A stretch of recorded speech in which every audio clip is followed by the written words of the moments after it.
ndroducdiolandudao.html 先天大道简介中应对照 http://www.cloudlibrary.com/category/c63006.htm Introduction to DAO 先天大道简介 Introduction to DAO 中应对照先天大道简介一和为先天大道二道与我有什么关系？三求道是求什么？四求道对我有什么好处？五具备什么条件才可以求道？六求道对我的生活有什么影响？七道的宝贵有什么印证？一和为先天大道，先天大道又简称道。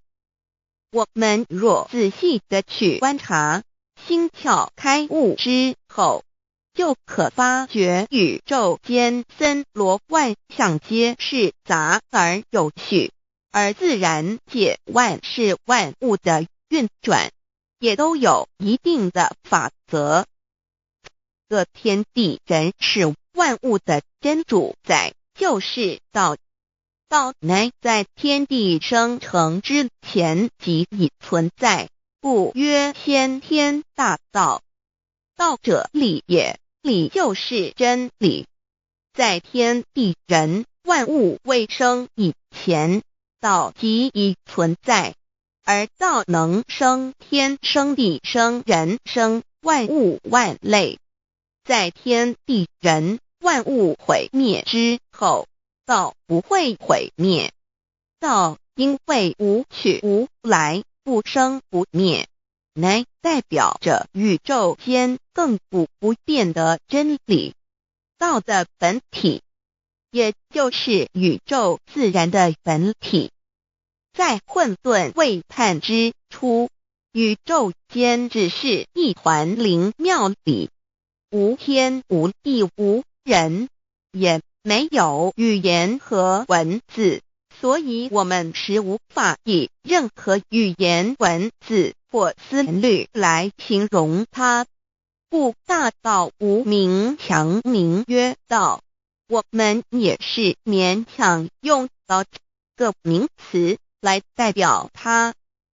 在天地万物生成之后，道又能贯穿于宇宙万事万物之中，使一切的自然现象均能呈现和谐有条不紊的运转。这就是道的妙用。道大理为，我们虽然无时无刻离不开道的本体和妙用，却又很不容易去认识它。因此在2-3千年前，各教圣人应运出世，各化一方，针对当时天时地利及众生的根器，留下千经万典，传下诸多去恶从善的修持法门，同时也让芸芸众生认识了冥冥中宇宙万事万物均有一个真正的主宰，或称为上帝，或称为造化，或称为天主。我们称其为道或无生老，均是一名而同义。我们对道有了深一层的认识和体悟之后，就会了解天地间实无一物不是道之本体与妙用的合一。因此道虽然涵盖各大教门的经义，为千门万教的总源头，确实不局限于宗教的领域里。而上帝或老也不只代表着一切宗教的最高信仰中心，更是天地万事万物万类的根本源头与最高主宰，及宇宙间永恒不变的真理之道。所以我们今天有机会了解什么是先天大道，不只找到了各大教门的最高信仰中心，也找到了宇宙的根本源头与最高主宰，更能对宇宙至高无上的真理有一个初步的认识。道之真义，在先天之先不为先，在后天之后不为后，即大上有可量，即为上有可指，为道即大不可量，即为不可指。不所以大，无不包围，无不入，无所不贯，无所不通，无所不彻，贯彻了天地人万物万类，贯彻了33天外，贯彻了千经万典，贯彻了千法万法，贯彻了千教万教，贯彻了千佛万祖，贯彻了我之一身。此乃显天大道宝贵的真义，人人必须知真觉，亦即是人人与我与人人良心之行也。此乃万众一心，万国一家，世界大同，此先天大道之宝贵也。二，道与我有什么关系？道的宝贵在于它大而无所不包，细而无所不入。天地生成之后，道贯穿于天地万物万类，使得日月星辰之运转各有其时，4时之交替，万物之消长各有其序。而最宝贵的是各天地万物的主宰，同时也是我们人一生之主宰，曰性理，使得我们不学而能看，能听，能吃，能动。因此我们不只要探求天地间的治理，更要回头认识我们身上固有的真理。不，先天大道即是性理真传。道的宝贵并不在于它有什么神秘稀有或特殊之处，而是在于它平时，但我们却时时刻刻离不开它的本体与妙用。我们反观一下自身，就会发觉我们身体的结构是非常精密和奥妙的。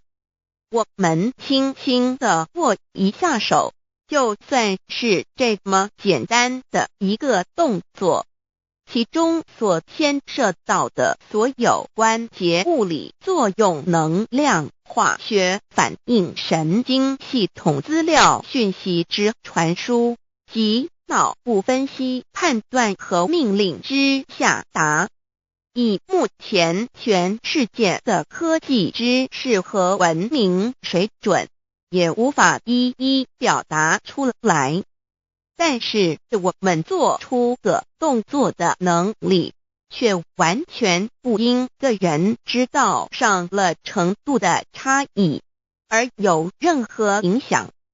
无论是学识多丰富的学者，或是目不识丁贩夫走卒，无论是成人，或是刚出生不久的婴儿，都可以轻而易举地做出的动作。人人与生俱来，不学而知，不学而能，无增无减的良知良能，就是主宰我们一生的道。我们有学习而得到的知识和才能，有忘记的时候，有疏远的时候，而道的本体和妙用，不用学习，不用思考，大而能主宰宇宙的运作消长，小而能主宰我们一生之视听言动。我们有而不知其有，用而不知其用，却又无时无刻不能缺少它。不增不减，本自具足一切我们身上固有的道，因为就在我们身上，又称作自性老。我们了解了个主宰天地万物的道，在我们身上就有，它的作用不应受到我们赞美或否认而有任何增减。无论种族、肤色、国籍、宗教信仰或贫贱富贵，均无分无别。因此，我们能求得先天大道，不只找到了宇宙的根本源头，也找到了不生不灭的真我。不只认识了宇宙，也认识了我一生的真正主宰。不只追求到了宇宙之至理，也找回了我身上本有的真理与良知良能。先天大道的根源是在我身上，原来固有的是我由先天带来的良知良能，即是我的良心。我的良心即是天心，天心即是道心，此心无形无相，即是真空。真空之妙，空而不空，空中妙有。妙有者，生天生地生人生万物万类之大本也。妙用者，万灵真在也，主宰天地人万物万类之真主宰，亦即是主宰我之一身。故曰道在无身，一切万能。道离无身，此身百无一能。先天大道如此宝贵，乃人人必须追求之道也。三求道是求什么？静心观察我们所存在的这个宇宙，我们往往会赞造物主的神奇。自然界每一刻皆有无数的事物在同时运转，而其整体却又是那么协调。我们身上的这个真理不也是一样吗？每一分一秒，我们身上皆有无数的生化反应、物理作用等同时发生。道的妙用分布在我们身上，不用学习，不用思考，其作用虽成千上万，合起来却只有一个自我。一切有条不紊，自然而成。道在无身，运用自如，在眼能视，在耳能听，在口能言，在鼻能闻香臭，在身能运用行动做事，此即道在我身之妙用。所以我们了解了道不只主宰着天地万物，更主宰我们一生。宇宙根本源头最高主宰与我一生主宰，并非二也。道的本体无形无相，我们肉眼看不到它，手也摸不到它，但它却无时无刻不在发挥其妙用，更进而随着天时及环境而发展出语言文字经典及造福人类的文明，此即是我们良知良能之作用。一般人不了解到在于我们自身的本体和妙用，只模糊意识到它的存在，便以灵魂代表它，我们称其为自性老。因其没有生灭，也不会毁坏，我们也称其为真我。此真我乃是最富足、最圆满、最光明、最完美、永恒不朽的。现在我们来生一看，看得见摸得着有形有相的肉体，能不能代表我把一个人生命中不同阶段的照片拿来比较，我们就可发觉面貌是无时无刻不在变化的。我们一般均习惯以相貌认人，但相貌却不是永恒的。我们的肢体也不是真我，某些人不幸失去了一只手或一只脚，仍是好好的活着。我们的内脏呢？现在科学昌明，其自己能把动物的心脏成功地植入人体。我们不能因此说这人不是他自己了。就算头的脑细胞从我们一出生就开始不断的在坏死、减少和变化之，因此有形有相的肉体只是真我的一个工具而已。肉体虽然看似真实，却无时无刻不在改变之中，不拘数十年又变成一堆黄土。因它不是永恒的，我们称之为假我。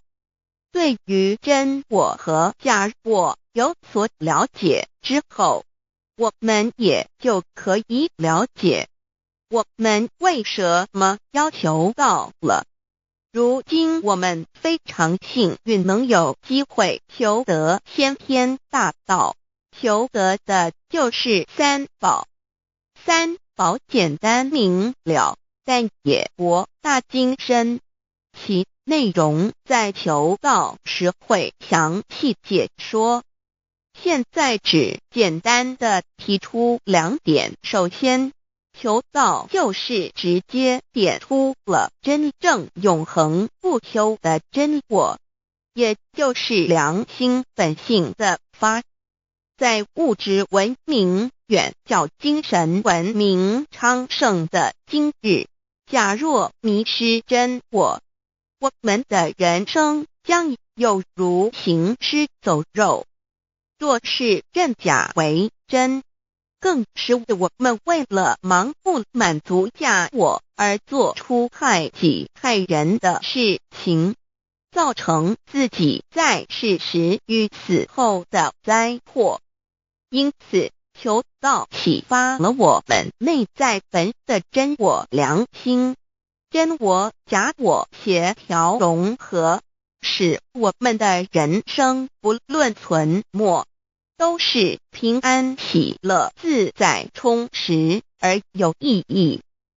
其次，求道也就是开启了我们身上的正门，又称良心之门、智慧之门、慈悲之门。这个门非常的重要。当我们要离开一间房子时，自然由大门离去。如果此门无法开启，而被迫从窗户或阳台跳出时，就可能会摔断腿。我们的肉体就像一间房子，真我灵性就像是房子的主人。当有一天肉体要毁坏时，真我灵性若不得正门而出，被迫另寻旁门，其恐惧与焦虑是无法形容的，这也导致了死后的痛苦与不安。因此，我们可以发现到，绝大多数的人临终时，其肉体皆显现山僵硬、恐惧、无助与挣扎之相。求道就是开启我们个生来死去之正门，也就是通天大路。因此，我们今天很幸运能求道，求得三宝，打开灵性通天之正门，可以让我们找回真我，认识我自己身上的道，自然以良心作为待人物之准则，使人生更有意义，更进而解决生死大事，得到超生了死的保障。100年之后，回到我们的来故家乡。所以先天大道又是回天之道。先天大道之宝贵，即是千经万典不如一点。此典打开玄关正门佛门，天堂大路一步直超级的永生之道。此典宝贵，超佛越祖，超经越典，超越天地。得到这一点宝贵，它是诸经之师，诸法之王，诸佛之天地之，故曰超生了死级的永生，不毁不灭之先天大道也。此乃即是人人原来固有的，必须返回天之道也。四求道对我有什么好处？我们今天很高兴能有这个机缘求道，能够开启良心之门、智慧之门、通天之正门，这是第一步。这宝贵的道还能带给我们终生受用不尽的福之益，离苦的乐。人生在世，遭受种种之苦恼，就其根源皆起因于迷失了真我。求道首先就是让我们认识人人身上固有的道，找回我们本有至真至善至美具足圆满永恒不朽的真我，在日常言行之中发挥真我，使我们一举一动皆能合于理，止于至善，自然不会受周遭的人事物所左右，我们的心也就不会患得患失。心为一身之主，我们既然在心境上有所提升，自然不会与邪恶之事相感应，则不相随心转，还可以改变命运，趋吉避凶，朝向光明，使我们得到真正的喜悦，逍遥自在。2堕地难，自有人类文明以来，道的真意便代代单传独授，其没落贯穿了早期的主要文明，如中国、印度等。奈何近100年来，人类受物欲所逼，在空前繁荣的物质文明中逐渐迷昧了良心，甚至竟将制造威力极大的杀人武器。回顾数千年人类历史，在近代短短数十年间，便发生了2次世界大战，无数小战，伤亡无数。滥用科技文明，同时也损害了自然环境，造成大气臭氧层之破坏，全球性气候的改变，人心之变，干造了天灾人祸连连。人类已为自己酝酿了一个空前的浩劫，因此上帝洪恩慈悲，特将大道谱传于世，以挽救良善。求道以后，我们时刻存着道心，以良心待人处事。当遇有人力不可挽救的灾祸时，只要诚心使用三宝，必能灾必结，逢凶化吉。此事验证甚多，不胜枚举。三超生了四人生，有如一段苦乐相参的旅程。遭受生存竞争、衰老、病痛、死亡等困苦，人皆难免。而人间种种欢乐，又往往是短暂易变的。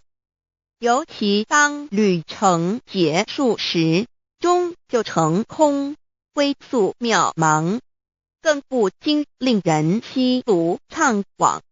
是以智慧者有见于此，乃以超生了死，追求真实永恒的人生意义，为人生至高之目标。古代先修后的，因此古人为求超生了死，尽毕生之力苦修苦行，仍难以访得名师达成心愿。如今大道谱传，先道后修，在求道过程中，天命名师一指，开启了我们通天正门，先赋予超生了死的保障。我们得道以后，认识了真我，以真我为主宰，远离邪心妄念，让我们的心念、言语、行为，无论待人处事，皆合于良知。100年之后，真我灵性自然返回故家乡，永享平安喜乐。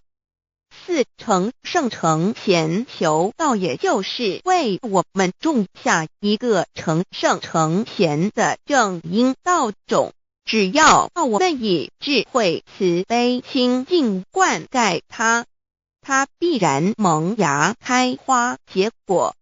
在此功利主义弥漫的黑暗时代，大道乃是光明的灯塔。求道修道，不仅让我们能够独善其身，更使我们有机会可以兼善天下。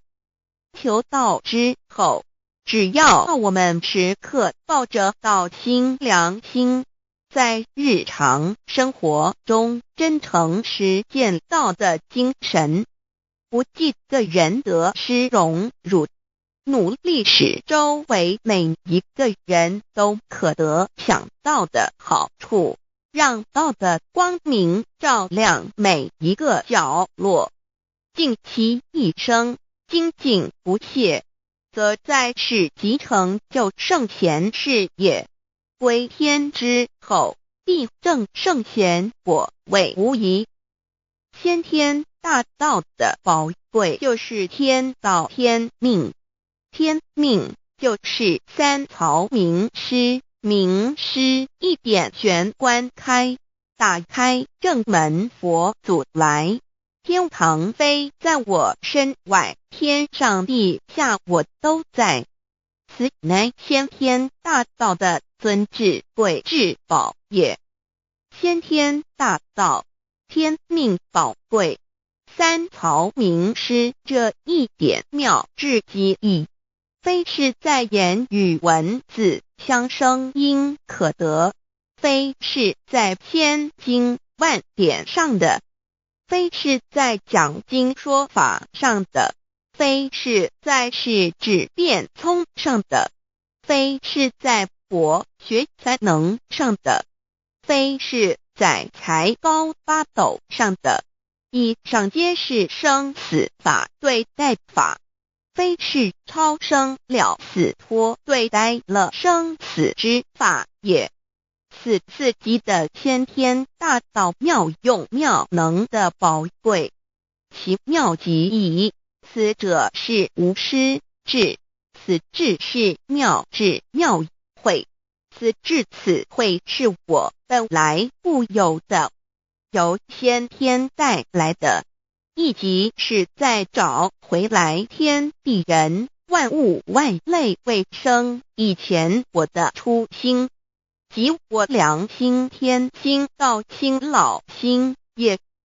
先天大道之妙，此妙之贵，妙不容言，不学而知，不学而能，亦即是先天带来的先知先觉妙用妙能。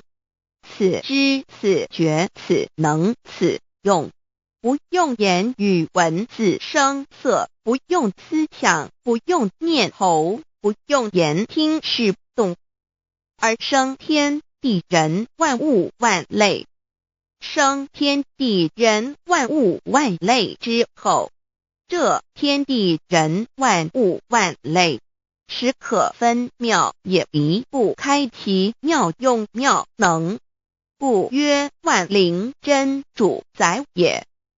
设若天离开先天大道之妙用妙能，则河汉星斗乱序，日月无光，亦不能轮转，则阴阳二气不能流通，万物万类世界的众生，人人皆不得其生存。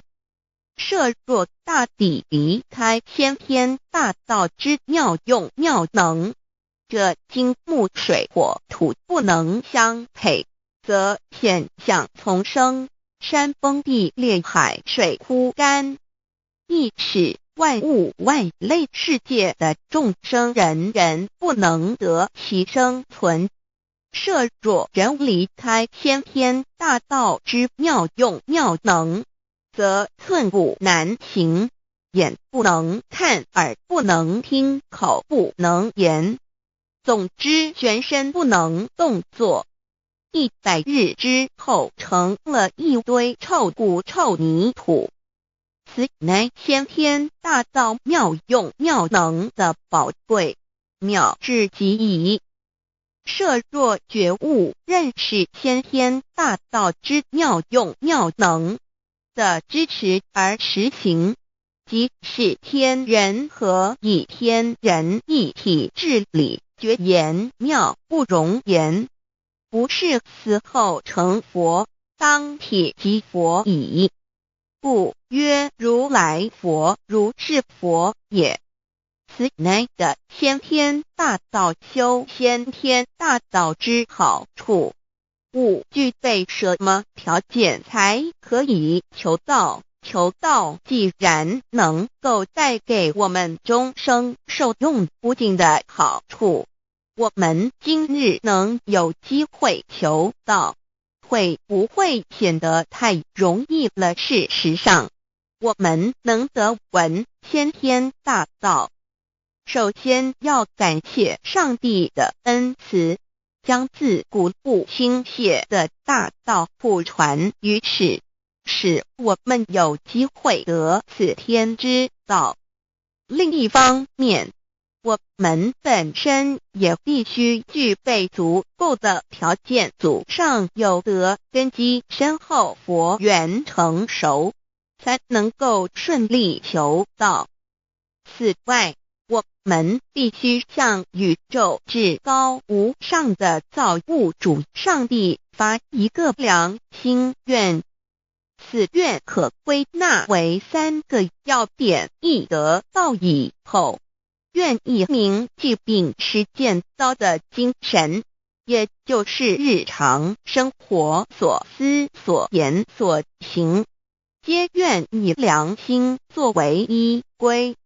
2得道以后，愿以能力所及，助周围需要我们帮助的人，愿意多了解道的意义，并让更多的人蒙受天道的福祉。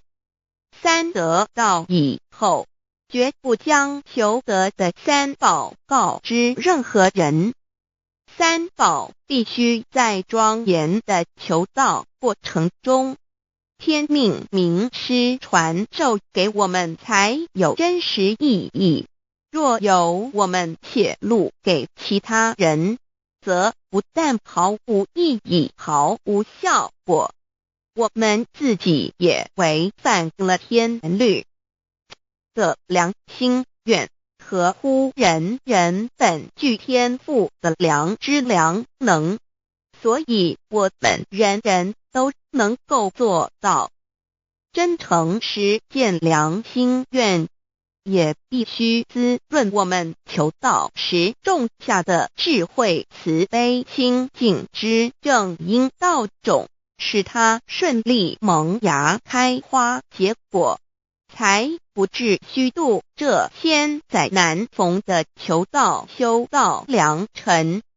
值得一提的是，我们能顺利求道，原因之一即是沾了祖德的光，是故上天开恩，只要我们修道有恒，则我们的祖先也有机会可以求道超生得救。我们的子孙亦的印地，对父母祖先敬大小，这是最好的机会。只要具备以上条件，则无论任何国界、种族、宗教信仰的人，都可以求道。欲求得先天大道，脱出轮回之苦、地狱之灾，世间的穷通受忧、鳏寡孤独、生老病死苦，而返天堂永享天伦之乐者，必须我有得遇6万年良辰佳期的幸运。我本人心地善良，我有先天根基深厚，也就是我本人前世做的功德善事很多，此即天缘。我本人祖先有功德，做善事，此即祖上有德。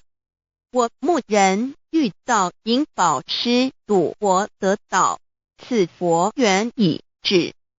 也就是前生我们一同做过功德善事，或一同有修过宗教，今生遇天道降世，一同得道修道，此乃佛缘已至。6求道对我的生活有什么影响？现今正值上天恩开，先天大道普传，拯救良善之时，故普传方式皆以方便善巧，与众生契机为原则，因此求道不会对我们正常的生活造成任何负面影响。这与以往许多人苦修苦练，甚至出家的修行方式有很大差别。也正因为如此，先天大道能在日新月异的现代，适应社会的各个阶层，传布到世界的各个角落，使人人皆有共沾天恩的闻大道的机会。关于求道对生活有什么影响，我们就以下几点来看。一、与任何宗教没有冲突，道代表着天地万物及我们一生之最高主宰与真理。不止在各大门创始之前，甚至在天地未生以前，道就已经存在了。因此，任何教门，只要其教义是追求真理及实践良心，就不会与道有任何冲突。事实上，不止宗教，只要我们以探求真理的角度去观察，则自然界万事万物皆能与道吻合与印证。若我们原有某种宗教信仰，求道将不会造成任何抵触，也不会使我们背弃原有的信仰，反而让我们对真理的探求有更深一层的体认。二，以良心经为最高规戒每一个人生活环境中的文化习俗、时代背景、法律条文及价值观念都不完全相同，因此没有任何一个具体的规戒或条文能够适用于所有的人。所以求道后的规戒着重在我们每个人真我良心之实践，由真我良心主宰自己，而不是在经典之背诵上及律法之钻研上下功夫。三，不照良心愿行。有何透过很重要的一点，求道并非从外在加给我们良心与真理，而是借着开启我们智慧慈悲之门，找回我们身上固有的真理，让天理良心自然流露。因此求道后，所有真修实行之人皆是自动自发的。是不，求道后，若我们不照良心愿而行，并非将出现任何外力来强制我们遵行此愿，而是将受到自己良心的谴责，由真我良心督促自己，而自然改过向善。四，圣凡间修真我之实践，并不局限于教堂或寺庙之中。因此，现今大道普传，并不要我们家舍业到深山古寺之中修炼，而是在不影响家庭、工作、学业之正常情况下圣凡间修。在日常生活中，时时刻刻一言一行，皆能以天理良心为依归，就是真我之实践。务由提升自己而兼善天下，求道后会使我们生活更充实，心灵更和谐。而更重要的是，我们每一个人尽一己之力，借自身之提升，影响周遭之人事物，继而汇成一股力量，在这举世天理良心日趋沦丧之潮流中，匡正人心，力挽狂澜。如此必能早日实现先天大道普传之宗旨，及弥勒佛的原慈大愿，化污浊的人间为人间净土，化纷乱的世界为世间天国。七道的宝贵有什么印证到是宇宙的至高真理？它的作用贯穿了天地万物万类，更是我们一生之最高主宰。真正了解了这一点，我们就会体认到，道是随时随处可以被印证的。许多贤贤得道之后，发出了大诚心、大信心、大智慧，真修真行，皆能参悟到，不只在各教经典之中可以印证到，其实在任何时间空间，万事万物我们之一身，甚至一草一木，皆离不开道的本体和妙用。体认至此，自然能发出永不退转之道心。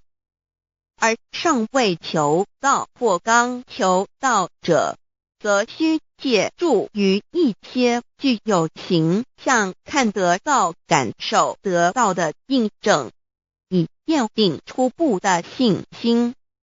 依任何人，只要有求道，经过身淡天命之名师点开玄关正门，传授三宝者，无论其功德高深为末，死后皆是身软如棉，面色如生，灵性由正门归天，东不品湿，下不腐臭，甚有多至数日不变，亦相满至者。目前的科技文明和医学知识还未进步到足以解释这种现象，但却无法否认个事实的存在。这种现象虽曾出现在某些宗教中，但极其罕见而珍贵，而求道之人除信道不笃于反道拜德者，不敢定论外，其余则比比皆是。肉身既显似瑞香，足可证其灵性已登善境，当无疑问。二人虽不为万物之灵，其实是很脆弱的。自从生在这个世界上，就难免天灾人祸的威胁，甚多以求道者，在遇到人力不可挽救之危急情况下，诚心使用三宝，皆能大事化小，小事化无。这种例证多得不可胜数，无法在此一一例举。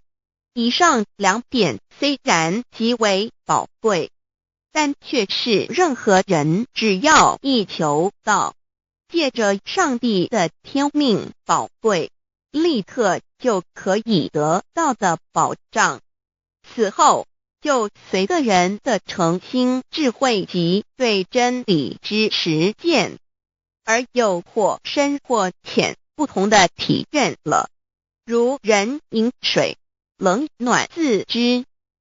希望各位具有善根，有机会能得闻大道的先生女士，皆能入宝山而满载而归，皆能求道而同真善境。 Introduction to DAOI. What is DAOI? DAO and MEII. What it is in DAOID. What do I get in RECI beginning DAOB? What do we need to receive DAOBI? What impact does receiving DAO have on MEDII? What can attest the validity of DAOI? What is DAO? Observing the cosmos and all the living beings consciously, among all the earthly activities and phenomena, we will find the existence of the laws of nature. There is a supernatural origin which guides all the operations happening across the galaxy, the Earth, and the human beings. We call this source DAO. DAO existed before primordial time, and even before the universe was merged. It is the origin of the world, and it thereafter nurtures all the creatures and beings. Since it is unchangeable and does not evolve with time, it is the ultimate truth. It is what all saints and sages throughout human history had been searching for. The essence of Tao is the foundation of nature. The law or the power that existed before the universe was formed is beyond description because there were no civilizations nor creatures, let alone languages. Since it cannot be applied any name, we simply call it Tao. After the world was merged, along with the mutations of the universe, we see the harmonious actions as exhibited in seasonal changes, rhythms of time and tide, and the balance of the ecosystem. We also find some conformity of human nature across various cultures. These prove the laws of nature. This is the extension of that original Tao when it is substantiated and materialized. It merged into everything that is within us. Now that we know Tao is present universally and yet difficult to be recognized, there have been prophets and preachers trying to make us know and understand the origin and the truth of life through various teachings and literature since the beginning of civilization. They were scattered around the world throughout history. As a result, great commandments were taught to disciples and goodness and badness were differentiated. These teachings varied, based on differences in culture, background, timing and the level of each individual's comprehension. However, they all tried to express and transmit to their descendants this Creator and Chief of the universe. It is God, or what we call Tao. As we get to know it more and more, we will realize that the essence of Tao and its effect covers every existence without any exceptions. Tao is actually the headwaters of all religions. It embraces the essence of all the preaching and teachings. And yet, it is superior to the system of belief. It is the nature, the universe itself. Tao or God represents the highest authority and power of nature. It is also the headstream and superior to all. It is the unchangeable principle. Understanding Tao allows us not only to discover the center of all religious belief, but also to communicate with the origin and the highest power of nature. We will then be able to relate ourselves to the truth of the universe. To probe further, Tao existed before the formation of all, yet it was not anterior, which means that the creation was embedded in it. Tao emerges into the creation, yet is not posterior, which means that it is not thereafter limited.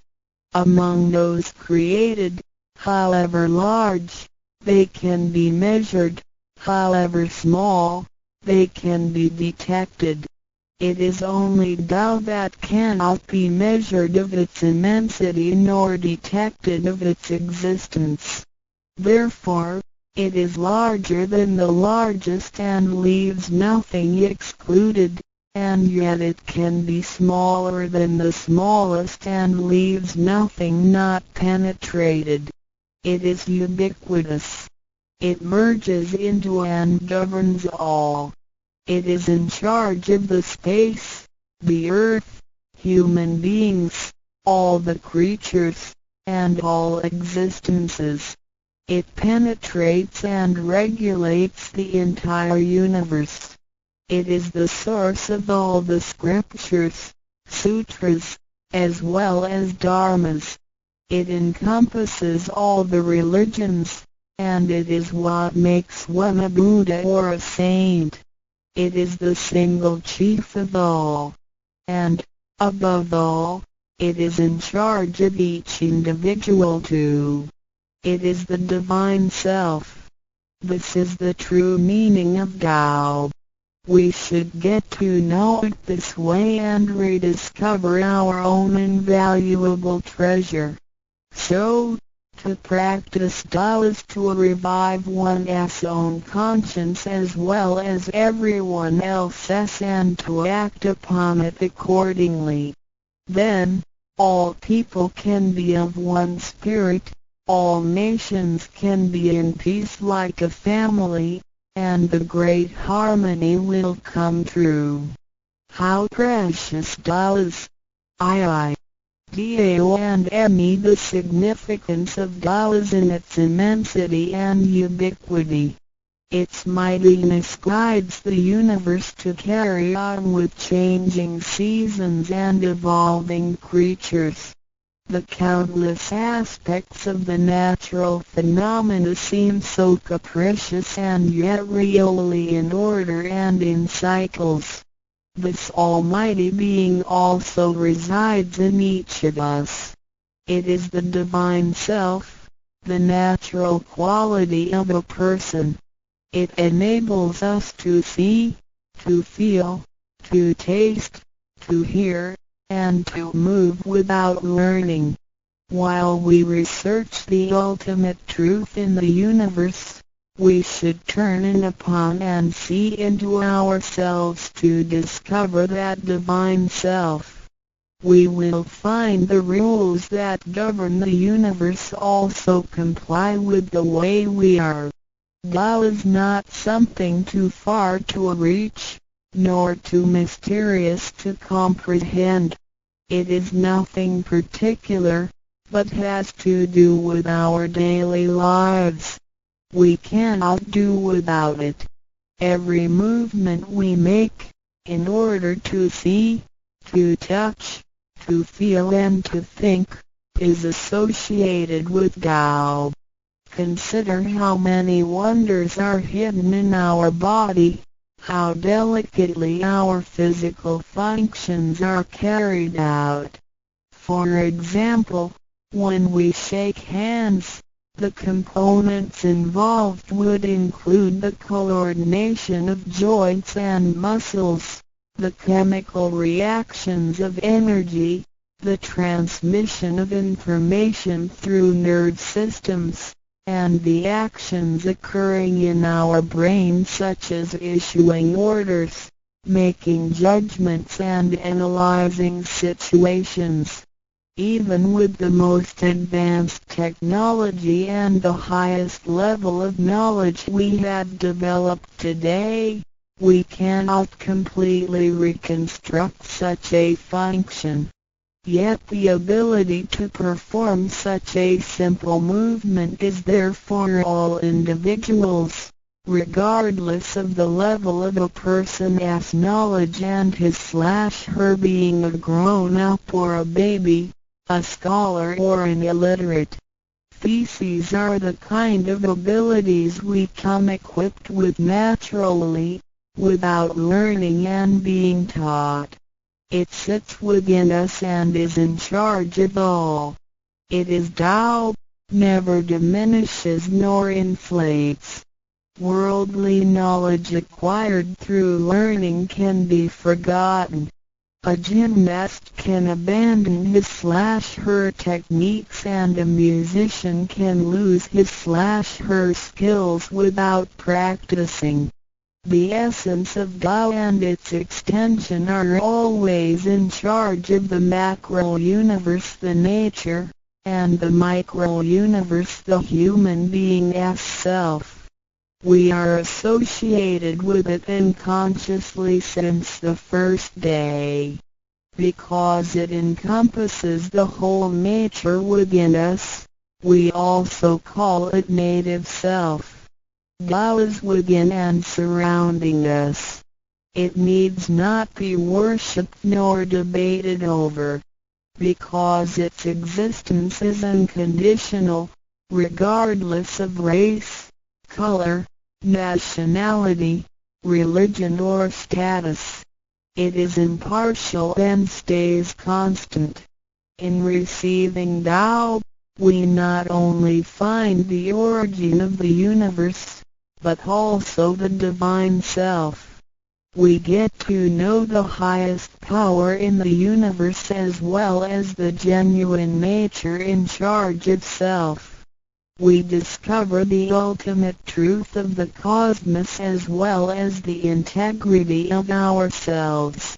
Recognizing that the laws which govern the universe also govern us makes us be able to return to our true nature. To probe further, the most essential concept in Tao is that we all possess it intrinsically. It is the wisdom and ability we were born with without learning or practicing. It is one's conscience, which is like the Spirit of God, the divine and immortal nature. It is invisible and intangible. For this reason, we call it genuine emptiness, which means that to be really empty, it goes beyond emptiness and can therefore have marvelous existence in it. Marvelous existence is the foundation for the sky, the earth, human beings, all the creatures, and all existences. With omnipotence, Tao is called Great Lord of all beings. This almighty being is not only in charge of the entire universe, but also in charge of oneself. So the proverb is, Tao is within self, which is the drive of all one's abilities. A physical body without Tao is useless. This is the treasure that we should all realize and fully explore. What it is in Tao. When we look around the world, we admire the miracles and wonders of nature. Countless things change and move simultaneously every second, and yet in order and in harmony. So do our bodies. Countless biochemical reactions and physical functions occur concurrently within our bodies. Without learning and thinking that comes subjectively, the thousands of activities that happen within us are the extension and action of Tao. And altogether, it is one single self. It functions naturally and automatically without the need for our intents to be involved. This is the effect of Tao within us. Tao is not only in control of the universe and nature, but also in charge of every human being in his/her own actions. In other words, it is the same source that governs us as well as everything else. Tao is invisible and intangible, but it has been working out its magic before day one. Thereafter, languages, cultures, religious scriptures, literature, and civilization were developed. They all originate from Tao functioning within us. People don't realize it is Tao that has been residing and working within us and have used soul to represent the confusing and yet irrefutable being. Because it is eternal and intangible, we also call it true self. This true self is the most abundant, brilliant, and imperishable being.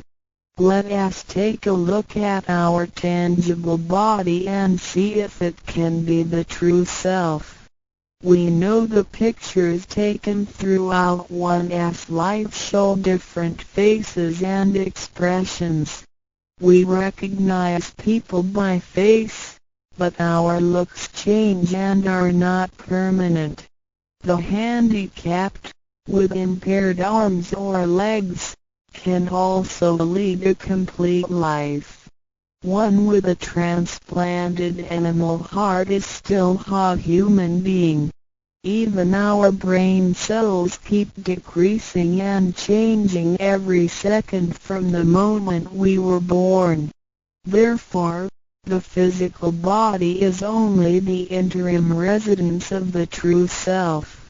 Though it seems so real, solid and alive, it turns into dirt eventually.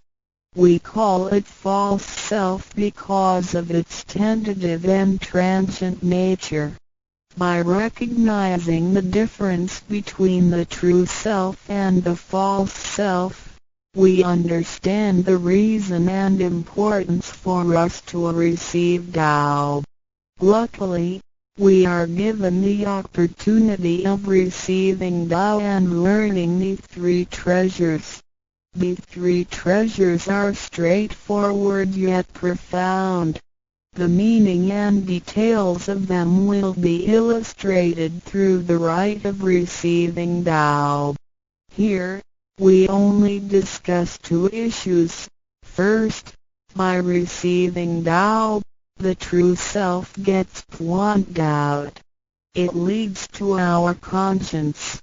Upon the time when material pursuance surpasses spiritual seeking, giving up the true self only makes us a walking corpse. In order to fulfill and satisfy the sensational desires of the false self, we may commit wrongdoings and harm others, eventually creating troubles for ourselves. Our inner conscience is identified and enlightened by receiving Tao. Thus, the body gets to work with the spirit in a mutually beneficial and harmonious way, making our lives joyful and meaningful. Second, by receiving Tao, the front door or main gate of our bodies gets opened. It leads us to conscience, mercy and wisdom. When we leave a house, we leave through the front door. If the front door is locked, we may have to leave through the back door, or even by breaking the window or jumping off the balcony. We may fall and get hurt by doing so. Our body is like a house, and our soul is the master who lives in the house. One day, when the body is aged and depleted and the soul has to leave, we can imagine its horror if it cannot leave through the correct exit. This is the pain and discomfort human beings experience at the coming of death and after death. As we know, for most people, when they are dying, their body shows stiffness, and signs of helplessness and confusion. After we receive Tao, the door of life and death will be opened. Being able to receive Tao and the three treasures while having the door to heaven opened, we have the opportunity to recognize the true self and the Tao that dwells within us. We are going to treat people and the world with conscience and make our lives more meaningful. We can transcend life and death. Within 100 years, we will be able to return to where we came from. Therefore, the heavenly Tao is also the way to return back to heaven. To probe further, the enlightenment of Tao is superior to studying thousands of sutras. This is the value of Tao. The enlightenment of Tao opens the main gate, the front door, which is the entrance to heaven. It gives us the guarantee to be exempted from rebirth cycles and to reach eternity. The superiority of this enlightenment lies in that it surpasses Buddhas and saints, It exceeds the scope of sutras and dharmas, and it transcends the universe. Tao is therefore source of all sutras, king of all dharmas, mother of all Buddhas, and creator of the universe. Transcendence of rebirth cycles leads to eternity. Being imperishable, Tao never deteriorates, and we have never lost it at all. Hence Tao is the direct way back to heaven. What do I get in RECI beginning DAO? As mentioned earlier, by receiving Tao, we act upon our conscience, gain more wisdom, and find the door to heaven. In addition to these basics, we also benefit from the following for our lifetime. Being away from sufferings and closer to happiness. The troubles and worries we face in our daily lives mostly result from our disregard of the true self. Receiving Tao helps us to recognize the Tao that has been dwelling in us and to restore the beauty of the true self, so that our behavior and mind is free from being controlled by the earthly pleasures and being swayed by the losses and gains of the material world. Since our minds are cultivated spiritually, devils would not approach and get close to us. Thus, our fortune can be altered from bad to bright, and we can obtain real joy. Being away from disaster and calamities. Tao has been passed on through generations to one single master since the beginning of human history. The thread of its passage weaves through ancient civilizations, including China and India. However, in recent centuries, human beings have been trapped by materialism and a weaker sense of right and wrong. Wars prompted the development of powerful lethal weapons. In reviewing the thousands of years of human history, we realize, in just less than 100 years, there have been 2 major world wars, which caused numerous killings and tragedies. The abuse of science and technology has also destroyed the ecology, causing damage to the ozonosphere and the unbalance of the climate. The corruption of human beings' minds has called the natural disasters to come. The human has created calamity. God, with His mercy, makes Tao available to everybody in order to save good people. After we receive Tao, with the true meaning of Tao in mind, we will be conscientious. We can use the 3 treasures whenever something dangerous and uncontrollable happens to us. We will be able to get away from bad encounters. This is a confessed fact. See, transcending life and death. Life is a mixture of happiness and bitterness. Throughout the journey of life, we experience birth, growth, aging, illness, and death. Joys are momentary and wealth is here today and gone tomorrow. Rather than seeking the pleasure of material life, the wise make full use of their lifetime searching the true meaning of life and eternity. In old times, Tao could only be received after harsh self-cultivation. Among the hermits looking for the master in order to receive Tao, only very few could obtain it. Whereas in this century, Tao is allowed to be spread and transmitted through the authorized masters to the truth seekers. The master points out the main gate of life and death, assuring the completeness of our true self. With the true self as our guide, which keeps us away from evil and greed, it helps us think, speak, and act in accordance with our conscience and intuition. Death then becomes the return of our soul to the eternal and peaceful home where we came from. Thus, we will have lasting joy. The achieving sacred beings, the enlightenment of Tao, which reveals the true self, is like the planting of the seed of righteousness and integrity.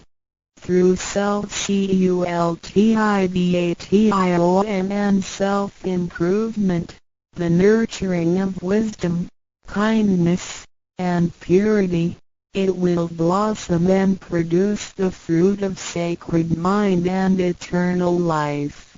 In time of overwhelming utilitarianism, Tao is the lighthouse to the truth. Receiving Tao, and then cultivating ourselves, not only improves our own lives, but also gives us the opportunity to better the world. After we receive Tao, we act upon our conscience and care for people around us. We cherish Tao and disregard personal disadvantages. Then we make an effort to spread the message of Tao to the world, in order for everyone to benefit from it. We are devoting ourselves to the work of God, and certainly will achieve spiritual perfection in both this world and the world after life. To probe further, the supremacy of Tao is based on the heavenly decree of God, by which Grand Masters can perform the passage of Tao. The enlightenment of Tao from Grand Masters directly opens the main gate of our bodies, which revives our divine nature. It reveals that heaven is not beyond oneself. Instead, one's true self merges into the entire universe. This is the supremacy of Tao. 1. With the heavenly decree, the enlightenment of Tao is extremely profound and marvelous. It cannot be completely expressed by any words of languages. It is not recorded on any scriptures or sutras. It cannot be described by preaching, nor can it be acquired by human intelligence, nor derived from knowledge and experience, nor achieved from gifted talents. Because the above-mentioned all have to be created and can be eliminated, which means that they cannot last forever themselves. They all bear partiality and cannot be applied universally. Hence, they cannot surpass life cycles, nor can they reach eternity. 2. The wonder of the effects and omnipotence of Tao is beyond words. It is the wisdom that does not come from learning. It is what we acquire from God and possess intrinsically. It is the same divine heart before the creation of the universe. It is conscience, the holy heart. It is the divine and immortal nature, the Spirit of God. 3. Tao is too marvelous to be described. It makes us know without learning and function without practicing. It is a prior wisdom, perception, potency, and ability. It is not constrained by words or languages. It functions without thinking, intents, or even actions. However, it can create the sky, the world, the human, all beings, and all existences. All these, after being created, still cannot carry on without Tao even for one moment. Tao is therefore called Great Lord of all beings. For, without Tao, the stars and planets in the sky wouldn't he had been in order. The sun and the moon couldn't he had illuminated or revolved properly. Then the yin-yang energies wouldn't he had circulated, and, as a result, this world wouldn't he had been suitable for all of us to live in. 5.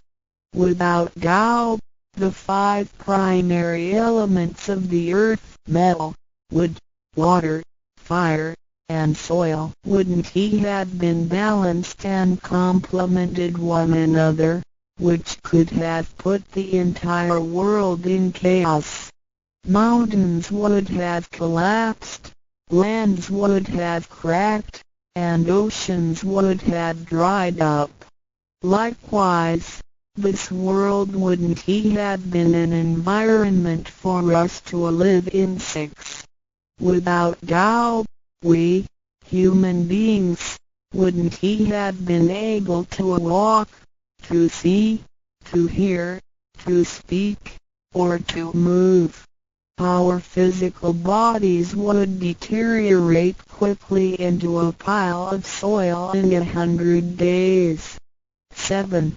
If one really comprehends the effects and omnipotence of Tao, and can practice accordingly and persistently, one can communicate with and be united with God. This is the absolute truth. It is a glory and marvel beyond description. Therefore, it not after death that one becomes a Buddha. It is when one is still alive that one achieves being a Buddha. And to be a Buddha is to revive and hold on to one's divine and original nature. This is what we benefit from attaining and practicing Tao. What do we need to receive Tao? We had discussed the many benefits we obtain after receiving Tao. Some would wonder why there is so much given to us. Of course, we should realize it comes from God's grace toward human beings.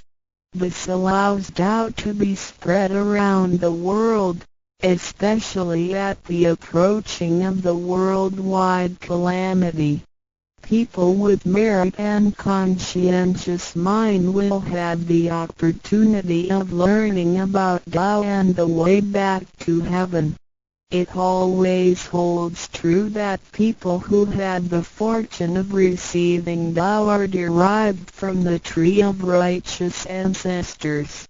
In addition, during the passage of Tao, it is required that we make promises to God that, after we receive Tao, we will keep in mind the true meaning of Tao and put it into action in our daily life. What we speak and what we do will all be based on our conscience. After we receive Tao, we offer help to those in need of it, and do our best to indicate Tao to more people so that they can all benefit from the grace of God. After we attain these 3 treasures, we promise not to tell them to any other person. These 3 treasures can only be transmitted through authorized masters in front of God. If we reveal them to any person, they become invalid to the person, and we also defy the heavenly decree. All the promises required are reasonable and achievable. It goes with our nature.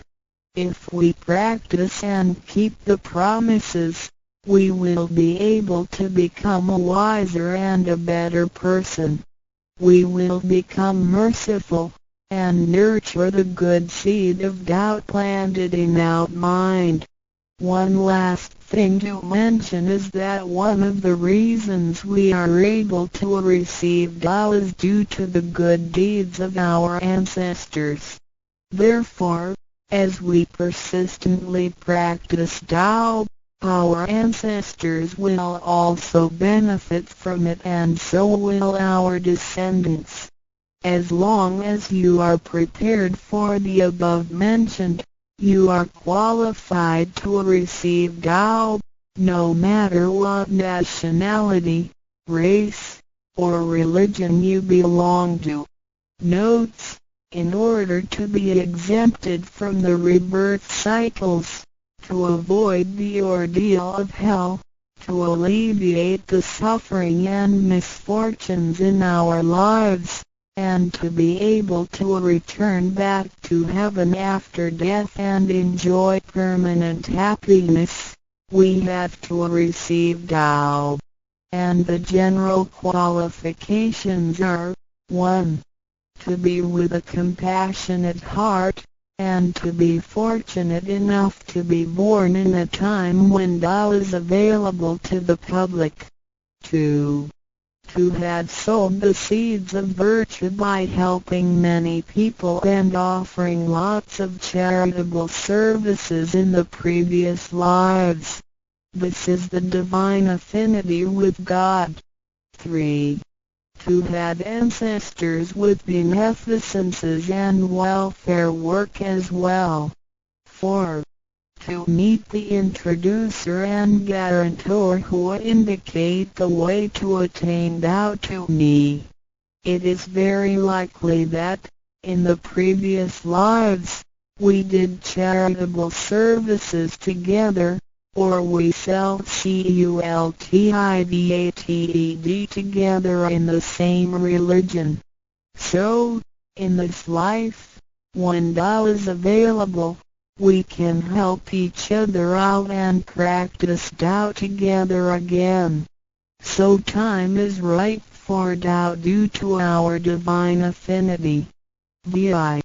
What impact does receiving Tao have on me? As we mentioned before, and like the old days when hermits had to leave their families to receive Tao through meditation and self-cultivation, Tao, at the present time, can be received in a way that is applicable and conforming to our practical needs. We don't have to give up our lifestyle in order to attain Tao. By the grace of God, Tao is intended to be delivered to the public at all levels of occupations and around the world, rather than being limited to a privileged group of people. The impacts that receiving Tao can have on our daily life are summarized as the following. A. Receiving Tao creates no conflicts with any religions. Tao governs the universe, including all human beings. It existed before the formation of any religions.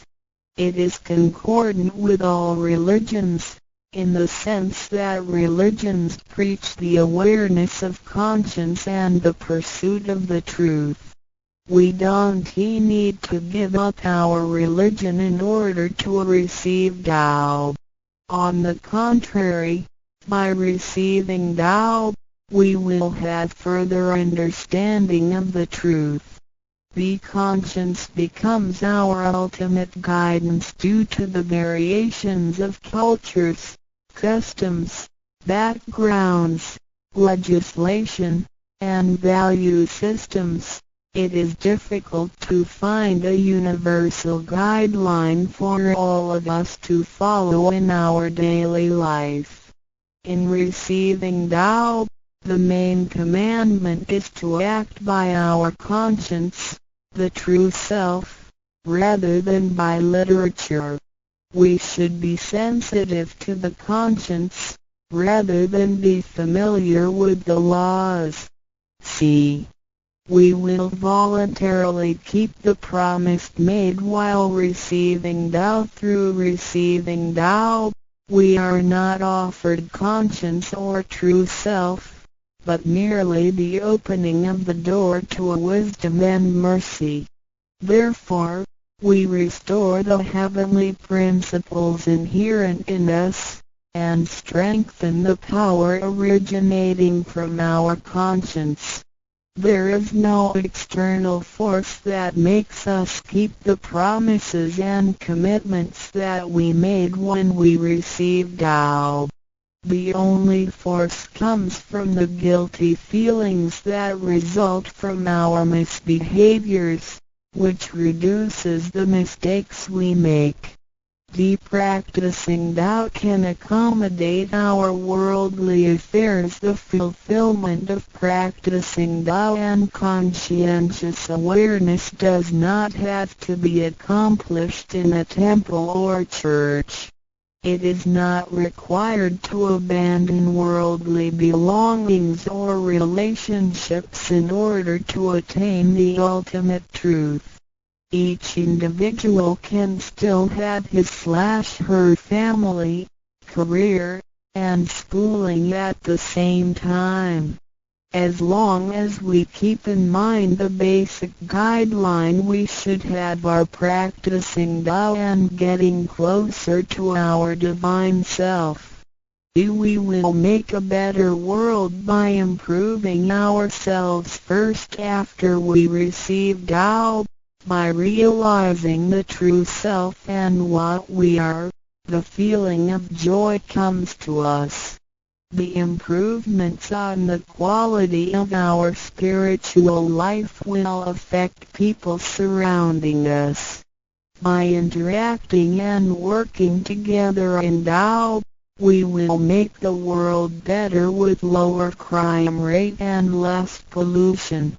The wish of Maitreya will finally come true to turn the world into God's kingdom and make people all live in harmony. VII.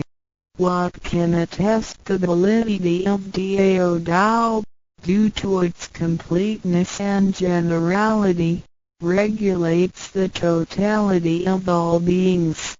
Many people, after receiving Tao, with their wisdom, faith, and devotion, realize that Tao is the fundamental principle that governs all things.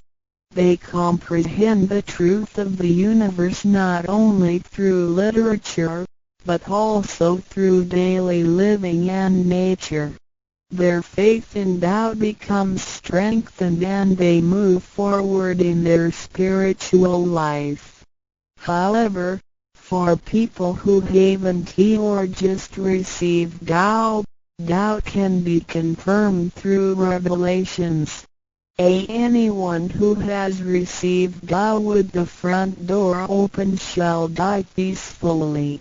One proof of this is that for those who have received Tao and died, their bodies remain soft and their faces vivid. Since the soul leaves the body through the correct exit, the corpse can actually remain uncorroded for a few days. With the most advanced modern science and technology, it is still difficult to explain this phenomenon. However, it is a fact that cannot be denied. This has happened before in some religions, but very rarely. For people who have received Tao, this kind of testimony is ubiquitous, unless they have committed serious sins and corrupted their own mind. This can prove the soul has reached an ultimate harmony. Being the superintendent of the things on earth, human beings are nonetheless weak. Since birth, We are subject to unpredictable accidents and natural disasters. There have been many people who encountered danger, used the three treasures with faith, and got away from the danger or reduced the damage to the minimum. Testimonies of this kind are numerous. The above two mentioned are rarely heard of and difficult to believe, but they are the immediate security given by God once a person has received Tao. Thereafter, with each individual's faith, wisdom, and the accumulation of good deeds, one will come to know the truth more and more. It is up to you to experience the value of this treasure. I hope you will have the opportunity to receive Tao, experience it in your life, achieve ultimate perfection, and realize eternity.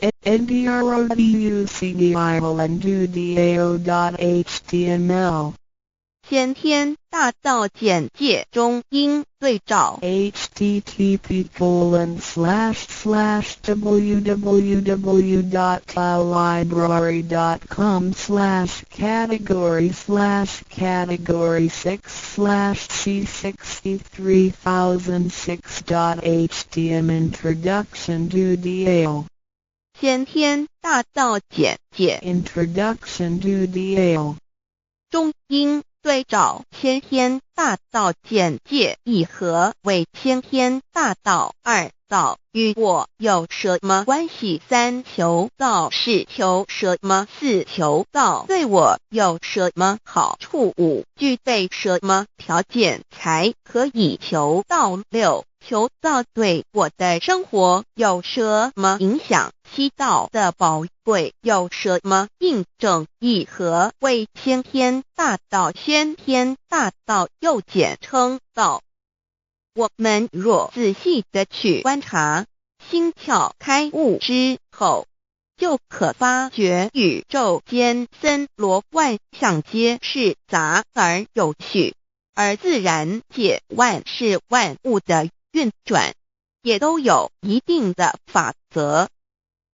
这天地人是万物的真主宰，就是道。道乃在天地生成之前即已存在，故曰先天大道。道者理也，理就是真理。在天地人万物未生以前，道即已存在，而道能生天、生地、生人、生万物万类。在天地人万物毁灭之后，道不会毁灭。道因为无去无来，不生不灭，乃代表着宇宙间亘古不变的真理。道的本体，也就是宇宙自然的本体。在混沌未判之初，宇宙间只是一团灵妙理，无天无地无人，也没有语言和文字，所以我们是无法以任何语言、文字或思虑来形容它。故大道无名，强名曰道。我们也是勉强用到这个名词来代表它。在天地万物生成之后，早又能贯穿于宇宙万事万物之中，使一切的自然现象均能呈现和谐有条不紊的运转。这就是道的妙用。道大理为，我们虽然无时无刻离不开道的本体和妙用，却又很不容易去认识它。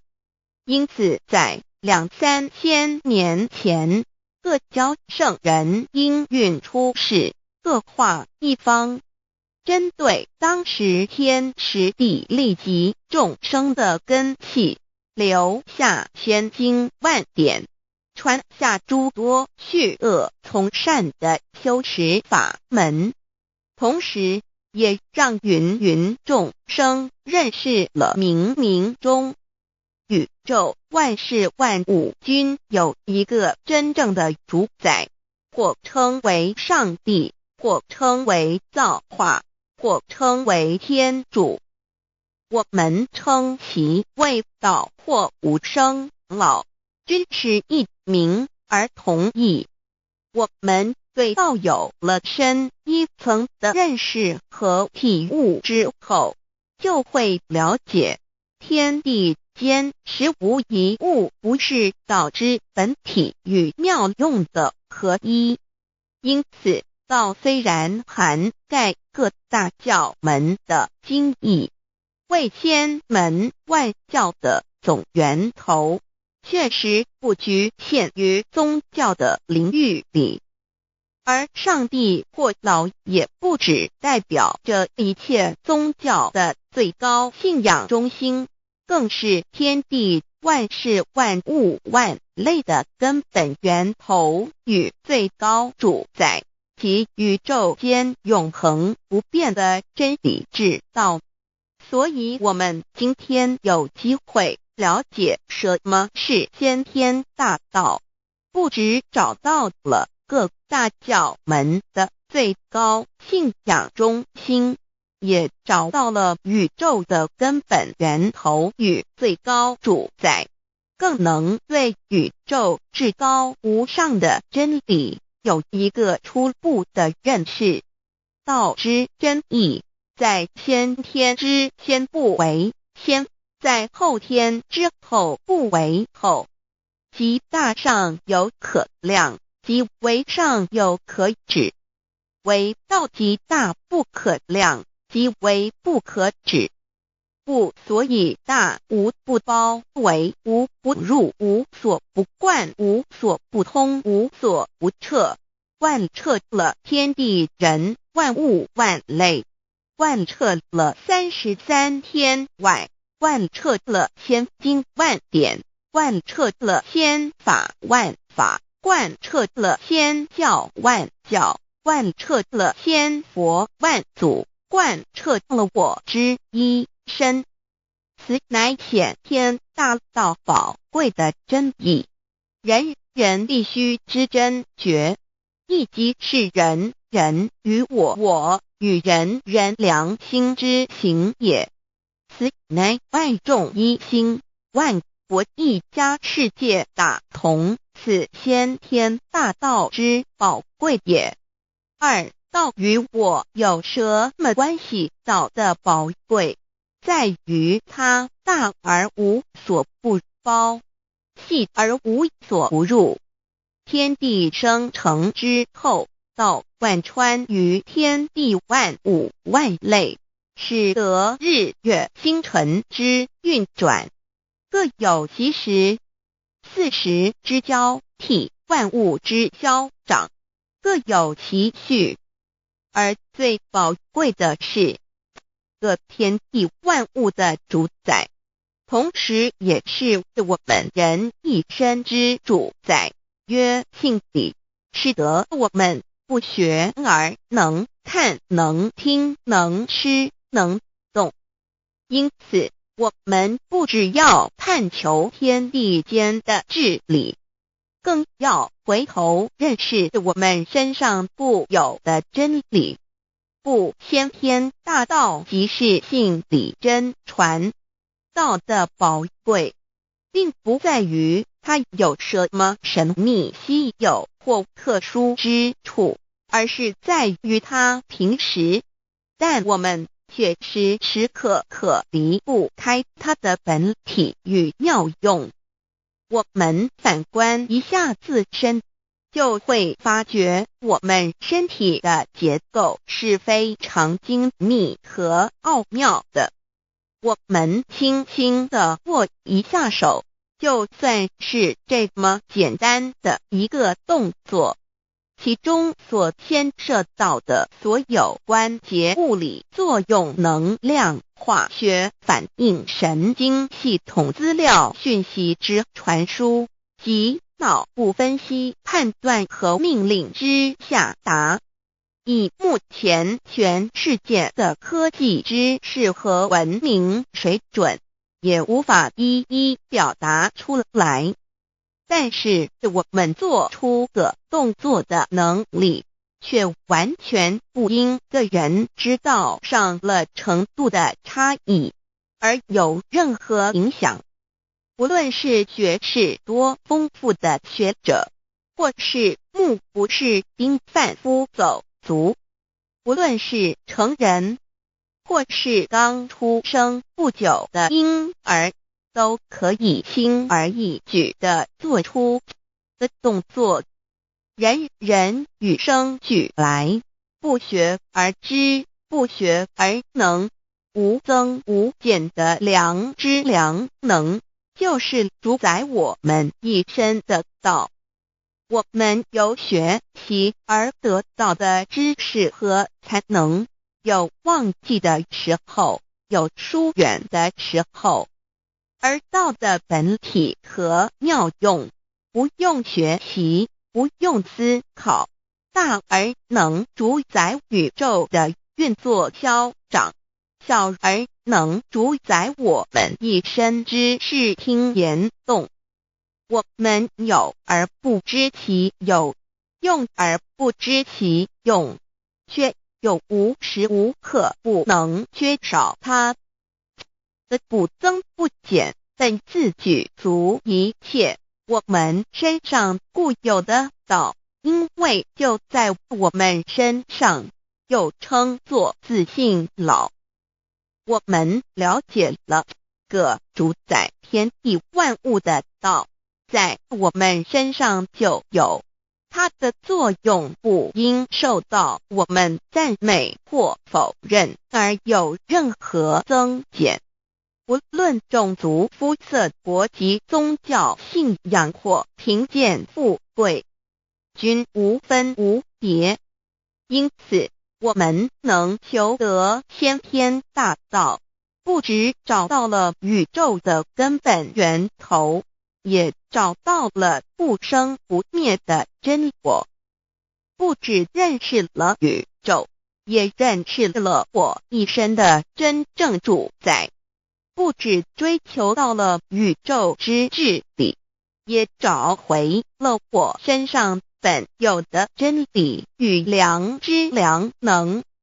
先天大道的根源是在我身上，原来固有的是我由先天带来的良知良能，即是我的良心。我的良心即是天心，天心即是道心，此心无形无相，即是真空。真空之妙，空而不空，空中妙有。妙有者，生天生地生人生万物万类之大本也。妙用者，万灵真在也，主宰天地人万物万类之真主宰，亦即是主宰我之一身。故曰道在无身，一切万能；道离无身，此身在无一能。先天大道如此宝贵，乃人人必须追求之道也。三求道是求什么？静心观察我们所存在的这个宇宙，我们往往会赞造物主的神奇。自然界每一刻皆有无数的事物在同时运转，而其整体却又是那么协调。我们身上的这个真理不也是一样吗？每一分一秒，我们身上皆有无数的生化反应、物理作用等同时发生。道的妙用分布在我们身上，不用学习，不用思考，其作用虽成千上万，合起来却只有一个自我，一切有条不紊，自然而成。道在无声，运用自如，在眼能视，在耳能听，在口能言，在鼻能闻香臭，在身能运用情动做事，此即道在我身之妙用。所以我们了解了道不只主宰这天地万物，更主宰我们一身。宇宙根本源头最高主宰于我一身主宰，并非二也。道的本体无形无相，我们肉眼看不到它，手也摸不到它，但它却无时无刻不在发挥其妙用，更进而随着天时及环境而发展出语言文字经典及造福人类的文明，此即是我们良知良能之作用。一般人不了解道在于我们自身的本体和妙用，只模糊意识到它的存在，便以灵魂代表它，我们称其为自性老。因其没有生灭，也不会毁坏，我们也称其为真我。此真我乃是最富足、最圆满、最光明、最完美、永恒不朽的。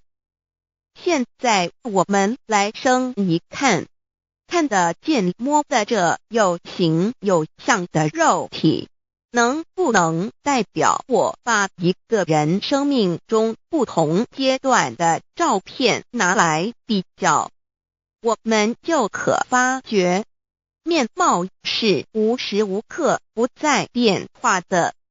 我们一般均习惯以相貌认人，但相貌却不是永恒的。我们的肢体也不是真我，某些人不幸失去了一只手或一只脚，仍是好好的活着。我们的内脏呢？现在科学昌明，其至仅能把动物的心脏成功地植入人体。我们不能因此说这人不是他自己了。就算头的脑细胞从我们一出生就开始不断的在坏死、减少和变化之，因此有形有相的肉体只是真我的一个工具而已。肉体虽然看似真实，却无时无刻不在改变之中，不拘数十年又变成一堆黄土。因它不是永恒的，我们称之为假我。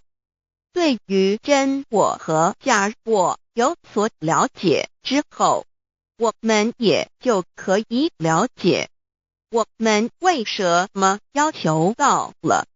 如今我们非常幸运能有机会求得先天大道，求得的就是三宝。三宝简单明了，但也博大精深，其内容在求道时会详细解说。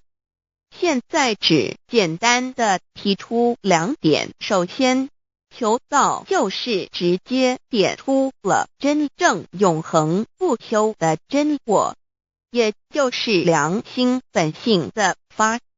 在物质文明远较精神文明昌盛的今日，假若迷失真我，我们的人生将有如行尸走肉。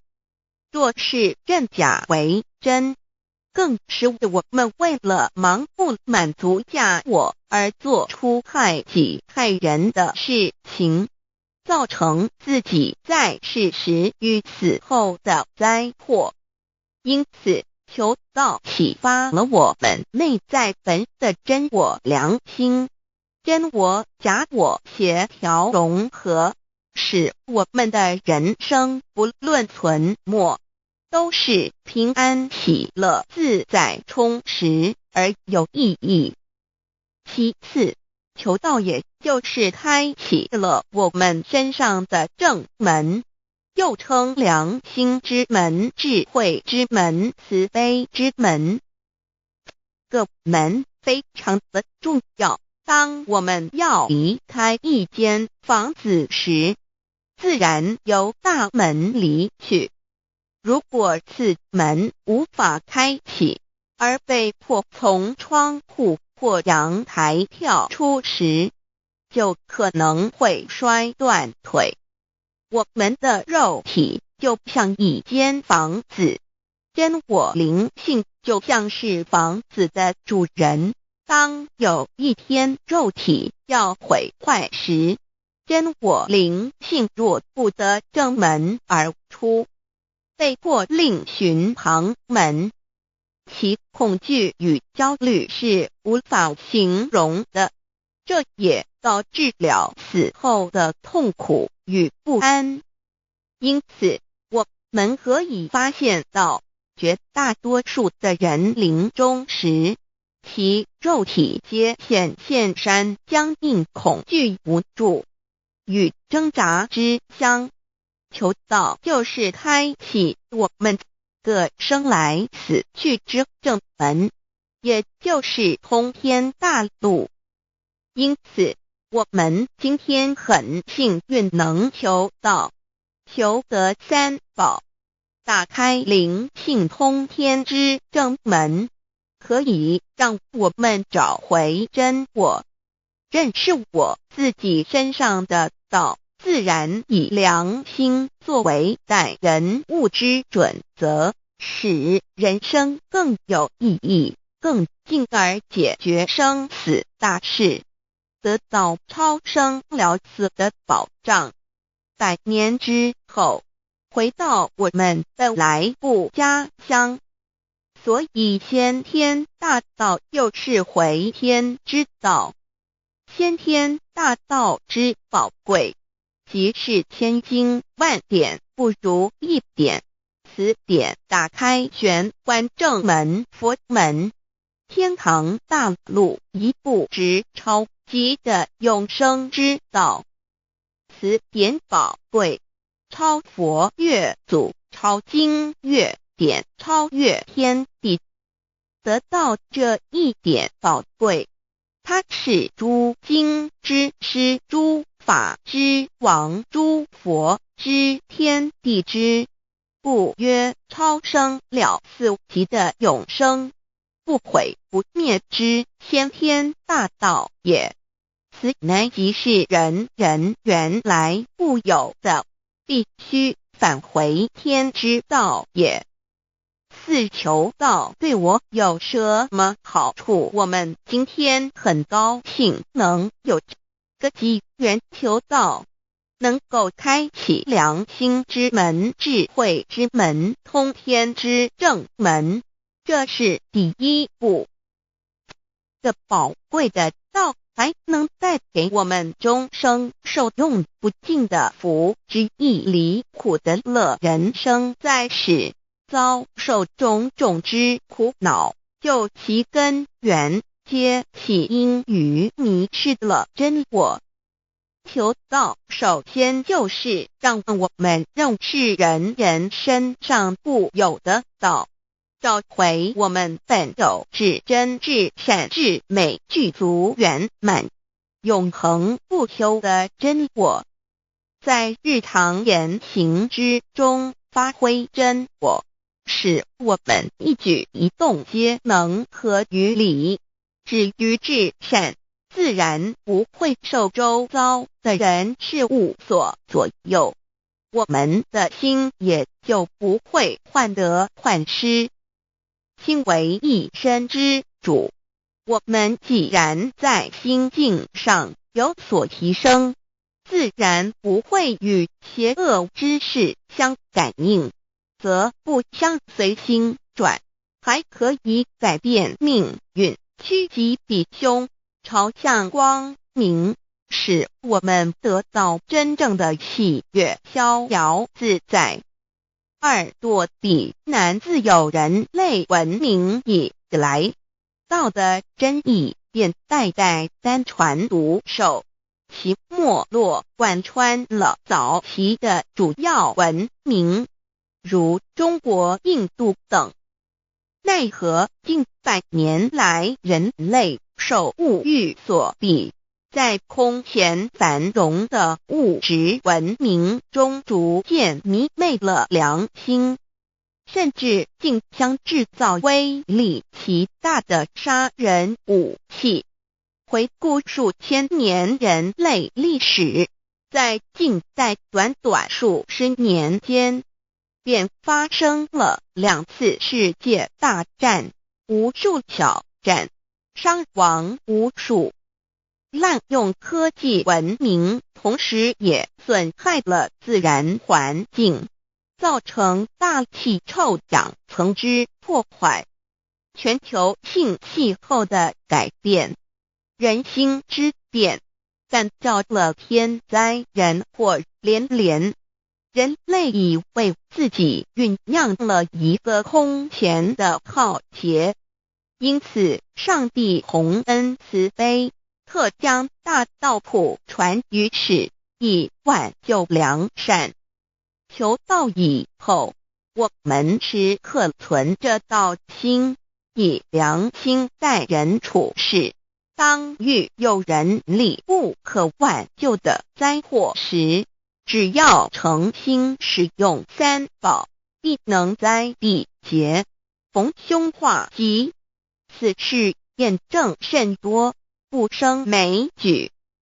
3超生了4人生，有如一段苦乐相参的旅程，遭受生存竞争、衰老、病痛、死亡等困苦，人皆难免。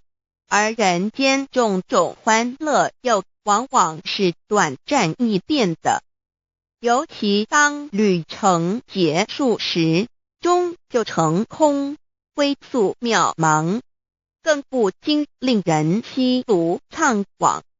是以智慧者有见于此，乃以超生了死，追求真实永恒的人生意义为人生至高之目标。古代先修后的，因此古人为求超生了死，尽毕生之力苦修苦行，仍难以访得名师达成心愿。如今大道谱传，先道后修，在求道过程中，天命名师一指，开启了我们通天正门，先赋予超生了死的保障。我们得道以后，认识了真我，以真我为主宰，远离邪心妄念，让我们的心念、言语、行为，无论待人处事，皆合于良知。100年之后，真我灵性自然返回故家乡，永享平安喜乐。4成圣成贤求道，也就是为我们种下一个成圣成贤的正因道种。只要我们以智慧慈悲心境灌溉它，它必然萌芽开花结果。在此功利主义弥漫的黑暗时代，大道乃是光明的灯塔。求道修道，不仅让我们能够独善其身，更使我们有机会可以兼善天下。求道之后，只要我们时刻抱着道心良心，在日常生活中真诚实践道的精神，不计个人得失荣辱，努力使周围每一个人都可得享道的好处，让道的光明照亮每一个角落，尽其一生精进不懈，则在世即成就圣贤事业。归天之后，必正圣贤，果位无疑。先天大道的宝贵就是天道天命，天命就是三曹名师，名师一点玄关开，打开正门，佛祖来。天堂非在我身外，天上地下我都在。此乃先天大道的尊至贵至宝也。先天大道，天命宝贵，三曹名师这一点妙至极意，非是在言语文字相声音可得，非是在千经万典上的，非是在讲经说法上的，非是在是指变聪上的，非是在博学才能上的，非是在才高八斗上的，以上皆是生死法对待法，非是超生了死脱对待了生死之法也。此次级的先天大道妙用妙能的宝贵，其妙极矣。此者是无师智，此智是妙智妙慧，此智此慧是我本来固有的，由先天带来的，亦即是在找回来天地人万物万类未生以前我的初心，即我良心天心道心老心也。先天大道之妙，此妙之贵，妙不容言，不学而知，不学而能，亦即是先天带来的先知先觉妙用妙能。此知此觉此能此用，不用言语文字声色，不用思想，不用念头，不用言听是动，而生天地人万物万类。生天地人万物万类之后，这天地人万物万类，实可分妙，也离不开其妙用妙能，故曰万灵真主宰也。设若天离开先天大道之妙用妙能，则河汉星斗乱序，日月无光，亦不能轮转，则阴阳二气不能流通，万物万类世界的众生，人人皆不得其生存。设若大地离开先天大道之妙用妙能，这金木水火土不能相配，则现象丛生，山崩地裂，海水枯干，亦使万物万类世界的众生人人不能得其生存。设若人离开先天大道之妙用妙能，则寸步难行，眼不能看，耳不能听，口不能言，总之全身不能动作。100日之后，成了一堆臭骨臭泥土。此乃先天大道妙用妙能的宝贵，妙至极矣。设若觉悟认识先天大道之妙用妙能的支持而实行，即是天人合一，天人一体治理，绝言妙不容言，不是死后成佛，当体即佛矣。故曰如来佛，如是佛也。此乃的先天大道修先天大道之好处。勿具备什么条件才可以求道？求道既然能够带给我们终生受用不尽的好处，我们今日能有机会求道，会不会显得太容易了？事实上，我们能得闻先天大道，首先要感谢上帝的恩慈，将自古不倾泻的大道普传于世，使我们有机会得此天之道。另一方面，我们本身也必须具备足够的条件，祖上有德，根基深厚，佛缘成熟，才能够顺利求道。此外，我们必须向宇宙至高无上的造物主上帝发一个良心愿，此愿可归纳为3个要点：一得道以后，愿以明记并实践道的精神，也就是日常生活所思所言所行，皆愿以良心作为依归。二得道以后，愿以能力所及，助周围需要我们帮助的人，愿意多了解道的意义，并让更多的人蒙受天道的福祉。三得道以后，绝不将求得的3宝告知任何人。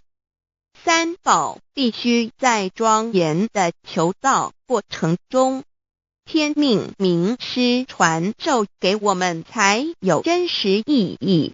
若由我们泄露给其他人，则不但毫无意义、毫无效果，我们自己也违反了天律。的良心愿合乎人人本具天赋的良知良能，所以我们人人都能够做到。真诚实践良心愿，也必须滋润我们求道时种下的智慧、慈悲、清净之正因道种，使它顺利萌芽、开花结果，才不至虚度这千载难逢的求道修道良辰。值得一提的是，我们能顺利求道，原因之一即是沾了祖德的光。是故上天开恩，只要我们修道有恒，则我们的祖先也有机会可以求道，超生得救。我们的子孙亦的印地，对父母祖先尽大孝，这是最好的机会。只要具备以上条件，则无论任何国界、种族、宗教信仰的人，都可以求道。欲求得先天大道，脱出轮回之苦、地狱之灾，世间的穷通受忧、鳏寡孤独、生老病死苦，而返天堂永享天伦之乐者，必须我有得遇6万年良辰佳期的幸运。我本人心地善良，我有先天根基深厚，也就是我本人前世做的功德善事很多，此即天缘。我本人祖先有功德，做善事，此即祖上有德。我牧人遇到引导师度我得道，此佛缘已至。也就是前生我们一同做过功德善事，或一同有修过宗教，今生遇天道降世，一同得道修道，此乃佛缘已至。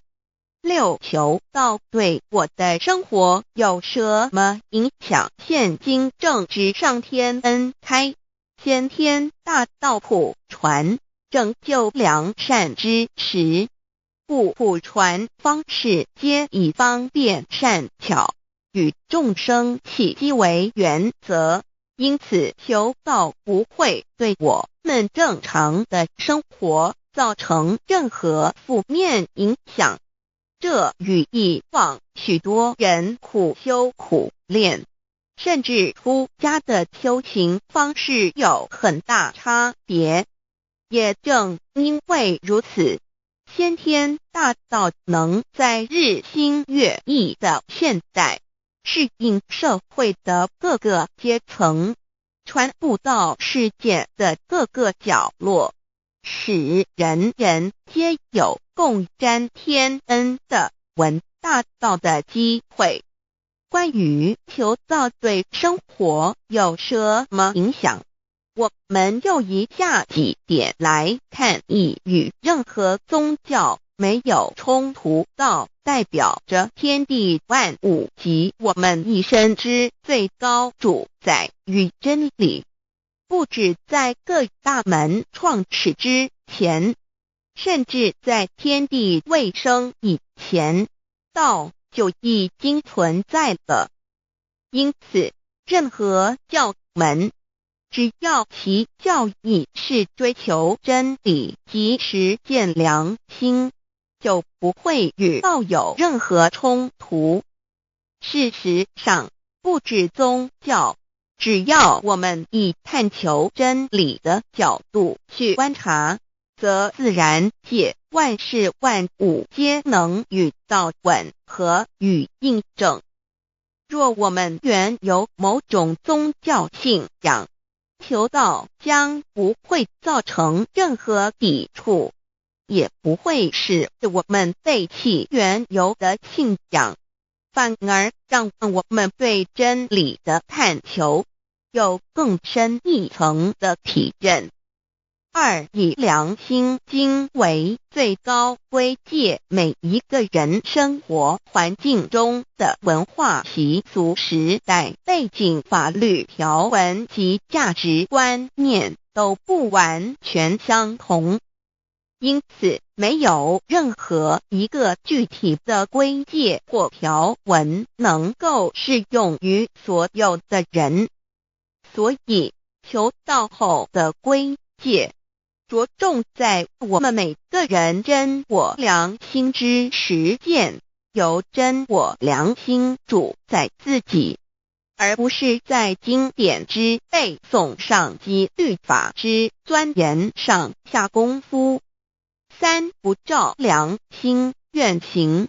有和透过很重要的一点，求道并非从外在加给我们良心与真理，而是借着开启我们智慧慈悲之门，找回我们身上固有的真理，让天理良心自然流露。因此，求道后，所有真修实行之人皆是自动自发的。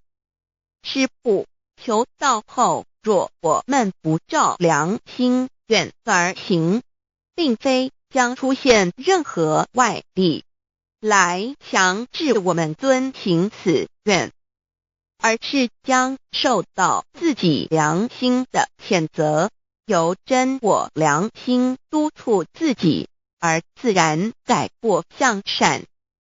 四、圣凡间修真我之实践，并不局限于教堂或寺庙之中。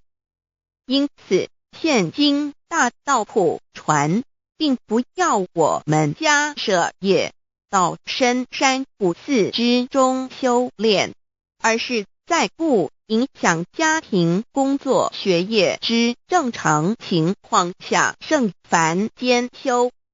在日常生活中，时时刻刻一言一行，皆能以天理良心为依归，就是真我之实践。务由提升自己而兼善天下，求道后会使我们生活更充实，心灵更和谐。而更重要的是，我们每一个人尽一己之力，借自身之提升，影响周遭之人事物，继而汇成一股力量，在这举世天理良心日趋沦丧之潮流中，匡正人心，力挽狂澜。如此必能早日实现先天大道普传之宗旨，及弥勒佛的原慈大愿化污则的人间为人间净土，化纷乱的世界为世间天国。七道的宝贵有什么印证到是宇宙的至高真理？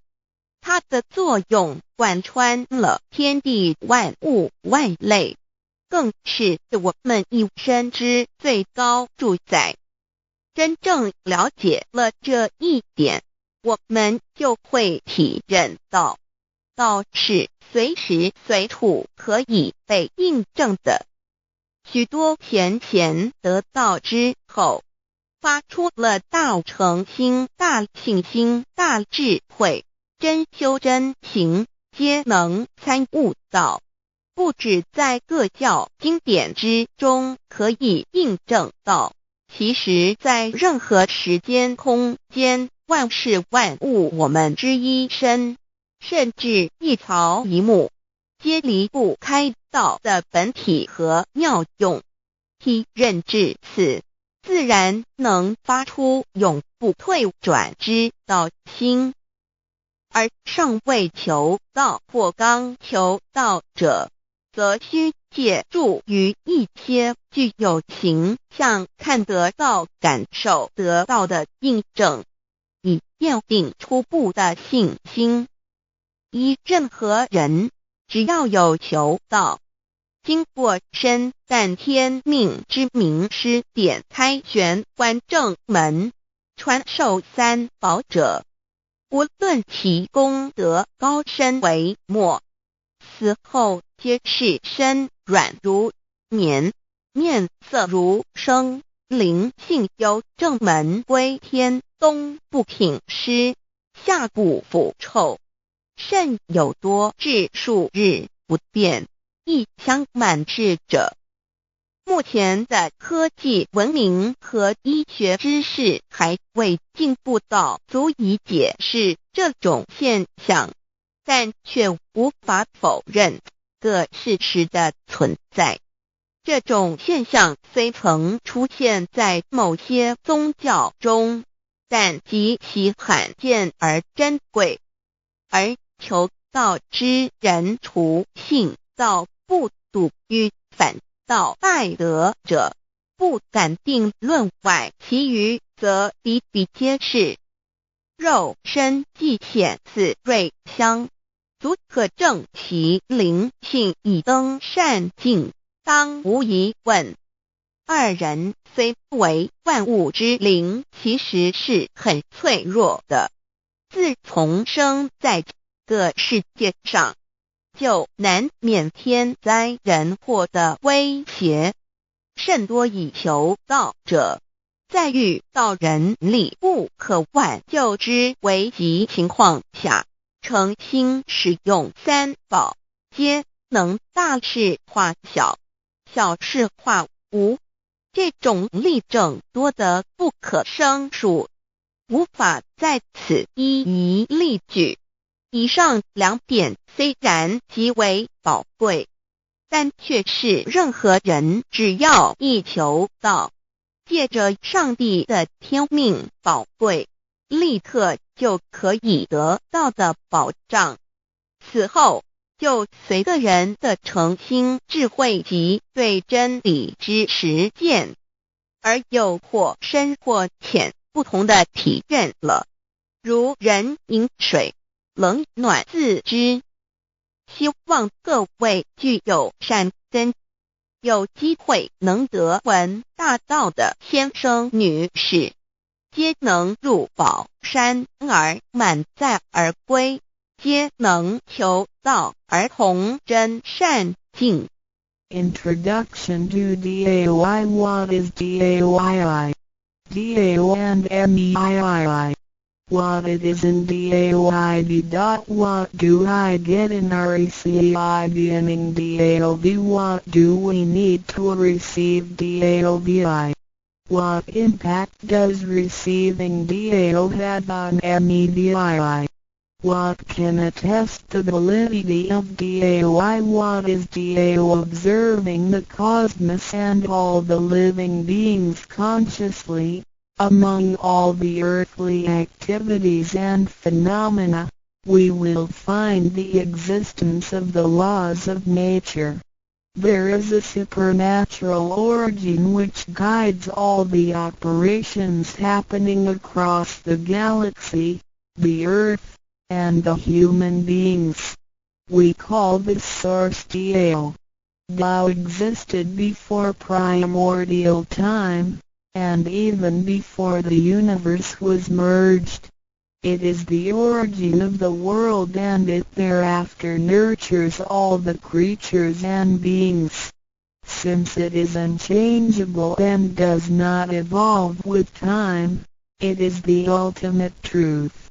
It is what all saints and sages throughout human history had been searching for. The essence of Tao is the foundation of nature. The law or the power that existed before the universe was formed is beyond description, because there were no civilizations nor creatures, let alone languages. Since it cannot be applied any name, we simply call it Tao. After the world was merged, along with the mutations of the universe, we see the harmonious actions as exhibited in seasonal changes, rhythms of time and tide, and the balance of the ecosystem. We also find some conformity of human nature across various cultures. These prove the laws of nature. This is the extension of that original Tao when it is substantiated and materialized. It merged into everything that is within us. Now that we know Tao is present universally and yet difficult to be recognized, there have been prophets and preachers trying to make us know and understand the origin and the truth of life through various teachings and literature since the beginning of civilization. They were scattered around the world throughout history. As a result, great commandments were taught to disciples and goodness and badness were differentiated.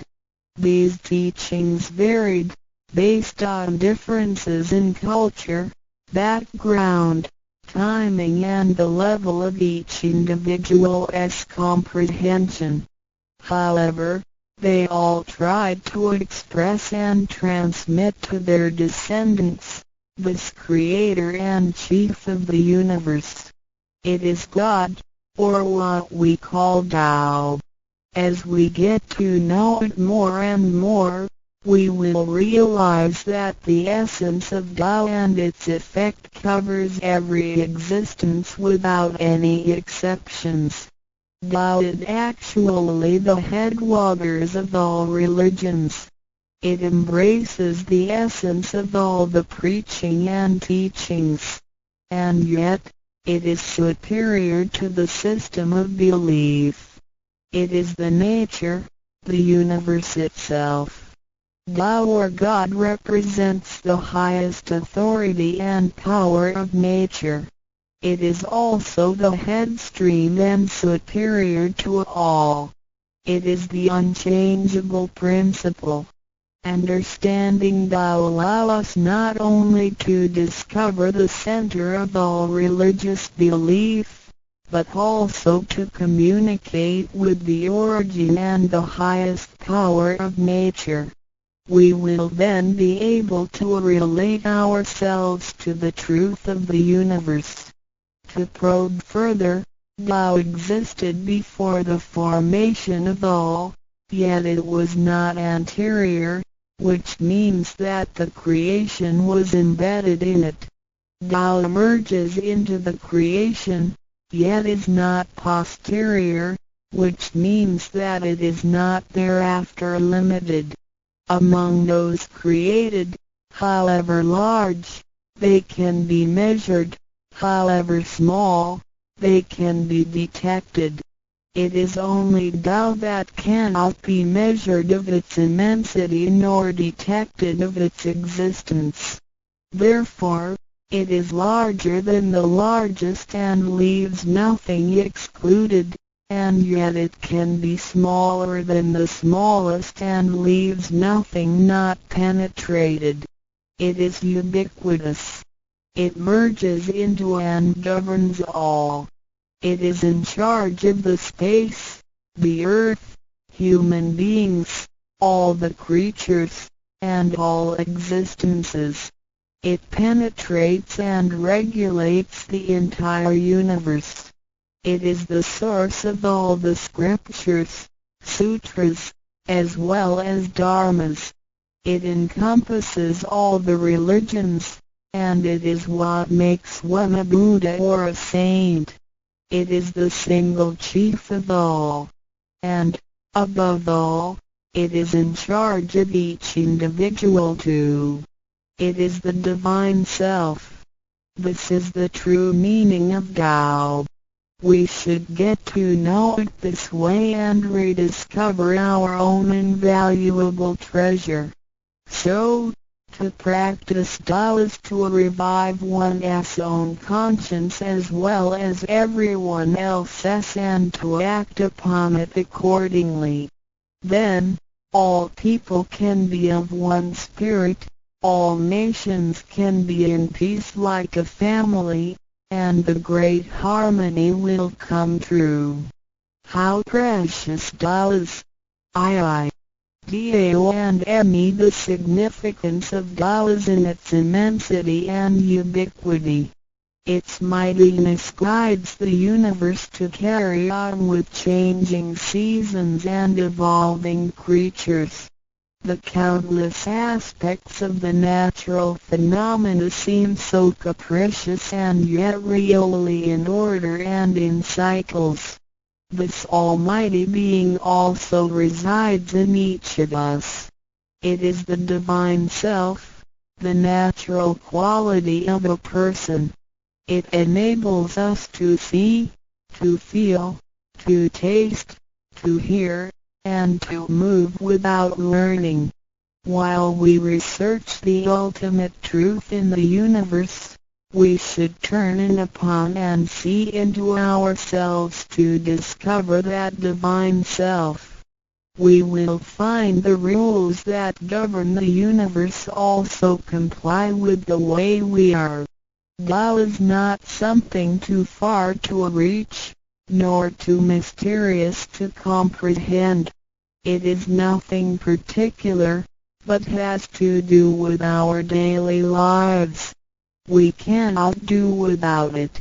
Every movement we make, in order to see, to touch, to feel and to think, is associated with Tao. Consider how many wonders are hidden in our body, how delicately our physical functions are carried out. For example, when we shake hands, the components involved would include the coordination of joints and muscles, the chemical reactions of energy, the transmission of information through nerve systems, and the actions occurring in our brain such as issuing orders, making judgments and analyzing situations. Even with the most advanced technology and the highest level of knowledge we have developed today, we cannot completely reconstruct such a function. Yet the ability to perform such a simple movement is there for all individuals, regardless of the level of a person's knowledge and his/her being a grown-up or a baby, a scholar or an illiterate. These are the kind of abilities we come equipped with naturally, without learning and being taught. It sits within us and is in charge of all. It is Tao, never diminishes nor inflates. Worldly knowledge acquired through learning can be forgotten.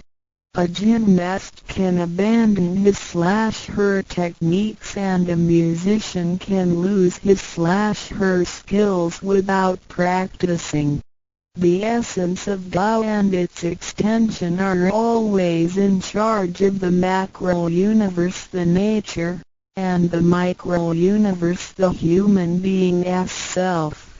We are associated with it unconsciously since the first day. Because it encompasses the whole nature within us, we also call it native self. Tao is within and surrounding us. It needs not be worshipped nor debated over, because its existence is unconditional, regardless of race, color, nationality, religion or status. It is impartial and stays constant. In receiving Tao, we not only find the origin of the universe, but also the divine self. We get to know the highest power in the universe as well as the genuine nature in charge itself. We discover the ultimate truth of the cosmos as well as the integrity of ourselves. Recognizing that the laws which govern the universe also govern us makes us be able to return to our true nature. To probe further, the most essential concept in Tao is that we all possess it intrinsically. It is the wisdom and ability we were born with without learning or practicing. It is one's conscience, which is like the Spirit of God, the divine and immortal nature. It is invisible and intangible. For this reason, we call it genuine emptiness, which means that to be really empty, it goes beyond emptiness and can therefore have marvelous existence in it. Marvelous existence is the foundation for the sky, the earth, human beings, all the creatures, and all existences. With omnipotence, Tao is called Great Lord of all beings. This almighty being is not only in charge of the entire universe, but also in charge of oneself. So the proverb is, Tao is within self, which is the drive of all one's abilities. A physical body without Tao is useless. This is the treasure that we should all realize and fully explore. What it is indeed. When we look around the world, we admire the miracles and wonders of nature. Countless things change and move simultaneously every second, and yet in order and in harmony. So do our bodies. Countless biochemical reactions and physical functions occur concurrently within our bodies. Without learning and thinking that comes subjectively, the thousands of activities that happen within us are the extension and action of Tao. And altogether, it is one single self. It functions naturally and automatically without the need for our intents to be involved. This is the effect of Tao within us. Tao is not only in control of the universe and nature, but also in charge of every human being in his/her own actions. In other words, it is the same source that governs us as well as everything else. Tao is invisible and intangible, but it has been working out its magic before day one. Thereafter, languages, cultures, religious scriptures, literature, and civilization were developed. They all originate from Tao functioning within us. People don't realize it is Tao that has been residing and working within us and have used soul to represent the confusing and yet irrefutable being.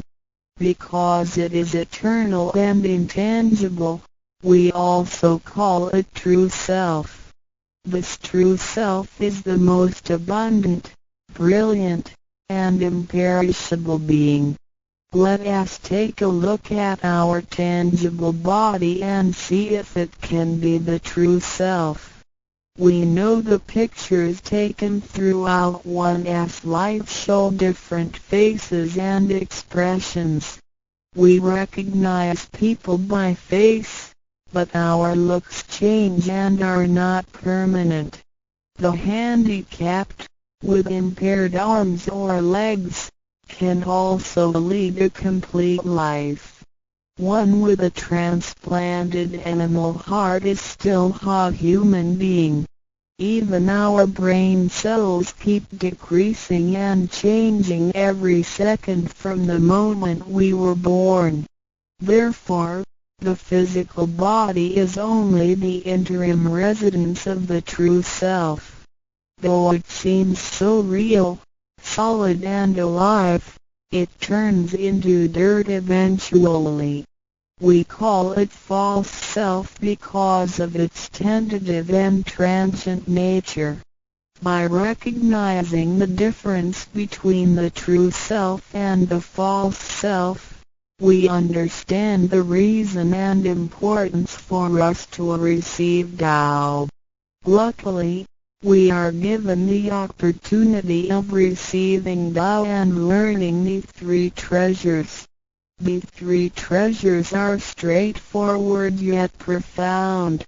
The meaning and details of them will be illustrated through the rite of receiving Tao. Here, we only discuss two issues. First, by receiving Tao, the true self gets plucked out. It leads to our conscience. Upon the time when material pursuance surpasses spiritual seeking, giving up the true self only makes us a walking corpse. In order to fulfill and satisfy the sensational desires of the false self, we may commit wrongdoings and harm others, eventually creating troubles for ourselves. Our inner conscience is identified and enlightened by receiving Tao. Thus, the body gets to work with the spirit in a mutually beneficial and harmonious way, making our lives joyful and meaningful. Second, by receiving Tao, the front door or main gate of our bodies gets opened.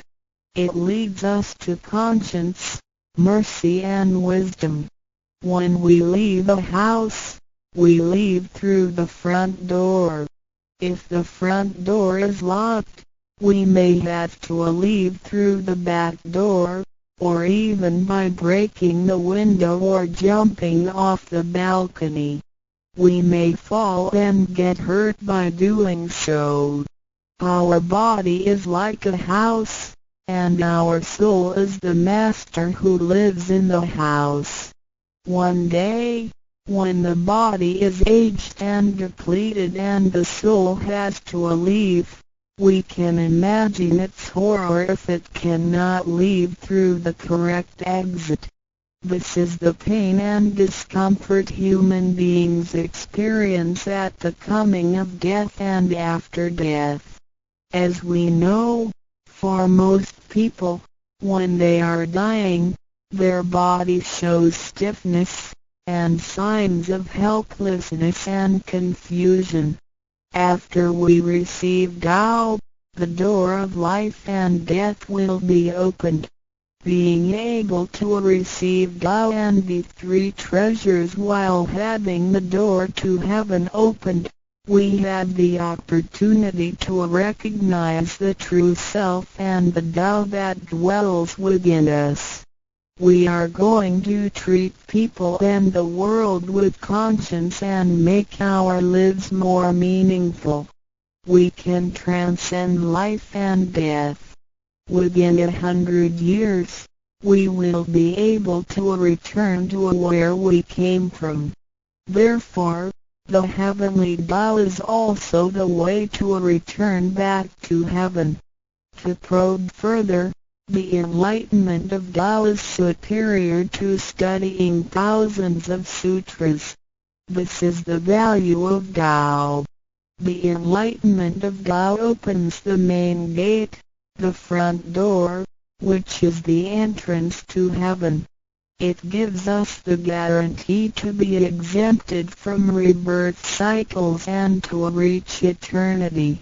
The superiority of this enlightenment lies in that it surpasses Buddhas and saints, it exceeds the scope of sutras and dharmas, and it transcends the universe.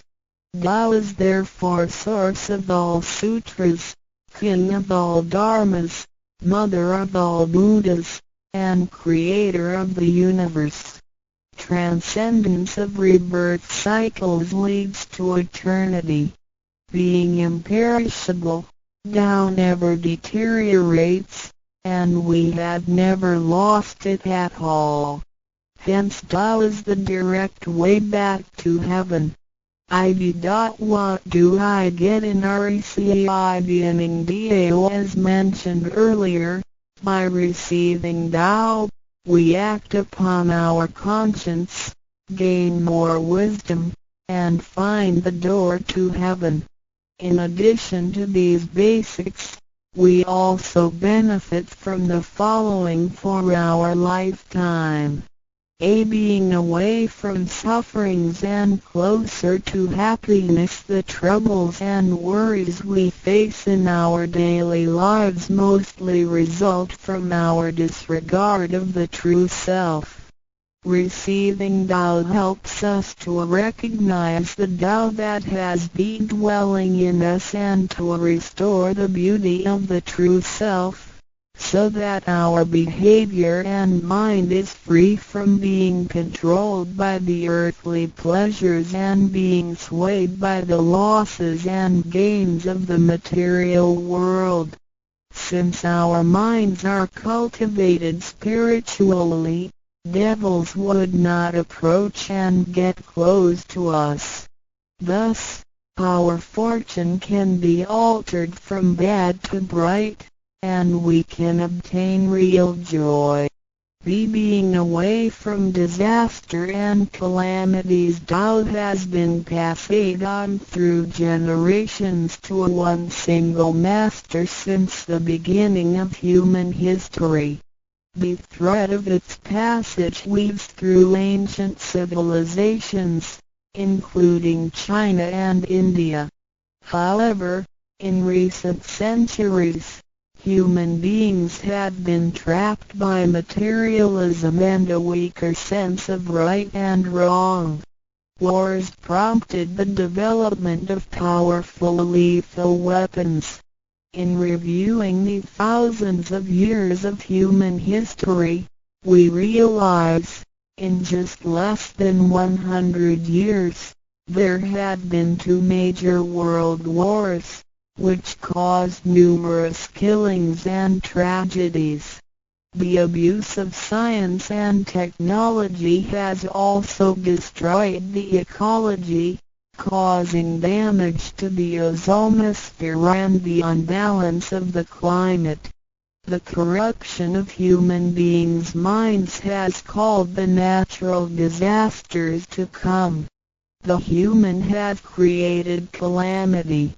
God, with His mercy, makes Tao available to everybody in order to save good people. After we receive Tao, with the true meaning of Tao in mind, we will be conscientious. We can use the three treasures whenever something dangerous and uncontrollable happens to us. We will be able to get away from bad encounters. This is a confessed fact. See, transcending life and death. Life is a mixture of happiness and bitterness. Throughout the journey of life, we experience birth, growth, aging, illness, and death. Joys are momentary and wealth is here today and gone tomorrow. Rather than seeking the pleasure of material life, the wise make full use of their lifetime searching the true meaning of life and eternity. In old times, doubt could only be received after harsh self-cultivation.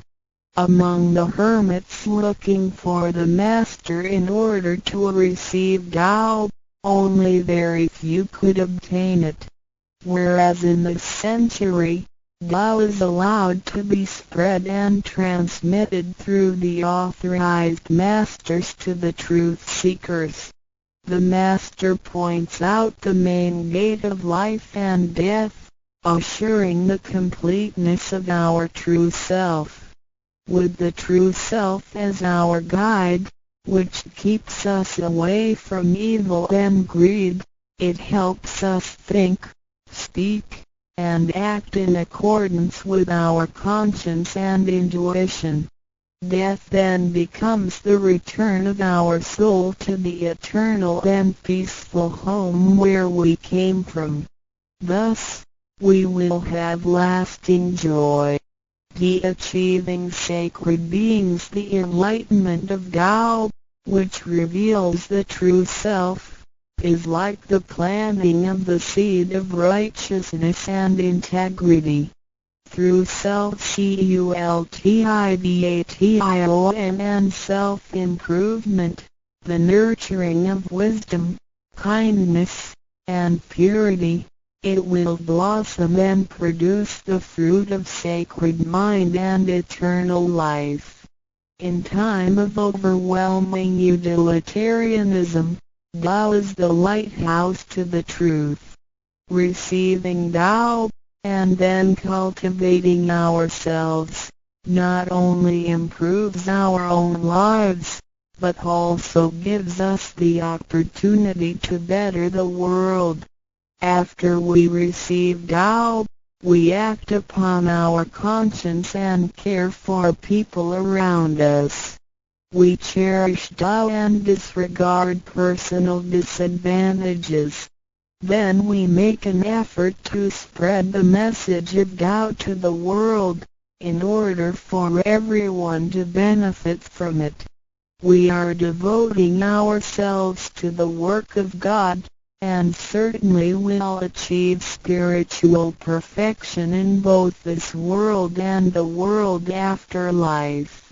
To probe further, the supremacy of Tao is based on the heavenly decree of God, by which Grand Masters can perform the passage of Tao. The enlightenment of Tao from Grand Masters directly opens the main gate of our bodies, which revives our divine nature. It reveals that heaven is not beyond oneself. Instead, one's true self merges into the entire universe. This is the supremacy of Tao. 1.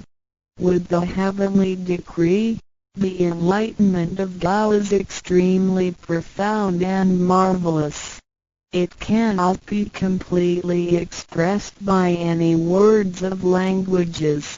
It is not recorded on any scriptures or sutras. It cannot be described by preaching, nor can it be acquired by human intelligence, nor derived from knowledge and experience, nor achieved from gifted talents.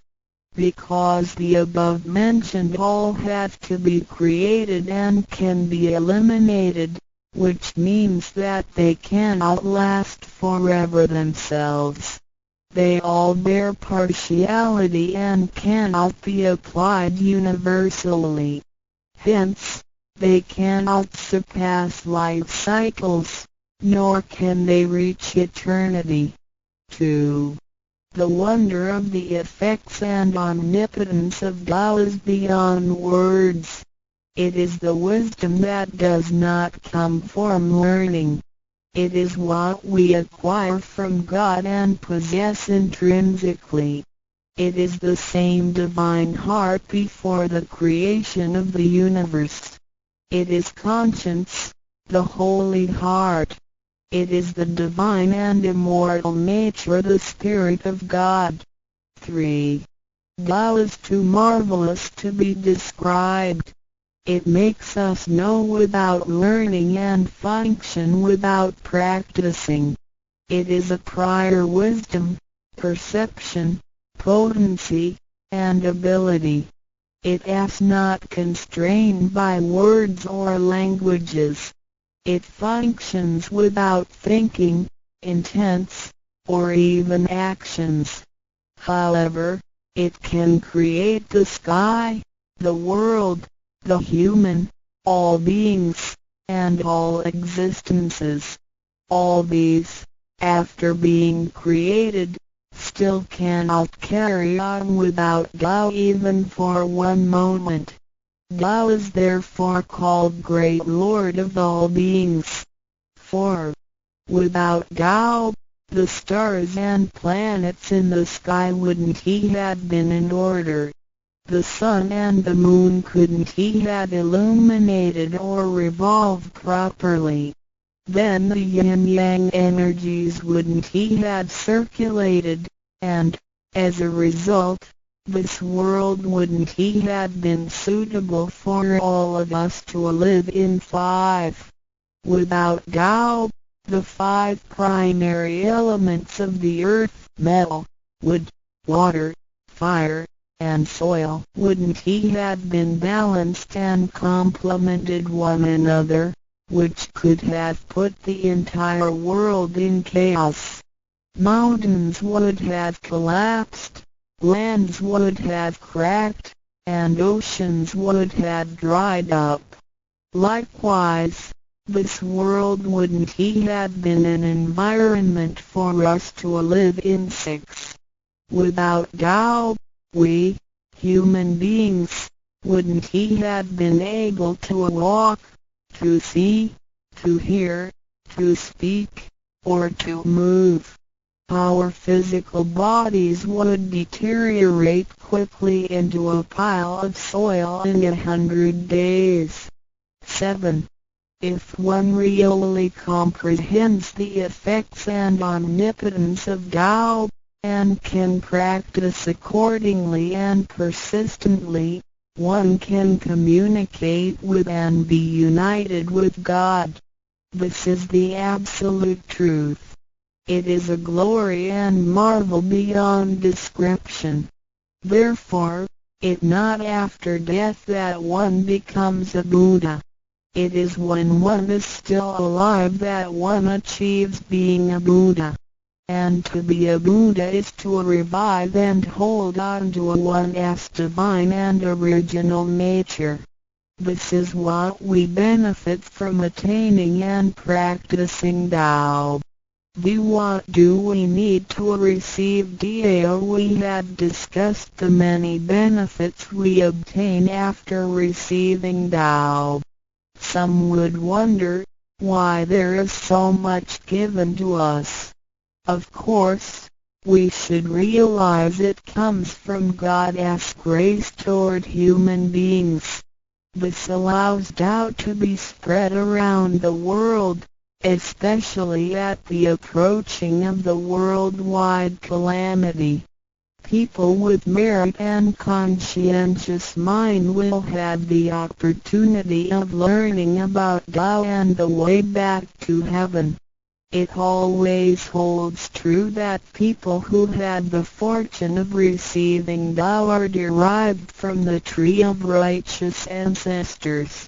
In addition, During the passage of Tao, it is required that we make promises to God that, after we receive Tao, we will keep in mind the true meaning of Tao and put it into action in our daily life.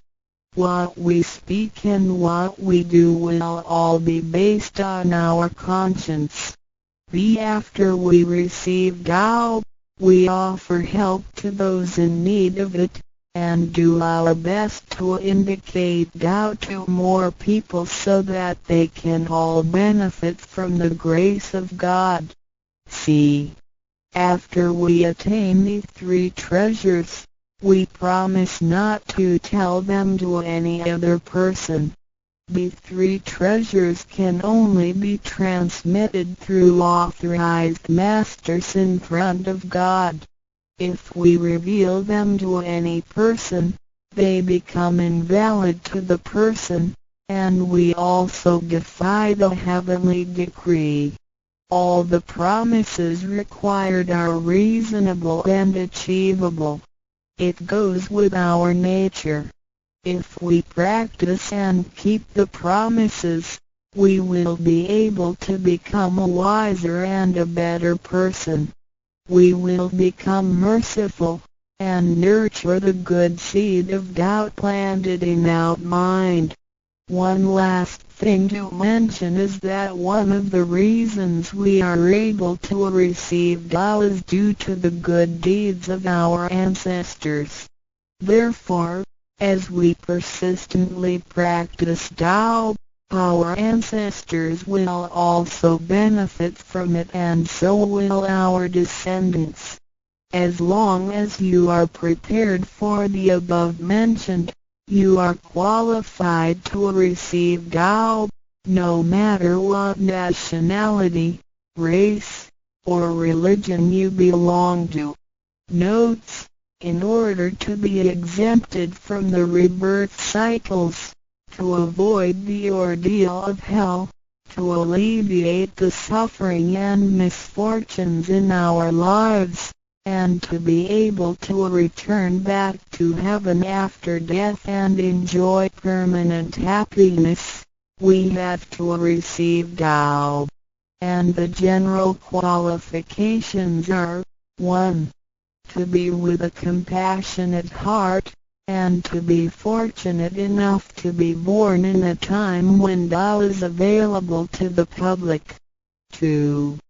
To have sowed the seeds of virtue by helping many people and offering lots of charitable services in the previous lives. This is the divine affinity with God. 3. To have ancestors with beneficences and welfare work as well. 4. To meet the introducer and guarantor who indicate the way to attain Tao to me. It is very likely that, in the previous lives, we did charitable services together, or we cultivated together in the same religion. So, in this life, when Tao is available, we can help each other out and practice Tao together again. So time is right for Tao due to our divine affinity. What impact does receiving Tao have on me? As we mentioned before, and like the old days when hermits had to leave their families to receive Tao through meditation and self-cultivation, Tao, at the present time, can be received in a way that is applicable and conforming to our practical needs. We don't have to give up our lifestyle in order to attain Tao. By the grace of God, Tao is intended to be delivered to the public at all levels of occupations and around the world, rather than being limited to a privileged group of people. The impacts that receiving Tao can have on our daily life are summarized as the following. A receiving Tao creates no conflicts with any religions. Tao governs the universe including all human beings. It existed before the formation of any religions. It is concordant with all religions, in the sense that religions preach the awareness of conscience and the pursuit of the truth. We don't need to give up our religion in order to receive Tao. On the contrary, by receiving Tao, we will have further understanding of the truth. The conscience becomes our ultimate guidance due to the variations of cultures, customs, backgrounds, legislation, and value systems. It is difficult to find a universal guideline for all of us to follow in our daily life. In receiving Tao, the main commandment is to act by our conscience, the true self, rather than by literature. We should be sensitive to the conscience, rather than be familiar with the laws. C.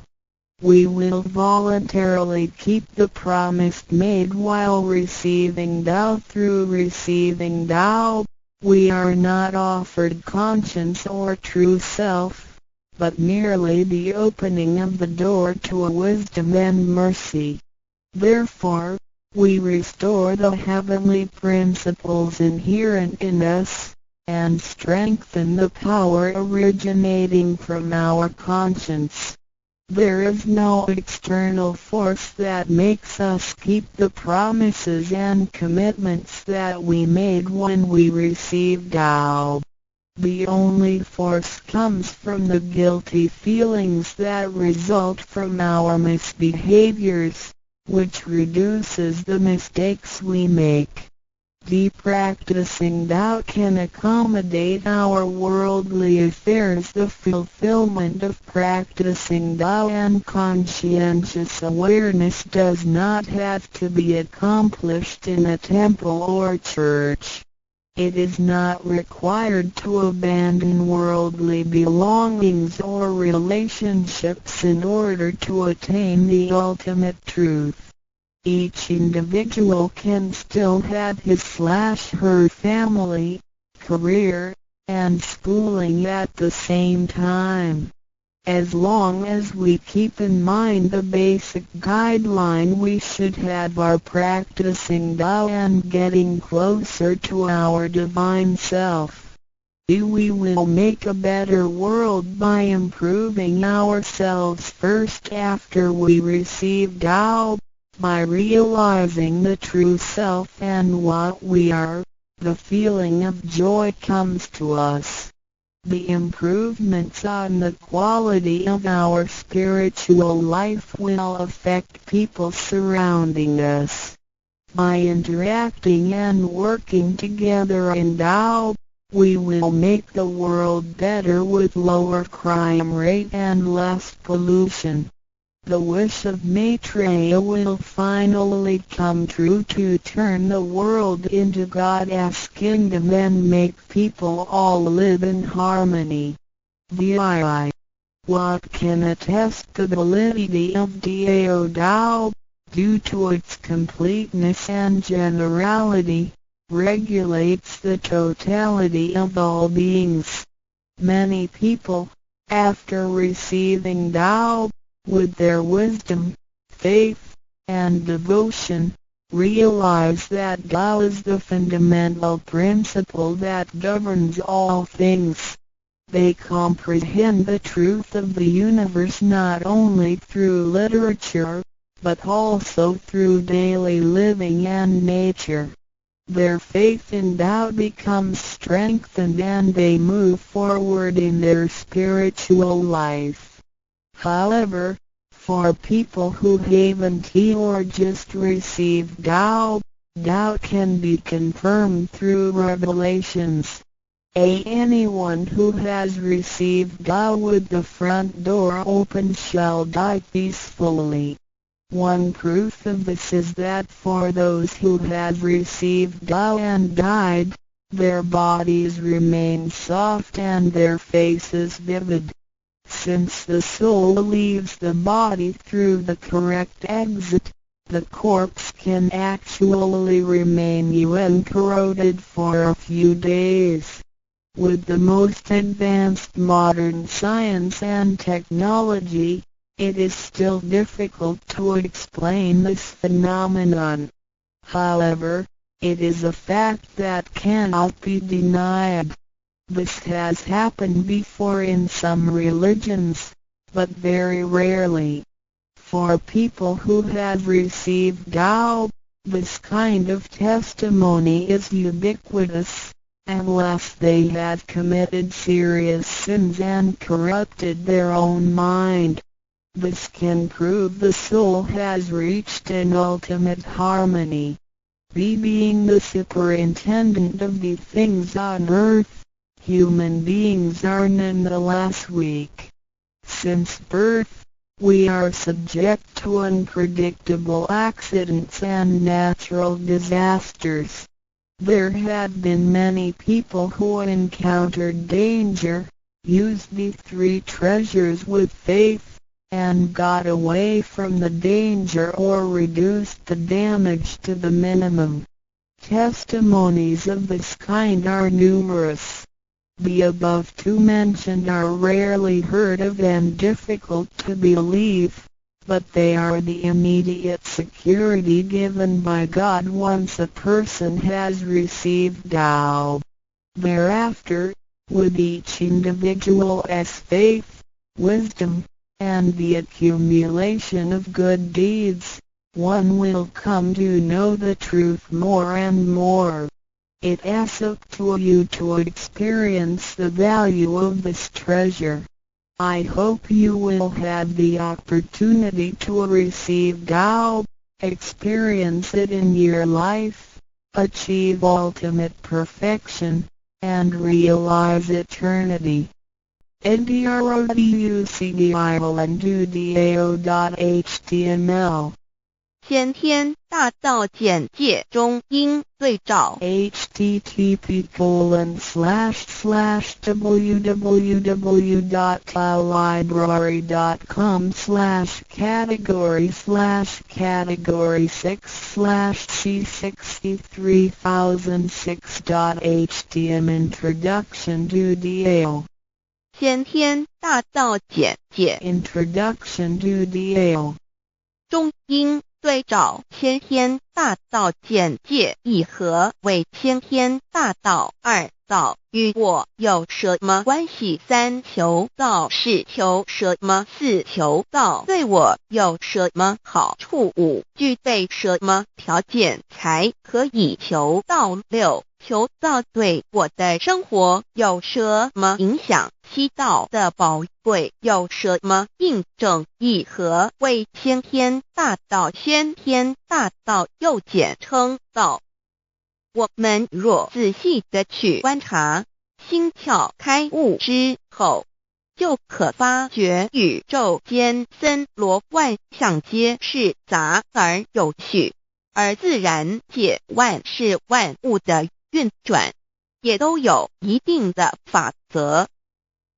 个天地人是万物的真主宰，就是道。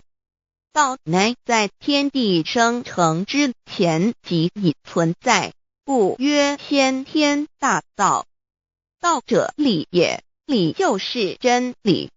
在天地人万物未生以前，道即已存在，而道能生天、生地、生人、生万物万类。在天地人万物毁灭之后，道不会毁灭。道因为无去无来，不生不灭，乃代表着宇宙间亘古不变的真理。道的本体，也就是宇宙自然的本体，在混沌未判之初，宇宙间只是一团灵妙理，无天无地无人，也没有语言和文字，所以我们是无法以任何语言文字或思虑来形容它。故大道无名强名曰道，我们也是勉强用到这个名词来代表它。在天地万物生成之后，早就能贯穿于宇宙万事万物之中，使一切的自然现象均能呈现和谐有条不紊的运转。这就是道的妙用。道大理为，我们虽然无时无刻离不开道的本体和妙用，却又很不容易去认识它。因此在2、3千年前，各教圣人应运出世，各化一方，针对当时天时地利及众生的根器，留下千经万典，传下诸多去恶从善的修持法门，同时也让芸芸众生认识了冥冥中宇宙万事万物均有一个真正的主宰，或称为上帝，或称为造化，或称为天主。我们称其为道或无生老，均是一名而同义。我们对道有了深一层的认识和体悟之后，就会了解天地间实无一物不是道之本体与妙用的合一。因此道虽然涵盖各大教门的经义，为千门万教的总源头，确实不局限于宗教的领域里。而上帝或老也不只代表着一切宗教的最高信仰中心，更是天地万事万物万类的根本源头与最高主宰，及宇宙间永恒不变的真理之道。所以我们今天有机会了解什么是先天大道，不只找到了各大教门的最高信仰中心，也找到了宇宙的根本源头与最高主宰，更能对宇宙至高无上的真理有一个初步的认识。道之真义，在先天之先不为先，在后天之后不为后，即大上有可量，即为上有可指，为道即大不可量，即为不可指。故所以大无不包，为无不入，无所不贯，无所不通，无所不彻，贯彻了天地人万物万类，贯彻了33天外，贯彻了千经万典，贯彻了千法万法，贯彻了千教万教，贯彻了千佛万祖，贯彻了我之一身。此乃显天大道宝贵的真义，人人必须知真觉，亦即是人人与我与人人良心之行也。此乃万众一心，万国一家，世界大同，此先天大道之宝贵也。二、道与我有什么关系？道的宝贵在于它大而无所不包，细而无所不入。天地生成之后，道贯穿于天地万物万类，使得日月星辰之运转各有其时，4时之交替，万物之消长各有其序。而最宝贵的是，个天地万物的主宰，同时也是我们人一生之主宰。曰性理，使得我们不学而能看、能听、能吃、能动。因此，我们不只要探求天地间的治理，更要回头认识我们身上固有的真理。故先天大道即是性理真传。道的宝贵，并不在于它有什么神秘稀有或特殊之处，而是在于它平时，但我们却时时刻刻离不开它的本体与妙用。我们反观一下自身，就会发觉我们身体的结构是非常精密和奥妙的。我们轻轻地握一下手，就算是这么简单的一个动作，其中所牵涉到的所有关节物理作用、能量、化学反应、神经系统资料讯息之传输及脑部分析、判断和命令之下达，以目前全世界的科技知识和文明水准，也无法一一表达出来。但是我们做出个动作的能力，却完全不因个人知道上了程度的差异而有任何影响。无论是学识多丰富的学者，或是目不识丁贩夫走卒，无论是成人，或是刚出生不久的婴儿，都可以轻而易举地做出的动作。人人与生俱来，不学而知，不学而能，无增无减的良知良能，就是主宰我们一生的道。我们有学习而得到的知识和才能，有忘记的时候，有疏远的时候，而道的本体和妙用，不用学习，不用思考，大而能主宰宇宙的运作消长，小而能主宰我们一生之视听言动。我们有而不知其有，用而不知其用，却又无时无刻不能缺少它的不增不减，本自具足一切我们身上固有的道，因为就在我们身上，又称作自性老。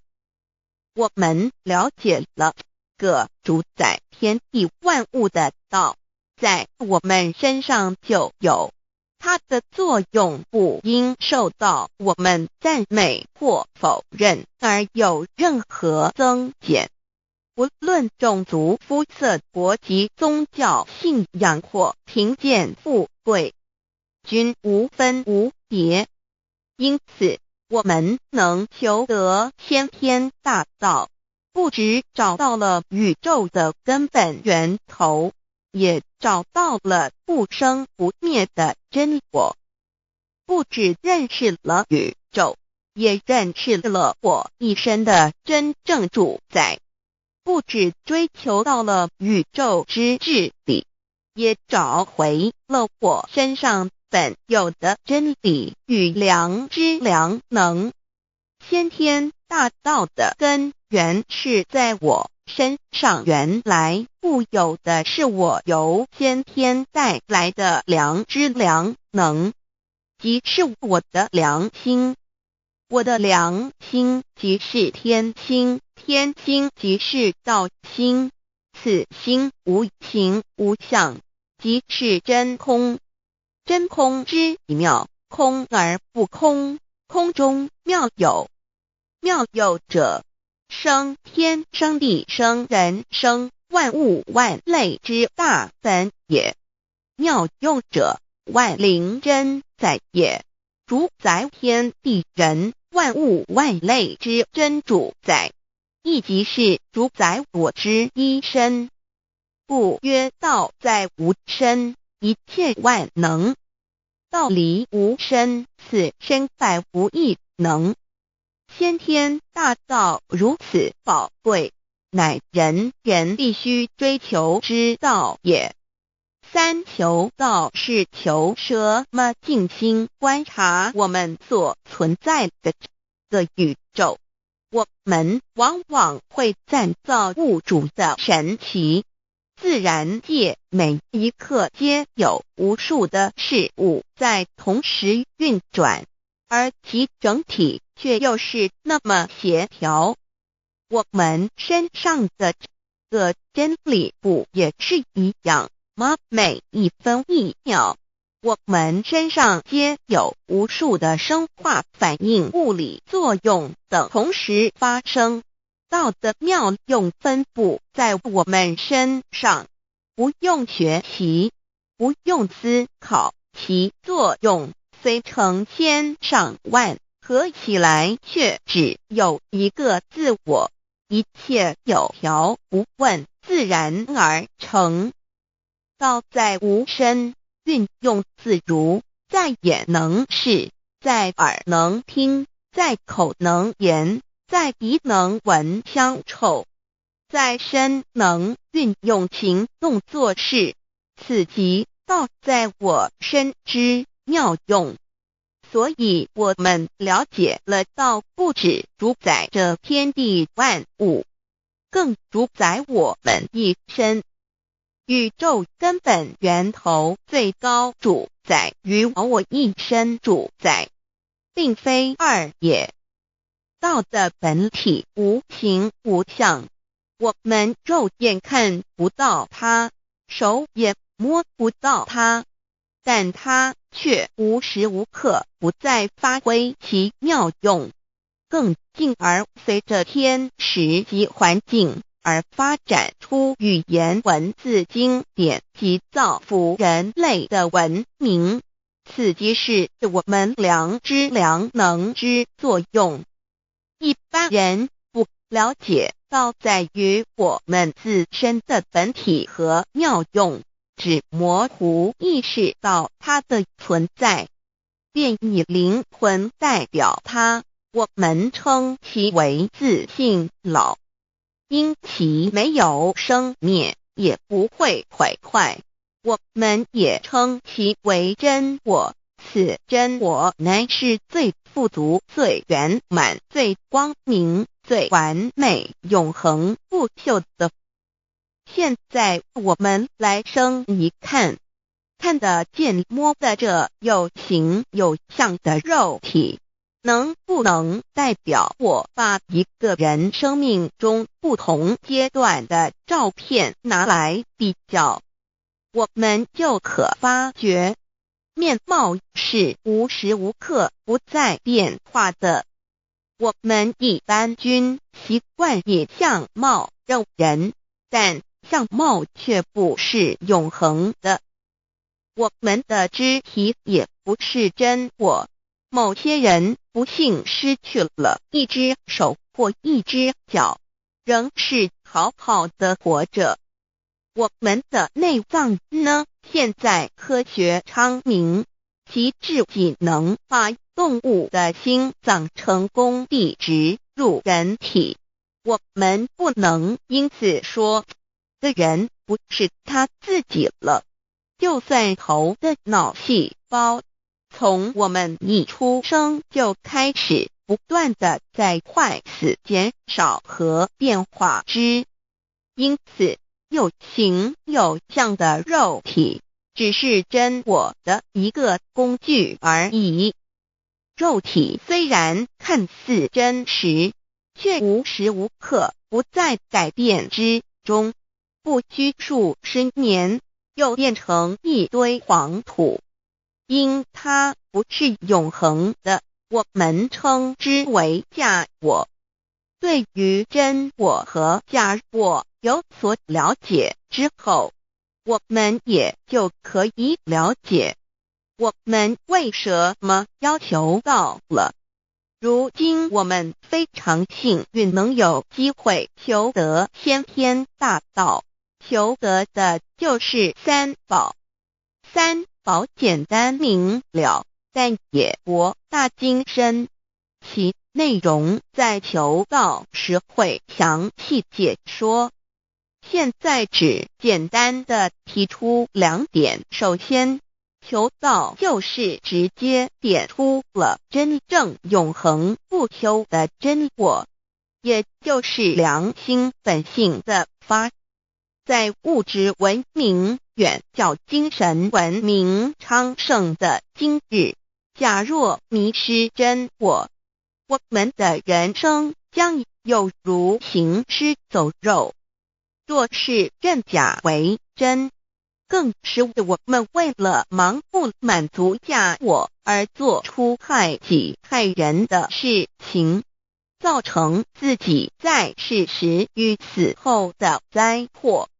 因此，求道启发了我们内在本的真我良心，真我假我协调融合，使我们的人生不论存没，都是平安喜乐自在充实而有意义。其次，求道也就是开启了我们身上的正门，又称良心之门、智慧之门、慈悲之门。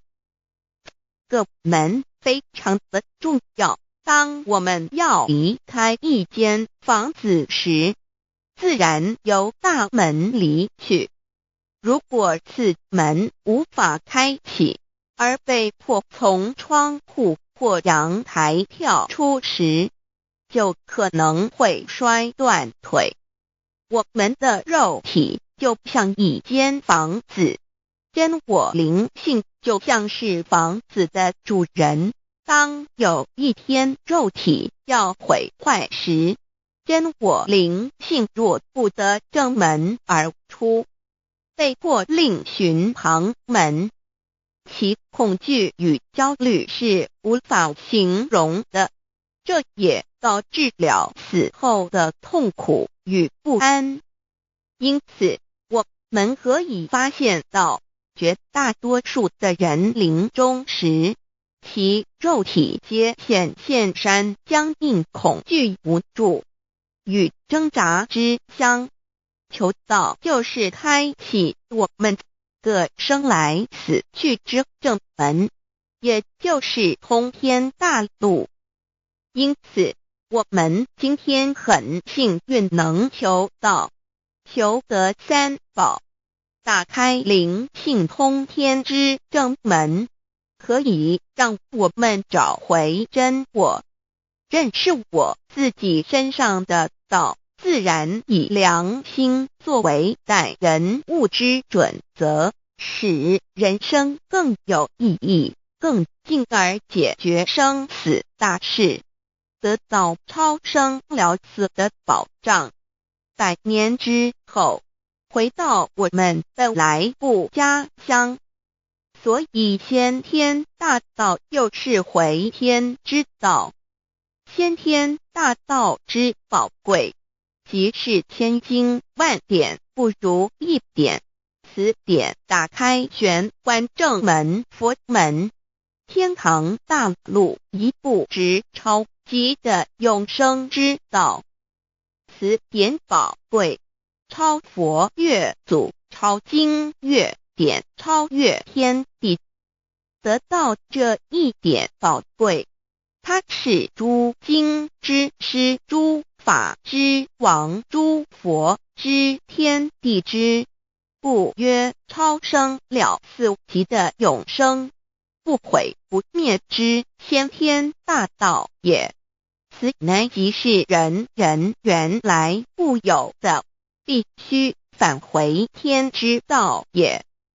四求道对我有什么好处？我们今天很高兴能有这个机缘求道，能够开启良心之门、智慧之门、通天之正门，这是第一步。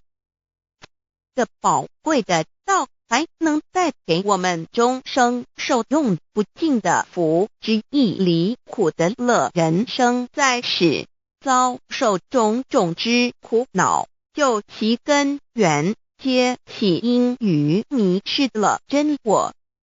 求道首先就是让我们认识人身上固有的道，找回我们本有至真至善至美具足圆满永恒不朽的真我，在日常言行之中发挥真我，使我们一举一动皆能合于理，止于至善，自然不会受周遭的人事物所左右，我们的心也就不会患得患失。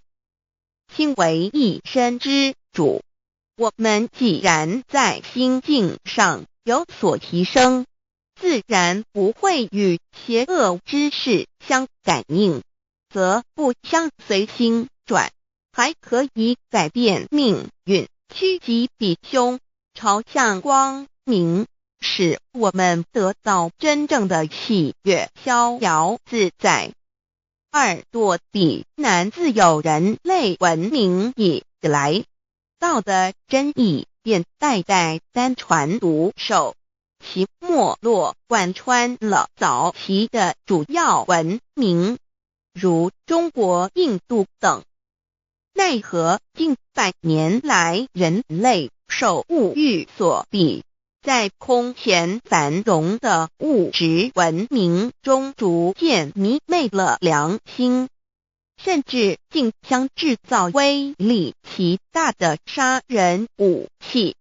回顾数千年人类历史，在近代短数十年间，便发生了2次世界大战，无数小战，伤亡无数。滥用科技文明，同时也损害了自然环境，造成大气臭氧层之破坏，全球性气候的改变，人心之变，干造了天灾人祸连连。人类已为自己酝酿了一个空前的浩劫，因此上帝洪恩慈悲，特将大道谱传于世，以挽救良善。求道以后，我们时刻存着道心，以良心待人处事。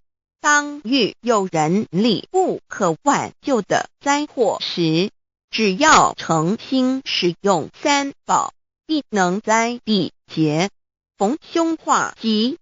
此事验证甚多，不胜枚举。三超生了4人生，有如一段苦乐相参的旅程，遭受生存竞争、衰老、病痛、死亡等困苦，人皆难免。而人间种种欢乐又往往是短暂易变的，尤其当旅程结束时，终就成空，归宿渺茫，更不禁令人凄毒怅惘。是以智慧者有见于此，乃以超生了死，追求真实永恒的人生意义为人生至高之目标，古代先修后的，因此古人为求超生了死，尽毕生之力苦修苦行，仍难以访得名师达成心愿。如今大道谱传，先道后修，在求道过程中，天命名师一指，开启了我们通天正门，先赋予超生了死的保障。我们得道以后，认识了真我，以真我为主宰，远离邪心妄念，让我们的心念、言语、行为，无论待人处事，皆合于良知。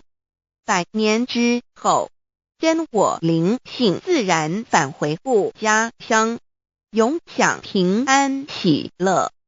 四成圣成贤求道，也就是为我们种下一个成圣成贤的正因道种。只要我们以智慧慈悲清净灌溉它，它必然萌芽开花结果。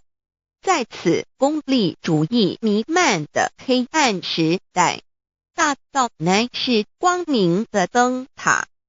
求道修道，不仅让我们能够独善其身，更使我们有机会可以兼善天下。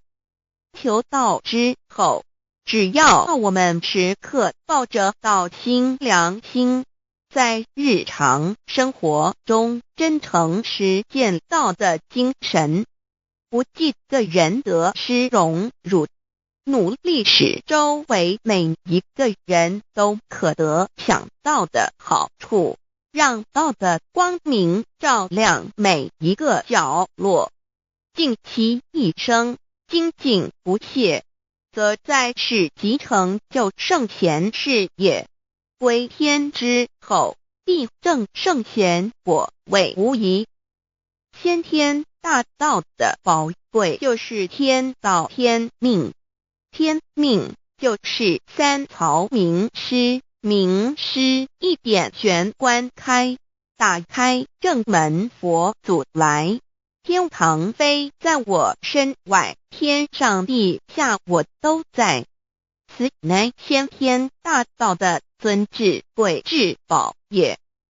先天大道，天命宝贵，三曹名师这一点妙至极意，非是在言语文字相声音可得，非是在千经万典上的，非是在讲经说法上的，非是在世智辩聪上的，非是在博学才能上的，非是在才高八斗上的。以上皆是生死法对待法，非是超生了死脱对待了生死之法也。此次级的先天大道妙用妙能的宝贵，其妙极矣。此者是无师智，此智是妙智妙慧，此智此慧是我本来固有的，由先天带来的，亦即是在找回来天地人万物万类为生以前我的初心，即我良心天心道心老心也。先天大道之妙，此妙之贵，妙不容言，不学而知，不学而能，亦即是先天带来的先知先觉妙用妙能。此知此觉此能此用，不用言语文字声色，不用思想，不用念头，不用言听是动，而生天地人万物万类。生天地人万物万类之后，这天地人万物万类，实可分妙也离不开其妙用妙能，故曰万灵真主宰也。设若天离开先天大道之妙用妙能，则河汉星斗乱序，日月无光，亦不能轮转，则阴阳二气不能流通，万物万类世界的众生，人人皆不得其生存。设若大地离开先天大道之妙用妙能，这金木水火土不能相配，则现象丛生，山崩地裂，海水枯干，亦使万物万类世界的众生人人不能得其生存。设若人离开先天大道之妙用妙能，则寸步难行，眼不能看，耳不能听，口不能言，总之全身不能动作。100日之后成了一堆臭骨臭泥土。此乃先天大道妙用妙能的宝贵，妙至极矣。设若觉悟认识先天大道之妙用妙能的支持而实行，即是天人合一，天人一体治理，绝言妙不容言，不是死后成佛，当体即佛矣。故曰如来佛，如是佛也。此乃的先天大道修先天大道之好处。勿具备什么条件才可以求道？求道既然能够带给我们终生受用不尽的好处，我们今日能有机会求道，会不会显得太容易了？事实上，我们能得闻先天大道，首先要感谢上帝的恩慈，将自古不倾泻的大道普传于世，使我们有机会得此天之道。另一方面，我们本身也必须具备足够的条件，祖上有德，根基深厚，佛缘成熟，才能够顺利求道。此外，我们必须向宇宙至高无上的造物主上帝发一个良心愿，此愿可归纳为3个要点：一得道以后，愿以明记并实践道的精神，也就是日常生活所思所言所行，皆愿以良心作为依归。2得道以后，愿以能力所及，助周围需要我们帮助的人，愿意多了解道的意义，并让更多的人蒙受天道的福祉。3得道以后，绝不将求得的3宝告知任何人。3宝必须在庄严的求道过程中，天命名师传授给我们，才有真实意义。若由我们泄露给其他人，则不但毫无意义，毫无效果，我们自己也违反了天律。这良心愿合乎人本具天赋的良知良能，所以我们人人都能够做到。真诚实践良心愿，也必须滋润我们求道时种下的智慧、慈悲、清净之正因道种，使它顺利萌芽、开花结果，才不至虚度这千载难逢的求道修道良辰。值得一提的是，我们能顺利求道，原因之一即是沾了祖德的光。是故上天开恩，只要我们修道有恒，则我们的祖先也有机会可以求道，超生得救。我们的子孙亦的印地，对父母祖先敬大小，这是最好的机会。只要具备以上条件，则无论任何国界、种族、宗教信仰的人，都可以求道。欲求得先天大道，脱出轮回之苦、地狱之灾，世间的穷通受忧、鳏寡孤独、生老病死苦，而返天堂永享天伦之乐者，必须我有得遇6万年良辰佳期的幸运。我本人心地善良，我有先天根基深厚，也就是我本人前世做的功德善事很多，刺激天缘。我本人祖先有功德，做善事，刺激祖上有德。我牧人遇到引宝师度我得道，此佛缘已至。也就是前生我们一同做过功德善事，或一同有修过宗教，今生遇天道降世，一同得道修道，此乃佛缘已至。六求道对我的生活有什么影响？现今正值上天恩开，先天大道普传，拯救良善之时，故普传方式皆以方便善巧，与众生契机为原则，因此求道不会对我们正常的生活造成任何负面影响。这与以往许多人苦修苦练，甚至出家的修行方式有很大差别。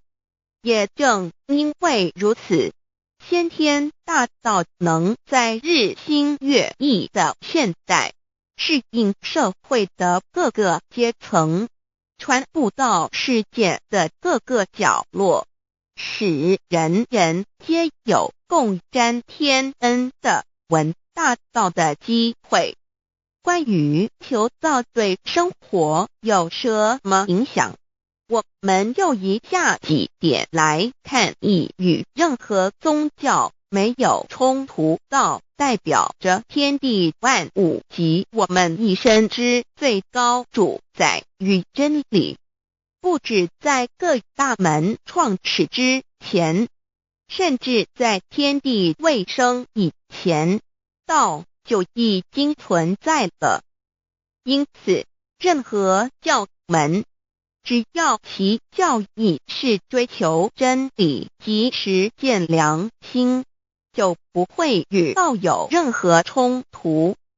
事实上，不止宗教，只要我们以探求真理的角度去观察，则自然界万事万物皆能与道吻合与印证。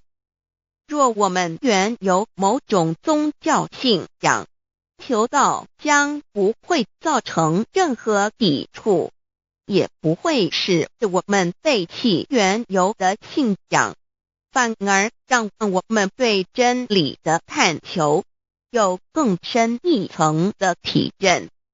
二、以良心经为最高规戒每一个人生活环境中的文化习俗、时代背景、法律条文及价值观念都不完全相同，因此没有任何一个具体的规戒或条文能够适用于所有的人。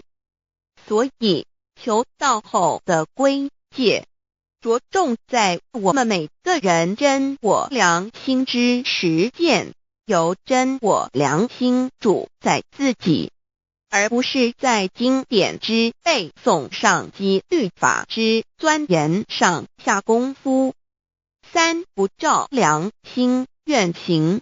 有何透过很重要的一点，求道并非从外在加给我们良心与真理，而是借着开启我们智慧慈悲之门，找回我们身上固有的真理，让天理良心自然流露。因此求道后，所有真修实行之人皆是自动自发的。是不，求道后，若我们不照良心愿而行，并非将出现任何外力来强制我们遵行此愿，而是将受到自己良心的谴责，由真我良心督促自己，而自然改过向善。四、胜凡间修真我之实践。并不局限于教堂或寺庙之中。因此，现今大道普传，并不要我们家舍业到深山古寺之中修炼，而是在不影响家庭、工作、学业之正常情况下圣凡兼修。在日常生活中，时时刻刻一言一行，皆能以天理良心为依归，就是真我之实践。务由提升自己而兼善天下，求道后会使我们生活更充实，心灵更和谐。而更重要的是，我们每一个人尽一己之力，借自身之提升，影响周遭之人事物，继而汇成一股力量，在这举世天理良心日趋沦丧之潮流中，匡正人心，力挽狂澜。如此必能早日实现先天大道普传之宗旨，即弥勒佛的原慈大愿，化污浊的人间为人间净土，化纷乱的世界为世间天国。七道的宝贵有什么印证到是宇宙的至高真理？它的作用贯穿了天地万物万类，更是我们一生之最高主宰。真正了解了这一点，我们就会体认到，道是随时随处可以被印证的。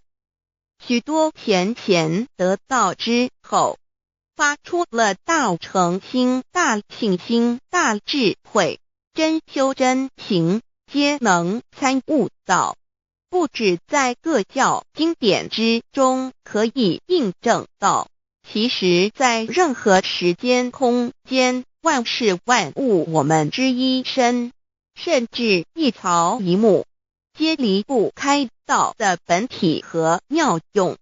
体认至此，自然能发出永不退转之道心。而尚未求道或刚求道者，则需借助于一些具有形象看得到、感受得到的印证，以奠定初步的信心。依任何人，只要有求道，经过身淡天命之名师点开玄关正门，传授三宝者，无论其功德高深为末，死后皆是身软如棉，面色如生，灵性由正门归天，东不品湿，下不腐臭，甚有多至数日不变，亦相满至者。目前的科技文明和医学知识还未进步到足以解释这种现象，但却无法否认个事实的存在。这种现象虽曾出现在某些宗教中，但极其罕见而珍贵，而求道之人除信道不笃于反道拜德者，不敢定论外，其余则比比皆是。肉身既显似瑞香，足可证其灵性已登善境，当无疑问。二人虽为万物之灵，其实是很脆弱的。自从生在这个世界上，就难免天灾人祸的威胁，甚多以求道者，在遇到人力不可挽救之危急情况下，诚心使用三宝，皆能大事化小，小事化无。这种例证多得不可胜数，无法在此一一例举。以上2点虽然极为宝贵，但却是任何人只要一求道，借着上帝的天命宝贵，立刻就可以得到的保障。此后就随个人的诚心智慧及对真理之实践，而有或深或浅不同的体认了。如人饮水，冷暖自知。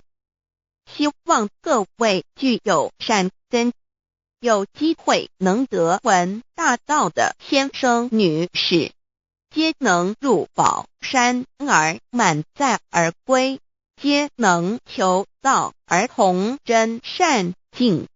Introduction to DAY. What is DAYI? DAO and MEII.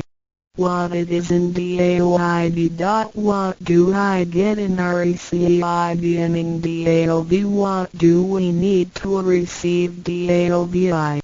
What impact does receiving DAO have on MEDII? What can attest the validity of DAOI? What is DAO? Observing the cosmos and all the living beings consciously, among all the earthly activities and phenomena, we will find the existence of the laws of nature. There is a supernatural origin which guides all the operations happening across the galaxy, the Earth, and the human beings. We call this source DAO. Tao existed before primordial time, and even before the universe was merged. It is the origin of the world, and it thereafter nurtures all the creatures and beings. Since it is unchangeable and does not evolve with time, it is the ultimate truth. It is what all saints and sages throughout human history had been searching for. The essence of Tao is the foundation of nature. The law or the power that existed before the universe was formed is beyond description, because there were no civilizations nor creatures, let alone languages. Since it cannot be applied any name, we simply call it Tao. After the world was merged, along with the mutations of the universe, we see the harmonious actions as exhibited in seasonal changes, rhythms of time and tide, and the balance of the ecosystem. We also find some conformity of human nature across various cultures. These prove the laws of nature. This is the extension of that original Tao when it is substantiated and materialized. It merged into everything that is within us. Now that we know Tao is present universally and yet difficult to be recognized, there have been prophets and preachers trying to make us know and understand the origin and the truth of life through various teachings and literature since the beginning of civilization. They were scattered around the world throughout history. As a result, great commandments were taught to disciples and goodness and badness were differentiated. These teachings varied, based on differences in culture, background, timing and the level of each individual's comprehension. However, they all tried to express and transmit to their descendants this Creator and Chief of the universe. It is God, or what we call Tao. As we get to know it more and more, we will realize that the essence of Tao and its effect covers every existence without any exceptions. Tao is actually the headwaters of all religions. It embraces the essence of all the preaching and teachings, and yet, it is superior to the system of belief. It is the nature, the universe itself. Tao or God represents the highest authority and power of nature. It is also the headstream and superior to all. It is the unchangeable principle. Understanding Tao allows us not only to discover the center of all religious belief, but also to communicate with the origin and the highest power of nature. We will then be able to relate ourselves to the truth of the universe. To probe further, Tao existed before the formation of all, yet it was not anterior, which means that the creation was embedded in it. Tao emerges into the creation, yet is not posterior, which means that it is not thereafter limited. Among those created, however large, they can be measured, however small, they can be detected. It is only Tao that cannot be measured of its immensity nor detected of its existence. Therefore, it is larger than the largest and leaves nothing excluded, and yet it can be smaller than the smallest and leaves nothing not penetrated. It is ubiquitous. It merges into and governs all. It is in charge of the space, the earth, human beings, all the creatures, and all existences. It penetrates and regulates the entire universe. It is the source of all the scriptures, sutras, as well as dharmas. It encompasses all the religions, and it is what makes one a Buddha or a saint. It is the single chief of all. And, above all, it is in charge of each individual too. It is the Divine Self. This is the true meaning of Tao. We should get to know it this way and rediscover our own invaluable treasure. So, to practice Tao is to revive one's own conscience as well as everyone else's and to act upon it accordingly. Then, all people can be of one spirit, all nations can be in peace like a family, and the great harmony will come true. How precious Tao is! Tao and Me. The significance of Tao is in its immensity and ubiquity. Its mightiness guides the universe to carry on with changing seasons and evolving creatures. The countless aspects of the natural phenomena seem so capricious and yet really in order and in cycles. This almighty being also resides in each of us. It is the Divine Self, the natural quality of a person. It enables us to see, to feel, to taste, to hear, and to move without learning. While we research the ultimate truth in the universe, we should turn in upon and see into ourselves to discover that Divine Self. We will find the rules that govern the universe also comply with the way we are. Tao is not something too far to reach, nor too mysterious to comprehend. It is nothing particular, but has to do with our daily lives. We cannot do without it. Every movement we make, in order to see, to touch, to feel and to think, is associated with Tao. Consider how many wonders are hidden in our body, how delicately our physical functions are carried out. For example, When we shake hands, the components involved would include the coordination of joints and muscles, the chemical reactions of energy, the transmission of information through nerve systems, and the actions occurring in our brain such as issuing orders, making judgments and analyzing situations.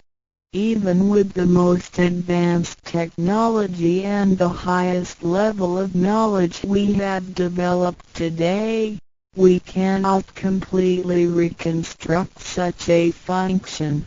Yet the ability to perform such a simple movement is there for all individuals, regardless of the level of a person's knowledge and his/her being a grown-up or a baby, a scholar or an illiterate. These are the kind of abilities we come equipped with naturally, without learning and being taught. It sits within us and is in charge of all. It is Tao, never diminishes nor inflates. Worldly knowledge acquired through learning can be forgotten. A gymnast can abandon his/her techniques and a musician can lose his/her skills without practicing. The essence of Tao and its extension are always in charge of the macro-universe, the nature, and the micro-universe, the human being as self. We are associated with it unconsciously since the first day. Because it encompasses the whole nature within us, we also call it native self. Tao is within and surrounding us. It needs not be worshipped nor debated over, because its existence is unconditional, regardless of race, color, nationality, religion or status. It is impartial and stays constant. In receiving Tao, we not only find the origin of the universe, but also the divine self. We get to know the highest power in the universe as well as the genuine nature in charge of self. We discover the ultimate truth of the cosmos as well as the integrity of ourselves. Recognizing that the laws which govern the universe also govern us makes us be able to return to our true nature. To probe further, the most essential concept in Tao is that we all possess it intrinsically. It is the wisdom and ability we were born with without learning or practicing. It is one's conscience, which is like the Spirit of God, the divine and immortal nature. It is invisible and intangible. For this reason, we call it genuine emptiness, which means that to be really empty, it goes beyond emptiness and can therefore have marvelous existence in it. Marvelous existence is the foundation for the sky, the earth, human beings, all the creatures, and all existences. With omnipotence, Tao is called Great Lord of all beings. This almighty being is not only in charge of the entire universe, but also in charge of oneself. So the proverb is, Tao is within self, which is the drive of all one's abilities. A physical body without Tao is useless. This is the treasure that we should all realize and fully explore. What it is indeed. When we look around the world, we admire the miracles and wonders of nature. Countless things change and move simultaneously every second, and yet in order and in harmony. So do our bodies. Countless biochemical reactions and physical functions occur concurrently within our bodies. Without learning and thinking that comes subjectively, the thousands of activities that happen within us are the extension and action of Tao. And altogether, it is one single self. It functions naturally and automatically without the need for our intents to be involved. This is the effect of Tao within us. Tao is not only in control of the universe and nature, but also in charge of every human being in his/her own actions. In other words, it is the same source that governs us as well as everything else. Tao is invisible and intangible, but it has been working out its magic before day one. Thereafter, languages, cultures, religious scriptures, literature, and civilization were developed. They all originate from Tao functioning within us. People don't realize it is Tao that has been residing and working within us and have used soul to represent the confusing and yet irrefutable being. Because it is eternal and intangible, we also call it true self. This true self is the most abundant, brilliant, and imperishable being. Let us take a look at our tangible body and see if it can be the true self. We know the pictures taken throughout one's life show different faces and expressions. We recognize people by face, but our looks change and are not permanent. The handicapped, with impaired arms or legs, can also lead a complete life. One with a transplanted animal heart is still a human being. Even our brain cells keep decreasing and changing every second from the moment we were born. Therefore, the physical body is only the interim residence of the true self. Though it seems so real, solid and alive, it turns into dirt eventually. We call it false self because of its tentative and transient nature. By recognizing the difference between the true self and the false self, we understand the reason and importance for us to receive Tao. Luckily, we are given the opportunity of receiving Tao and learning the three treasures. The three treasures are straightforward yet profound. The meaning and details of them will be illustrated through the rite of receiving Tao. Here, we only discuss two issues. First, by receiving Tao, the true self gets plucked out. It leads to our conscience. Upon the time when material pursuance surpasses spiritual seeking, giving up the true self only makes us a walking corpse. In order to fulfill and satisfy the sensational desires of the false self, we may commit wrongdoings and harm others, eventually creating troubles for ourselves. Our inner conscience is identified and enlightened by receiving Tao. Thus, the body gets to work with the spirit in a mutually beneficial and harmonious way, making our lives joyful and meaningful. Second, by receiving Tao, the front door or main gate of our bodies gets opened. It leads us to conscience, mercy and wisdom. When we leave a house, we leave through the front door. If the front door is locked, we may have to leave through the back door, or even by breaking the window or jumping off the balcony. We may fall and get hurt by doing so. Our body is like a house, and our soul is the master who lives in the house.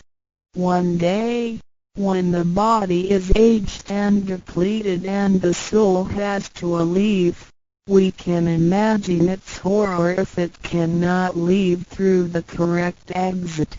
This is the pain and discomfort human beings experience at the coming of death and after death.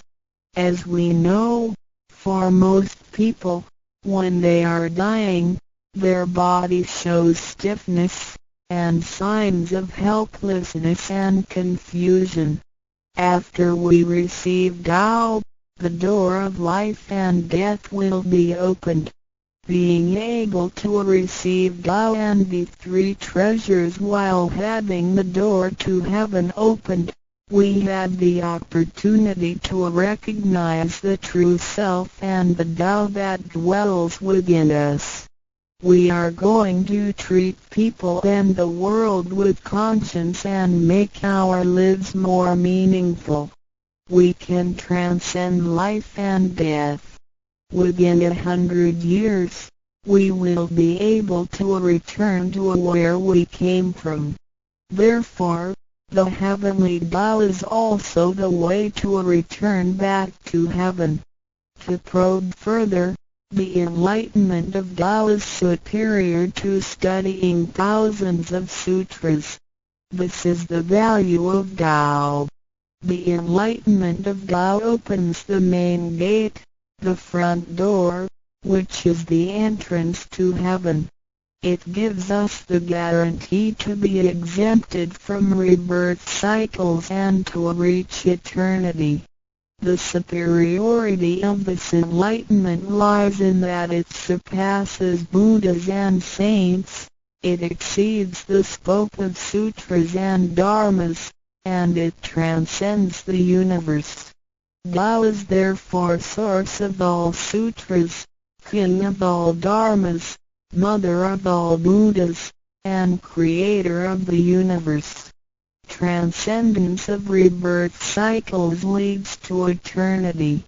Being imperishable, Tao never deteriorates, and we have never lost it at all. Hence Tao is the direct way back to heaven. What do I get in RECI beginning DAO? As mentioned earlier, by receiving Tao, we act upon our conscience, gain more wisdom, and find the door to heaven. In addition to these basics, we also benefit from the following for our lifetime. Being away from sufferings and closer to happiness. The troubles and worries we face in our daily lives mostly result from our disregard of the true self. Receiving Tao helps us to recognize the Tao that has been dwelling in us and to restore the beauty of the true self, so that our behavior and mind is free from being controlled by the earthly pleasures and being swayed by the losses and gains of the material world. Since our minds are cultivated spiritually, devils would not approach and get close to us. Thus, our fortune can be altered from bad to bright, and we can obtain real joy. Being away from disaster and calamities. Tao has been passed on through generations to one single master since the beginning of human history.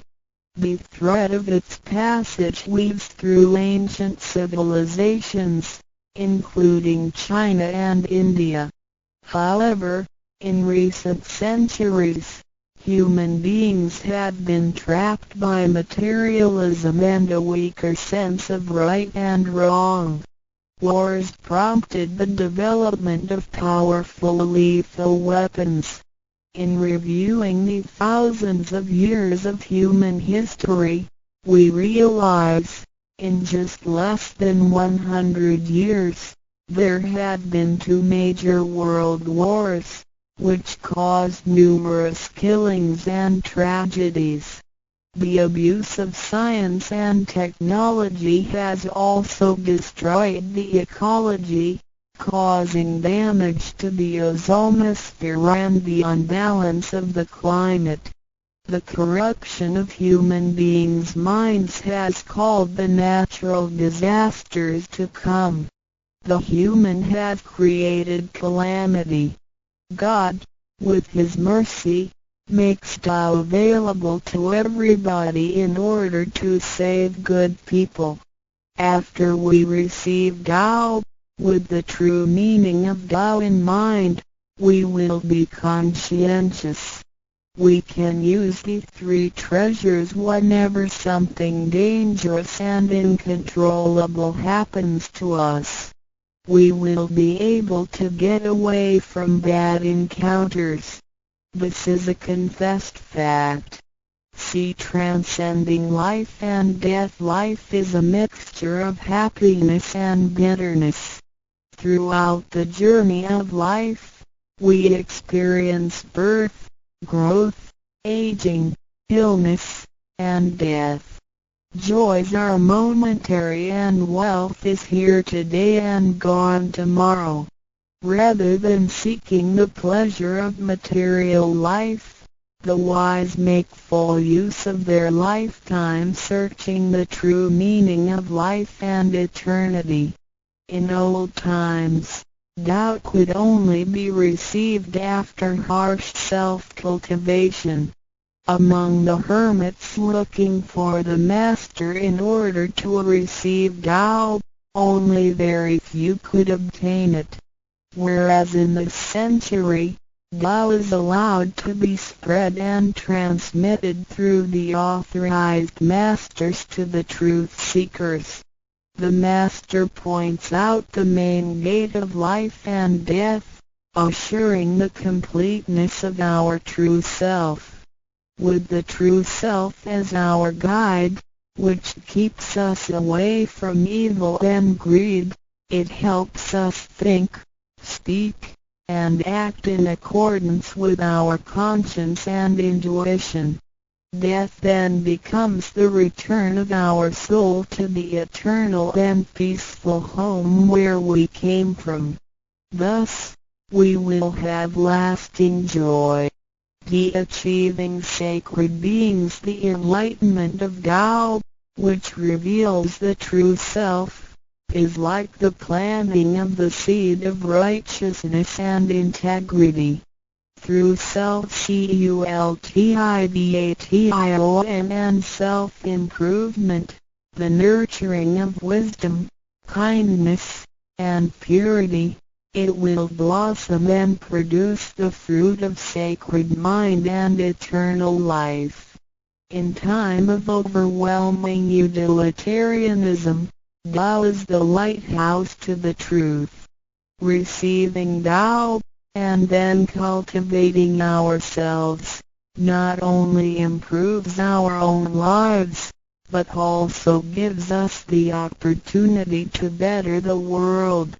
After we receive Tao, we act upon our conscience and care for people around us. We cherish Tao and disregard personal disadvantages. Then we make an effort to spread the message of Tao to the world, in order for everyone to benefit from it. We are devoting ourselves to the work of God, and certainly will achieve spiritual perfection in both this world and the world after life. To probe further, the supremacy of Tao is based on the heavenly decree of God, by which Grand Masters can perform the passage of Tao. The enlightenment of Tao from Grand Masters directly opens the main gate of our bodies, which revives our divine nature. It reveals that heaven is not beyond oneself. Instead, one's true self merges into the entire universe. This is the supremacy of Tao. 1. With the heavenly decree, the enlightenment of Tao is extremely profound and marvelous. It cannot be completely expressed by any words of languages. It is not recorded on any scriptures or sutras. It cannot be described by preaching, nor can it be acquired by human intelligence, nor derived from knowledge and experience, nor achieved from gifted talents. Because the above-mentioned all have to be created and can be eliminated, which means that they cannot last forever themselves. They all bear partiality and cannot be applied universally. Hence, they cannot surpass life cycles, nor can they reach eternity. 2. The wonder of the effects and omnipotence of Tao is beyond words. It is the wisdom that does not come from learning. It is what we acquire from God and possess intrinsically. It is the same divine heart before the creation of the universe. It is conscience, the holy heart. It is the divine and immortal nature, the Spirit of God. 3. Tao is too marvelous to be described. It makes us know without learning and function without practicing. It is a prior wisdom, perception, potency, and ability. It is not constrained by words or languages. It functions without thinking, intents, or even actions. However, it can create the sky, the world, the human, all beings, and all existences. All these, after being created, still cannot carry on without Tao even for one moment. Tao is therefore called Great Lord of all beings. 4. Without Tao, the stars and planets in the sky wouldn't he had been in order. The sun and the moon couldn't he had illuminated or revolved properly.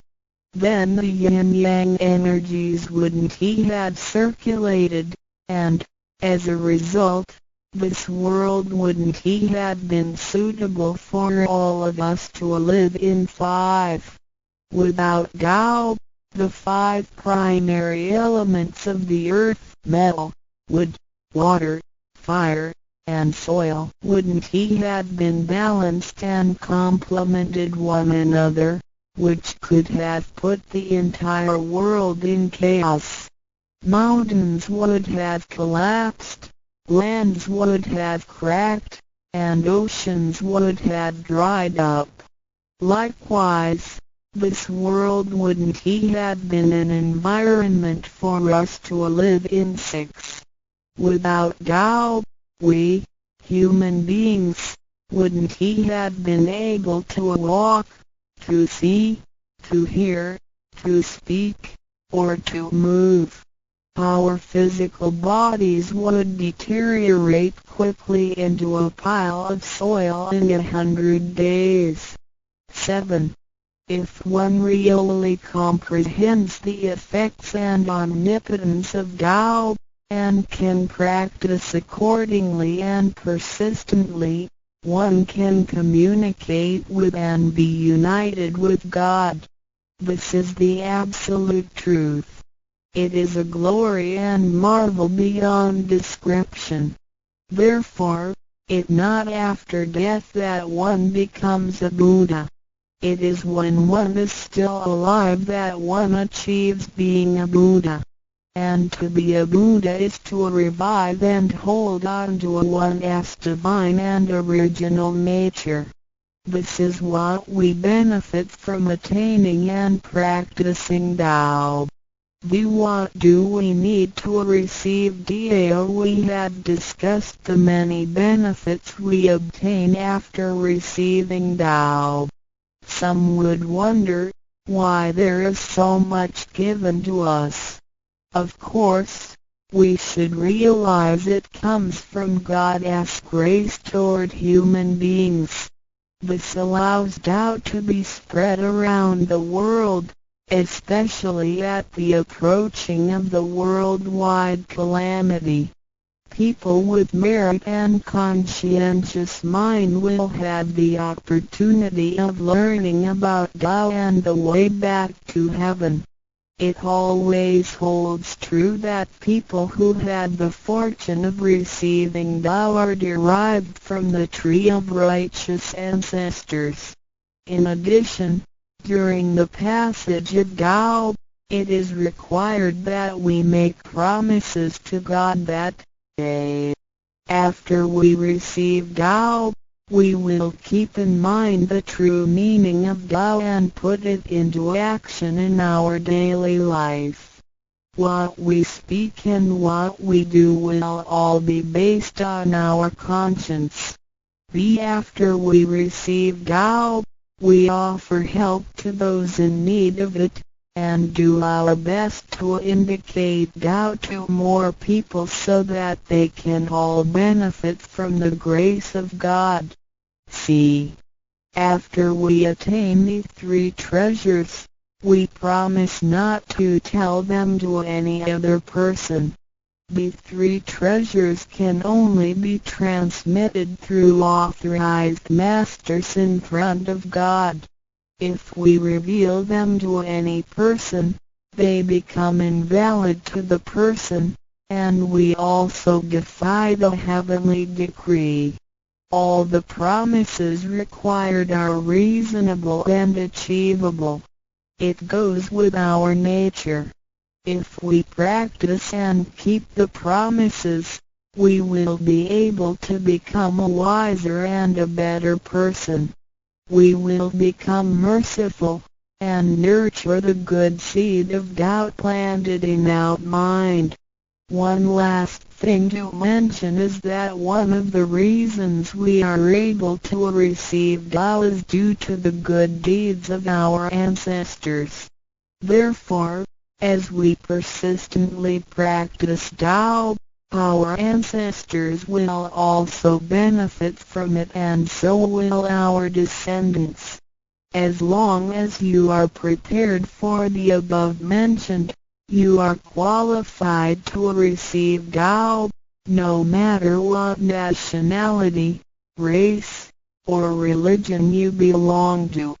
Notes: in order to be exempted from the rebirth cycles, to avoid the ordeal of hell, to alleviate the suffering and misfortunes in our lives, and to be able to return back to heaven after death and enjoy permanent happiness, we have to receive Tao.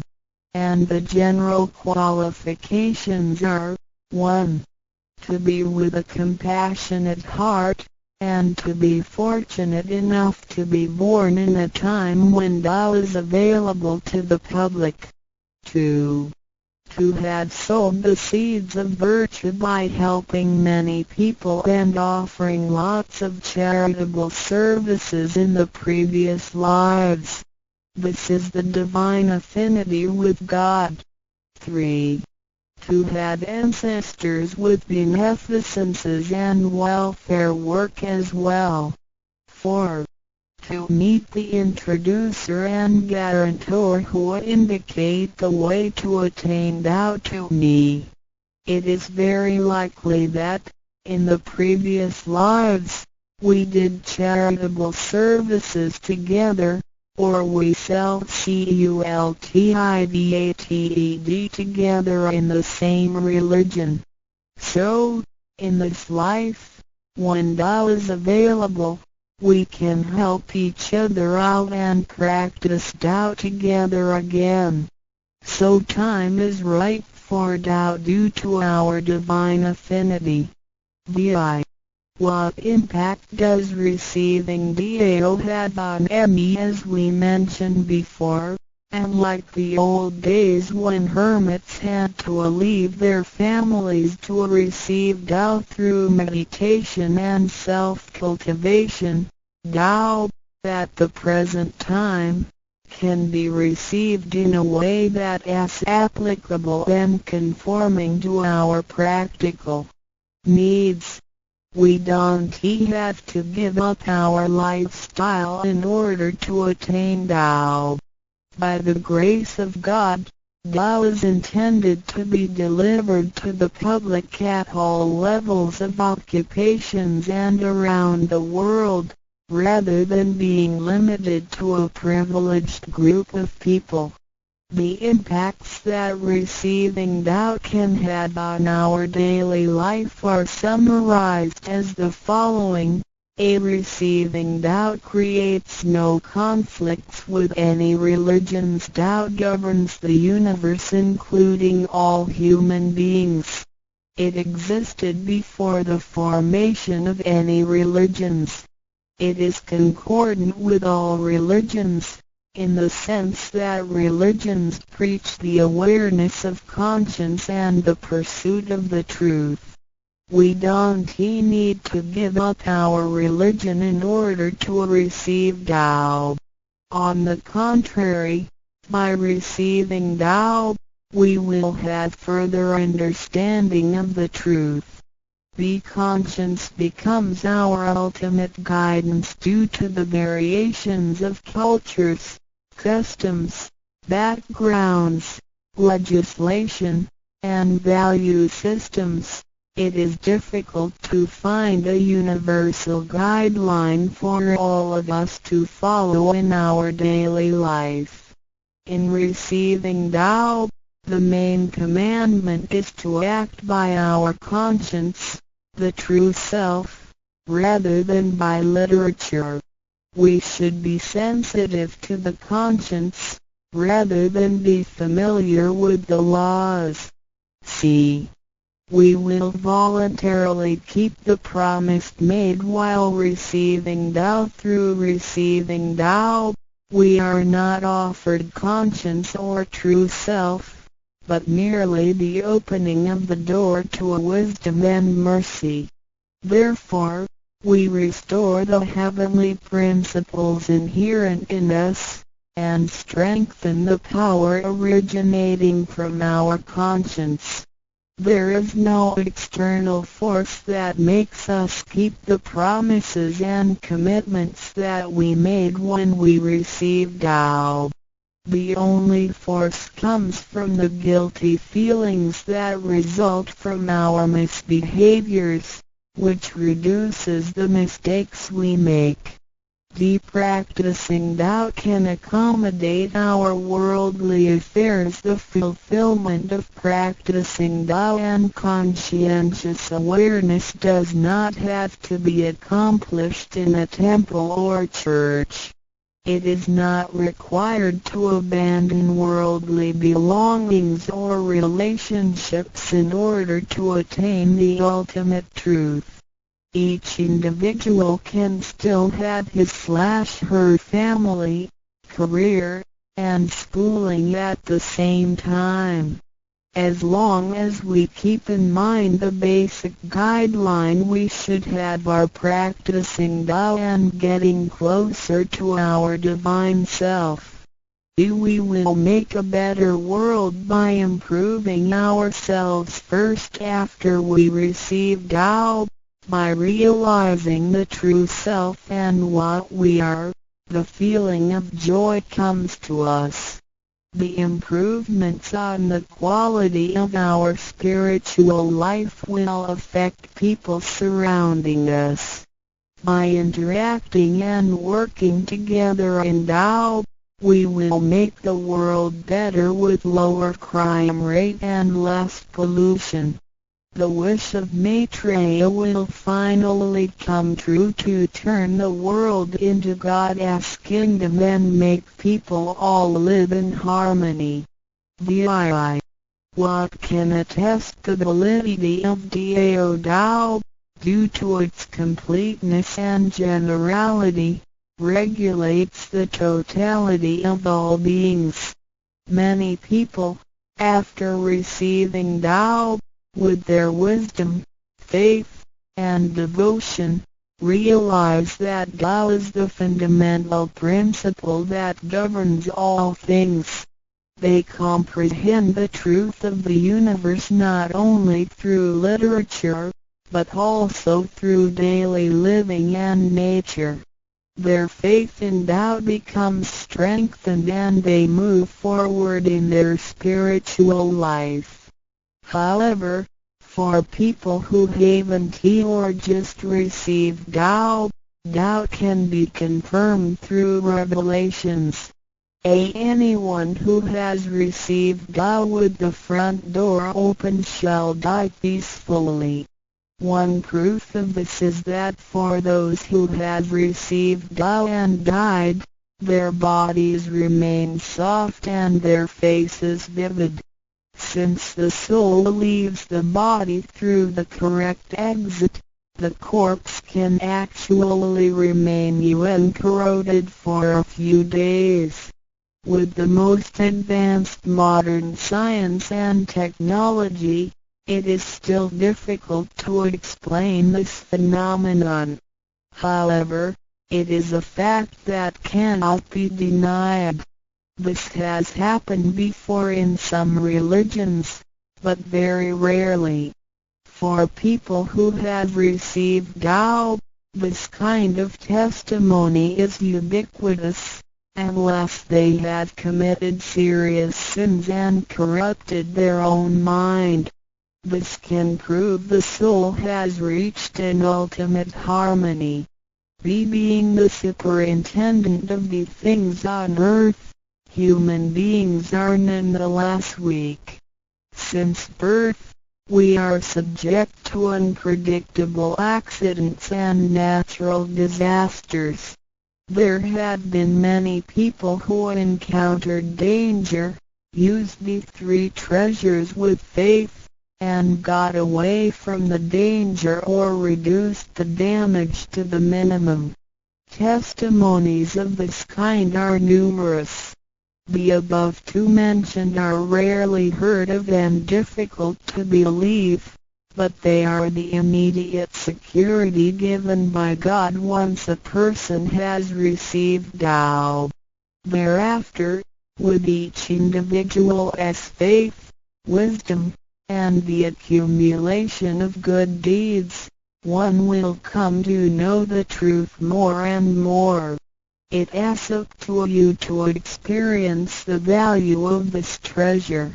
I hope you will have the opportunity to receive Tao, experience it in your life, achieve ultimate perfection, and realize eternity. ndroducdao.html 先天大道简介中英对照 http://www.taolibrary.com/category/category6/c63006.htm Introduction to Dao 先天大道简介 Introduction to Dao 中英对照先天大道简介一和为先天大道二道与我有什么关系？三求道是求什么？四求道对我有什么好处？五具备什么条件才可以求道？六求道对我的生活有什么影响？七道的宝贵有什么印证？一和为先天大道，先天大道又简称道。我们若仔细地去观察，心窍开悟之后，就可发觉宇宙间森罗万象皆是杂而有序，而自然界万事万物的运转，也都有一定的法则。个天地人事万物的真主宰就是道。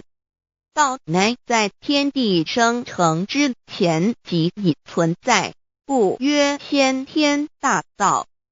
道者理也，理就是真理。在天地人万物未生以前，道即已存在，而道能生天生地生人生万物万类。在天地人万物毁灭之后，道不会毁灭。道因为无去无来，不生不灭，乃代表着宇宙间亘古不变的真理。道的本体，也就是宇宙自然的本体。在混沌未判之初，宇宙间只是一团灵妙理，无天无地无人，也没有语言和文字，所以我们是无法以任何语言文字或思虑来形容它。故大道无名强名曰道，我们也是勉强用到这个名词来代表它。在天地万物生成之后，道又能贯穿于宇宙万事万物之中，使一切的自然现象均能呈现和谐有条不紊的运转。这就是道的妙用。道大理为，我们虽然无时无刻离不开道的本体和妙用，却又很不容易去认识它。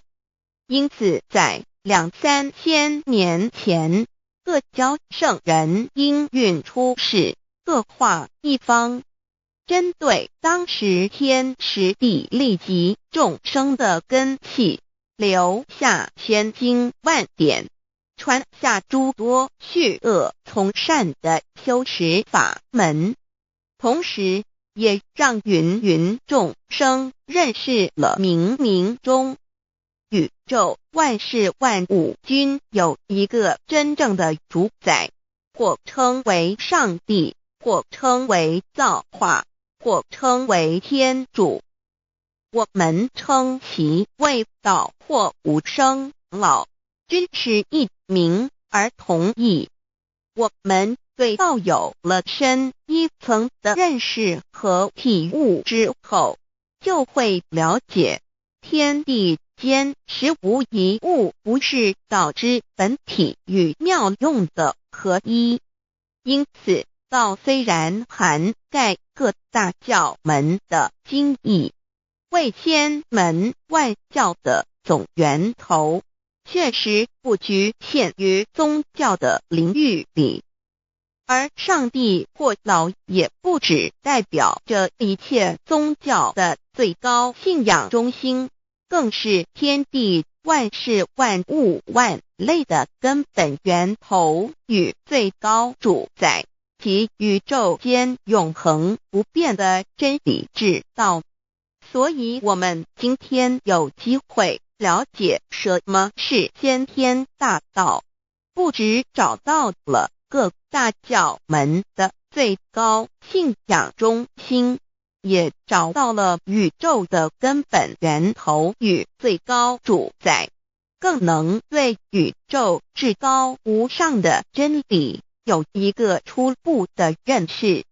道之真义，在先天之先不为先，在后天之后不为后，即大上有可量，即为上有可止，为道即大不可量，即为不可止。不所以大无不包，为无不入，无所不贯，无所不通，无所不彻，贯彻了天地人万物万类，贯彻了33天外，贯彻了千经万典，贯彻了千法万法，贯彻了千教万教，贯彻了千佛万祖，贯彻了我之一身。此乃显天大道宝贵的真义，人人必须知真觉，亦即是人人与我，我与人人良心之行也。此乃万众一心，万国一家，世界大同，此先天大道之宝贵也。二道与我有什么关系？道的宝贵在于它大而无所不包，细而无所不入。天地生成之后，道贯穿于天地万物万类，使得日月星辰之运转各有其时，四时之交替，万物之消长各有其序。而最宝贵的是各天地万物的主宰，同时也是我们人一生之主宰，曰性理，使得我们不学而能看，能听，能吃，能动。因此我们不只要探求天地间的治理，更要回头认识我们身上固有的真理。故先天大道即是性理真传。道的宝贵并不在于它有什么神秘稀有或特殊之处，而是在于它平时，但我们却时时刻刻离不开它的本体与妙用。我们反观一下自身，就会发觉我们身体的结构是非常精密和奥妙的。我们轻轻地握一下手，就算是这么简单的一个动作，其中所牵涉到的所有关节物理作用、能量、化学反应、神经系统资料讯息之传输及脑部分析、判断和命令之下达，以目前全世界的科技知识和文明水准，也无法一一表达出来。但是我们做出个动作的能力，却完全不因个人知道上了程度的差异而有任何影响。无论是学识多丰富的学者，或是目不识丁贩夫走卒，无论是成人，或是刚出生不久的婴儿，都可以轻而易举地做出的动作。人人与生俱来，不学而知，不学而能，无增无减的良知良能，就是主宰我们一生的道。我们有学习而得到的知识和才能，有忘记的时候，有疏远的时候，而道的本体和妙用，不用学习，不用思考，大而能主宰宇宙的运作消长，小而能主宰我们一生之视听言动。我们有而不知其有，用而不知其用，却又无时无刻不能缺少它的不增不减，本自具足一切我们身上固有的道，因为就在我们身上，又称作自性老。我们了解了个主宰天地万物的道，在我们身上就有，它的作用不应受到我们赞美或否认而有任何增减。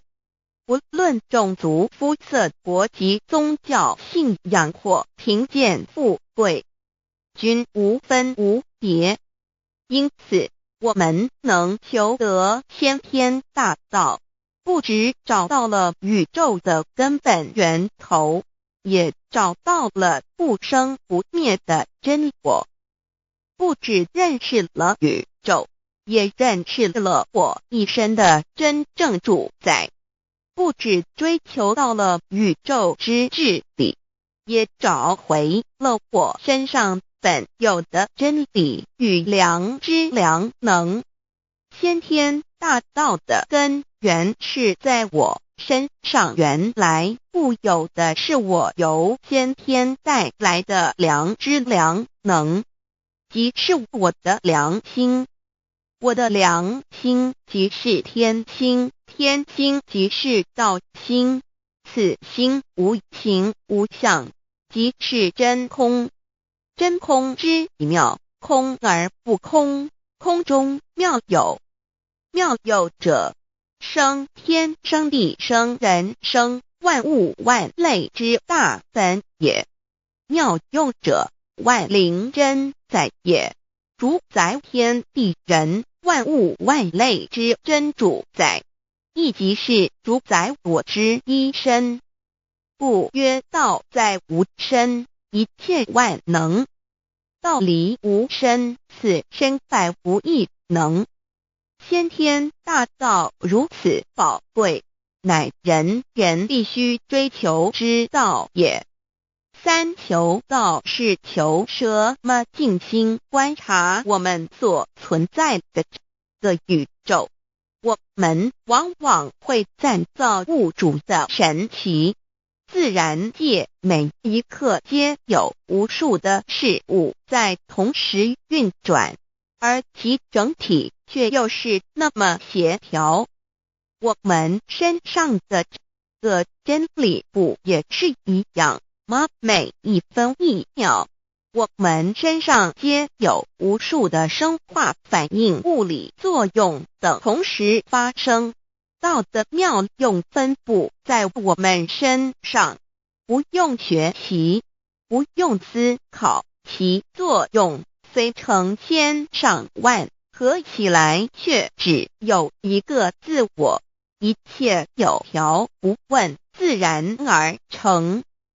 道在无身，运用自如，在眼能视，在耳能听，在口能言，在鼻能闻香臭，在身能运用行动做事，此即道在我身之妙用。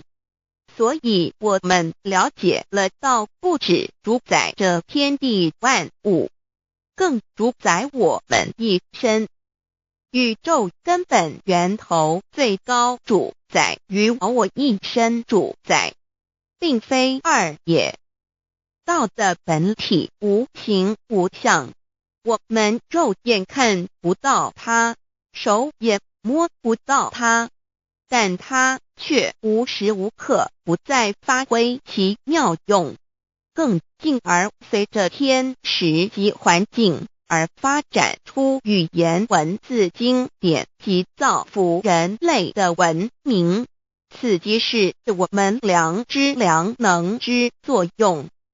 一般人不了解道在于我们自身的本体和妙用，只模糊意识到它的存在，便以灵魂代表它，我们称其为自性老。因其没有生灭，也不会毁坏，我们也称其为真我。此真我乃是最富足、最圆满、最光明、最完美、永恒不朽的。现在我们来生一看，看得见摸得着有形有相的肉体，能不能代表我把一个人生命中不同阶段的照片拿来比较，我们就可发觉面貌是无时无刻不在变化的。我们一般均习惯以相貌认人，但相貌却不是永恒的。我们的肢体也不是真我，某些人不幸失去了一只手或一只脚，仍是好好的活着。我们的内脏呢？现在科学昌明，其至仅能把动物的心脏成功地植入人体。我们不能因此说个人不是他自己了。就算头的脑细胞从我们一出生就开始不断的在坏死减少和变化之，因此有形有相的肉体只是真我的一个工具而已。肉体虽然看似真实，却无时无刻不在改变之中，不需数十年又变成一堆黄土。因它不是永恒的，我们称之为假我。对于真我和假我有所了解之后，我们也就可以了解我们为什么要求道了。如今我们非常幸运能有机会求得先天大道，求得的就是三宝。三宝简单明了，但也博大精深，其内容在求道时会详细解说。现在只简单的提出2点。首先，求道就是直接点出了真正永恒不朽的真我，也就是良心本性的发。在物质文明远较精神文明昌盛的今日，假若迷失真我，我们的人生将有如行尸走肉。若是认假为真，更是我们为了盲目满足假我而做出害己害人的事情，造成自己在世时与死后的灾祸。因此，求道启发了我们内在本的真我良心，真我假我协调融合，使我们的人生不论存没，都是平安喜乐自在充实而有意义。其次，求道也就是开启了我们身上的正门，又称良心之门、智慧之门、慈悲之门。这个门非常的重要。当我们要离开一间房子时，自然由大门离去。如果此门无法开启，而被迫从窗户或阳台跳出时，就可能会摔断腿。我们的肉体就像一间房子，真我灵性就像是房子的主人。当有一天肉体要毁坏时，真我灵性若不得正门而出，被迫另寻旁门，其恐惧与焦虑是无法形容的，这也导致了死后的痛苦与不安。因此，我们可以发现到，绝大多数的人临终时，其肉体皆显现山僵硬、恐惧、无助与挣扎之相。求道就是开启我们个生来死去之正门，也就是通天大路。因此，我们今天很幸运能求道，求得三宝，打开灵性通天之正门，可以让我们找回真我，认识我自己身上的道，自然以良心作为待人物之准则，使人生更有意义，更进而解决生死大事，得到超生了死的保障。100年之后，回到我们的来故家乡。所以先天大道又是回天之道。先天大道之宝贵，即是千经万典不如一点。此典打开玄关正门佛门，天堂大路一步直超级的永生之道。此典宝贵，超佛越祖，超经越典，超越天地。得到这一点宝贵，他是诸经之师，诸法之王，诸佛之天地之，故曰超生了四极的永生，不毁不灭之先天大道也。此乃即是人人原来固有的，必须返回天之道也。四求道对我有什么好处？我们今天很高兴能有这个机缘求道，能够开启良心之门、智慧之门、通天之正门，这是第一步。这宝贵的道还能带给我们终生受用不尽的福之益，离苦得乐。人生在世，遭受种种之苦恼，就其根源皆起因于迷失了真我。求道首先就是让我们认识人身上固有的道，找回我们本有至真至善至美具足圆满永恒不朽的真我，在日常言行之中发挥真我，使我们一举一动皆能合于理，止于至善，自然不会受周遭的人事物所左右，我们的心也就不会患得患失。心为一身之主，我们既然在心境上有所提升，自然不会与邪恶之事相感应，则不相随心转，还可以改变命运，趋吉避凶，朝向光明，使我们得到真正的喜悦，逍遥自在。二堕地难，自有人类文明以来，道的真义便代代单传独授，其没落贯穿了早期的主要文明，如中国、印度等。奈何近百年来，人类受物欲所逼，在空前繁荣的物质文明中逐渐迷昧了良心，甚至竟将制造威力极大的杀人武器。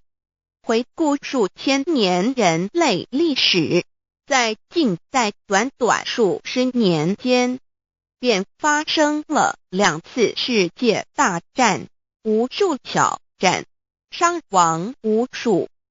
滥用科技文明，同时也损害了自然环境，造成大气臭氧层之破坏，全球性气候的改变，人心之变，干造了天灾人祸连连。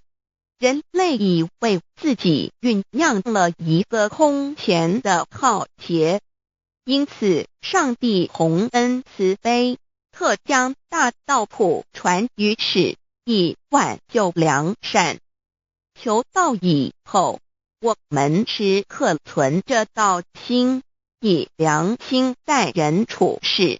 当遇有人力不可挽救的灾祸时，只要诚心使用三宝，必能灾必劫，逢凶化吉。此事验证甚多，不胜枚举。三超生了四，人生有如一段苦乐相参的旅程，遭受生存竞争、衰老、病痛、死亡等困苦，人皆难免。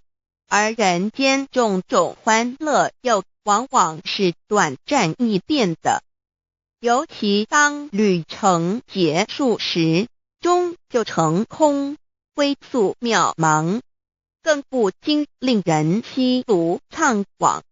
是以智慧者有见于此，乃以超生了死，追求真实永恒的人生意义为人生至高之目标。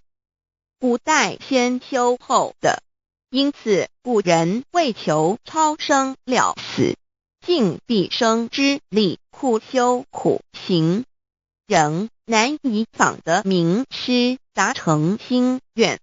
如今大道普传，先走后修，在求道过程中，天命名师一指，开启了我们通天正门，先赋予超生了死的保障。我们得道以后，认识了真我，以真我为主宰，远离邪心妄念，让我们的心念、言语、行为，无论待人处事，皆合于良知。100年之后，真我灵性自然返回故家乡，永享平安喜乐。4成圣成贤求道，也就是为我们种下一个成圣成贤的正因道种。只要我们以智慧慈悲心境灌溉它，它必然萌芽开花结果。在此功利主义弥漫的黑暗时代，大道乃是光明的灯塔。求道修道，不仅让我们能够独善其身，更使我们有机会可以兼善天下。求道之后，只要我们时刻抱着道心良心，在日常生活中真诚实践道的精神，不计个人得失荣辱，努力使周围每一个人都可得享道的好处，让道的光明照亮每一个角落，尽其一生精进不懈，则在世即成就圣贤事业。归天之后，必证圣贤果位无疑。先天大道的宝贵就是天道天命，天命就是3曹名师，名师一点玄关开，打开正门佛祖来，天堂非在我身外，天上地下我都在。此乃先天大道的尊至贵至宝也。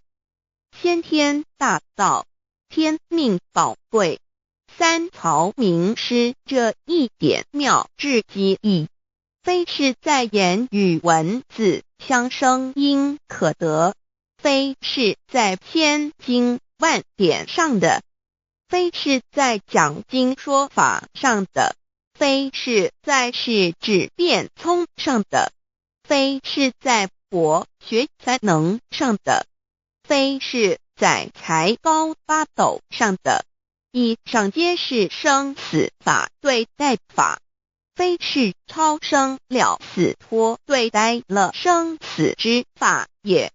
此4级的先天大道妙用妙能的宝贵，其妙极矣。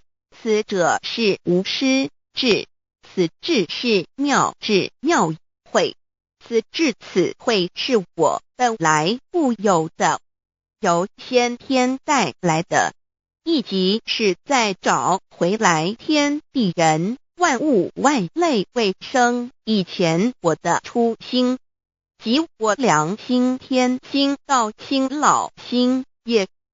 先天大道之妙，此妙之贵，妙不容言，不学而知，不学而能，亦即是先天带来的先知先觉妙用妙能。此知此觉此能此用，不用言语文字声色，不用思想，不用念头，不用言听是动，而生天地人万物万类。生天地人万物万类之后，这天地人万物万类实可分妙，也离不开其妙用妙能，故曰万灵真主宰也。设若天离开先天大道之妙用妙能，则河汉星斗乱序，日月无光，亦不能轮转，则阴阳二气不能流通，万物万类世界的众生，人人皆不得其生存。设若大地离开先天大道之妙用妙能，这金木水火土不能相配，则现象丛生，山崩地裂，海水枯干，亦使万物万类世界的众生人人不能得其生存。设若人离开先天大道之妙用妙能，则寸步难行，眼不能看，耳不能听，口不能言，总之全身不能动作。100日之后，成了一堆臭骨臭泥土。此乃先天大道妙用妙能的宝贵，妙至极矣。设若觉悟认识先天大道之妙用妙能的支持而实行，即是天人合一，天人一体治理，绝言妙不容言，不是死后成佛，当体即佛矣。故曰如来佛，如是佛也。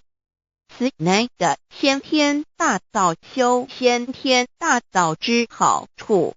勿具备什么条件才可以求道？求道既然能够带给我们终生受用不尽的好处，我们今日能有机会求道，会不会显得太容易了？事实上，我们能得闻先天大道，首先要感谢上帝的恩慈，将自古不倾泻的大道普传于世，使我们有机会得此天之道。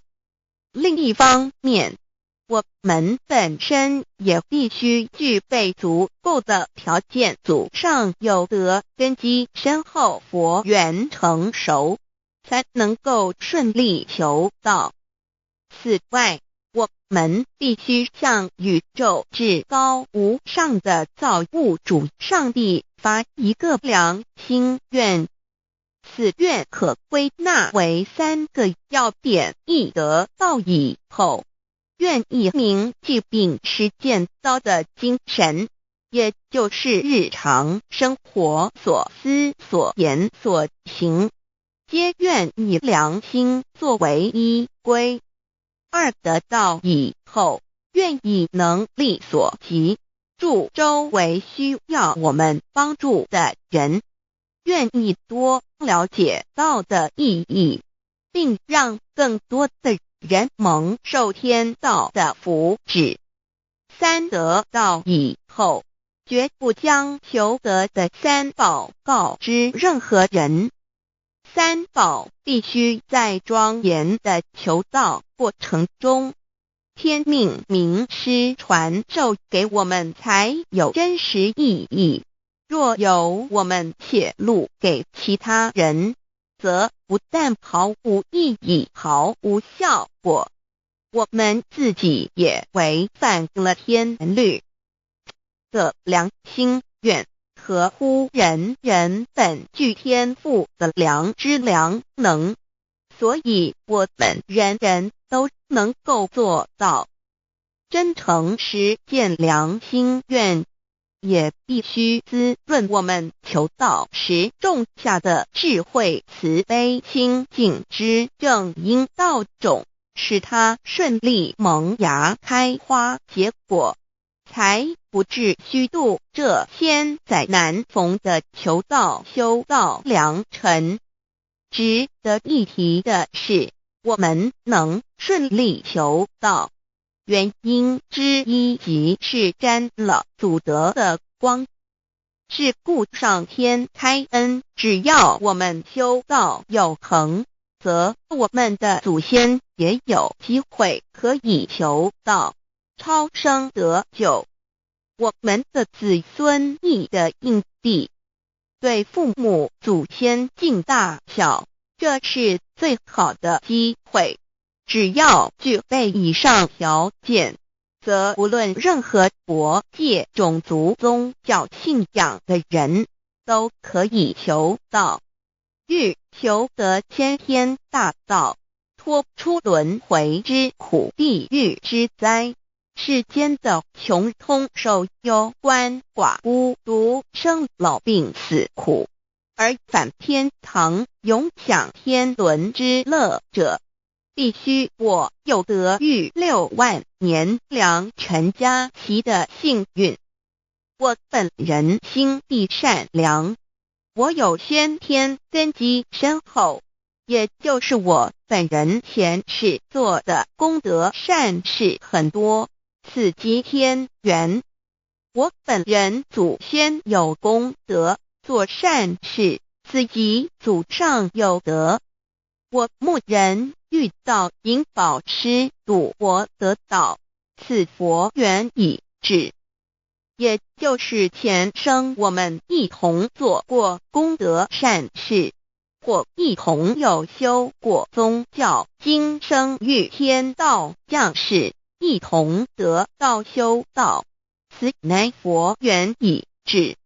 6求道对我的生活有什么影响？现今正值上天恩开，先天大道普传，拯救良善之时，故普传方式皆以方便善巧，与众生契机为原则，因此求道不会对我们正常的生活造成任何负面影响。这与以往许多人苦修苦练，甚至出家的修行方式有很大差别。也正因为如此，先天大道能在日新月异的现代，适应社会的各个阶层，传布到世界的各个角落，使人人皆有共沾天恩的闻大道的机会。关于求道对生活有什么影响，我们就以下几点来看。亦与任何宗教没有冲突，道代表着天地万物及我们一生之最高主宰与真理。不止在各大门创始之前，甚至在天地未生以前，道就已经存在了。因此，任何教门，只要其教义是追求真理及实践良心，就不会与道有任何冲突。事实上，不止宗教，只要我们以探求真理的角度去观察，则自然界万事万物皆能与道吻合与印证。若我们原有某种宗教信仰，求道将不会造成任何抵触，也不会使我们背弃原有的信仰，反而让我们对真理的探求有更深一层的体认。2. 以良心经为最高规戒每一个人生活环境中的文化习俗、时代背景、法律条文及价值观念都不完全相同，因此没有任何一个具体的规戒或条文能够适用于所有的人。所以求道后的规戒着重在我们每个人真我良心之实践，由真我良心主宰自己，而不是在经典之背诵上及律法之钻研上下功夫。3. 不照良心愿行。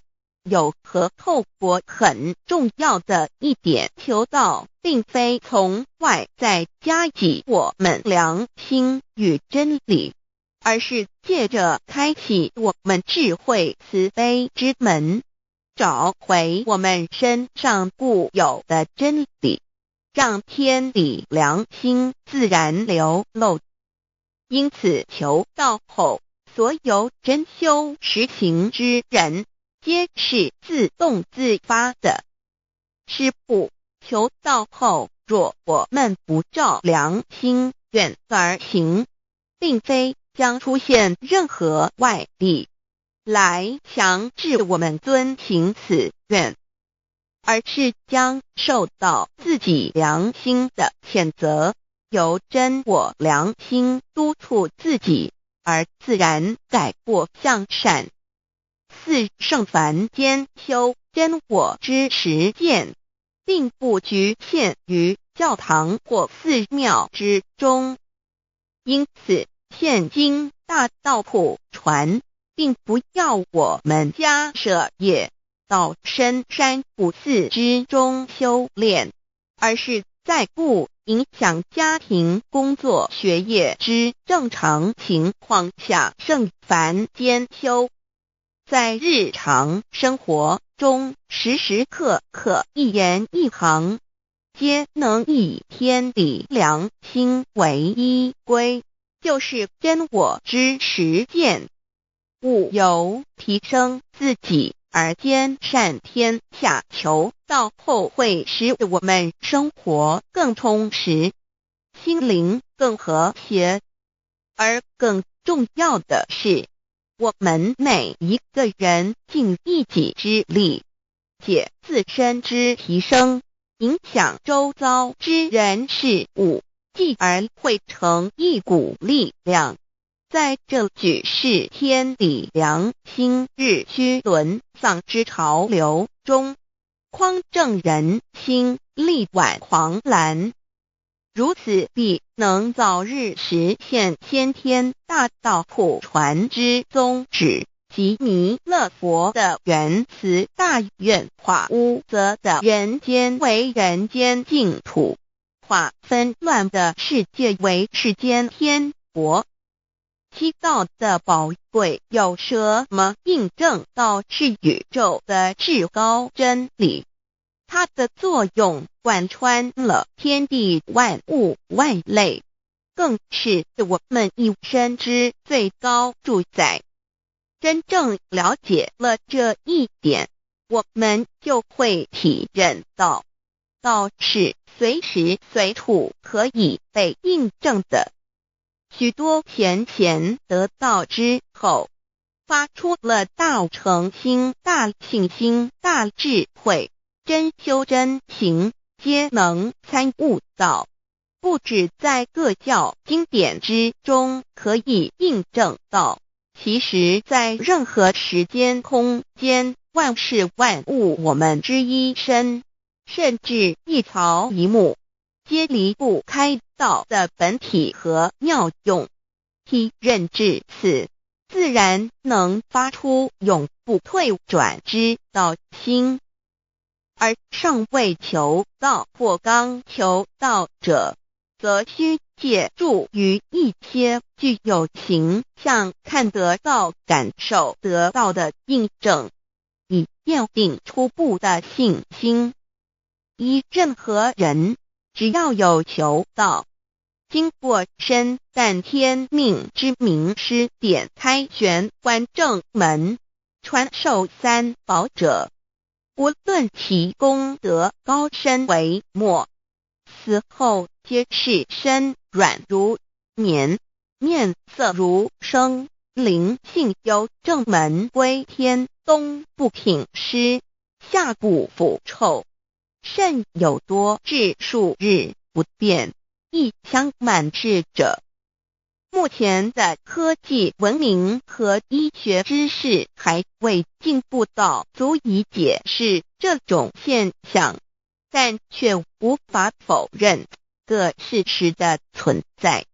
这种现象虽曾出现在某些宗教中，但极其罕见而珍贵，而求道之人除信道不笃于反道拜德者，不敢定论外，其余则比比皆是。肉身既显似瑞香，足可证其灵性以登善境，当无疑问。二人虽为万物之灵，其实是很脆弱的。自从生在这个世界上，就难免天灾人祸的威胁，甚多以求道者，在遇到人力不可挽救之危急情况下，诚心使用三宝，皆能大事化小，小事化无。这种例证多得不可胜数，无法在此一一例举。以上两点虽然极为宝贵，但却是任何人只要一求道，借着上帝的天命宝贵，立刻就可以得到的保障。此后就随个人的诚心、智慧及对真理之实践，而有或深或浅不同的体认了。如人饮水，冷暖自知。希望各位具有善根，有机会能得闻大道的先生女士，皆能入宝山而满载而归，皆能求道而同真善境。 Introduction to DAY. What is DAYI? DAO and MEII. What it is in DAOID. What do I get in RECI beginning DAOB? What do we need to receive DAOBI? What impact does receiving DAO have on MEDII? What can attest the validity of DAOI? What is DAO? Observing the cosmos and all the living beings consciously, among all the earthly activities and phenomena, we will find the existence of the laws of nature. There is a supernatural origin which guides all the operations happening across the galaxy, the earth, and the human beings. We call this source Tao. Tao existed before primordial time, and even before the universe was merged. It is the origin of the world, and it thereafter nurtures all the creatures and beings. Since it is unchangeable and does not evolve with time, it is the ultimate truth. It is what all saints and sages throughout human history had been searching for. The essence of Tao is the foundation of nature. The law or the power that existed before the universe was formed is beyond description, because there were no civilizations nor creatures, let alone languages. Since it cannot be applied any name, we simply call it Tao. After the world was merged, along with the mutations of the universe, we see the harmonious actions as exhibited in seasonal changes, rhythms of time and tide, and the balance of the ecosystem. We also find some conformity of human nature across various cultures. These prove the laws of nature. This is the extension of that original Tao when it is substantiated and materialized. It merged into everything that is within us. Now that we know Tao is present universally and yet difficult to be recognized, there have been prophets and preachers trying to make us know and understand the origin and the truth of life through various teachings and literature since the beginning of civilization. They were scattered around the world throughout history. As a result, Great commandments were taught to disciples and goodness and badness were differentiated. These teachings varied, based on differences in culture, background, timing and the level of each individual's comprehension. However, they all tried to express and transmit to their descendants, this Creator and Chief of the universe. It is God, or what we call Tao. As we get to know it more and more, we will realize that the essence of Tao and its effect covers every existence without any exceptions. Tao is actually the headwaters of all religions. It embraces the essence of all the preaching and teachings. And yet, it is superior to the system of belief. It is the nature, the universe itself. Tao or God represents the highest authority and power of nature. It is also the headstream and superior to all. It is the unchangeable principle. Understanding Tao allows us not only to discover the center of all religious belief, but also to communicate with the origin and the highest power of nature. We will then be able to relate ourselves to the truth of the universe. To probe further, Tao existed before the formation of all, yet it was not anterior, which means that the creation was embedded in it. Tao emerges into the creation, yet is not posterior, which means that it is not thereafter limited. Among those created, however large, they can be measured, however small, they can be detected. It is only Tao that cannot be measured of its immensity nor detected of its existence. Therefore, it is larger than the largest and leaves nothing excluded, and yet it can be smaller than the smallest and leaves nothing not penetrated. It is ubiquitous. It merges into and governs all. It is in charge of the space, the earth, human beings, all the creatures, and all existences. It penetrates and regulates the entire universe.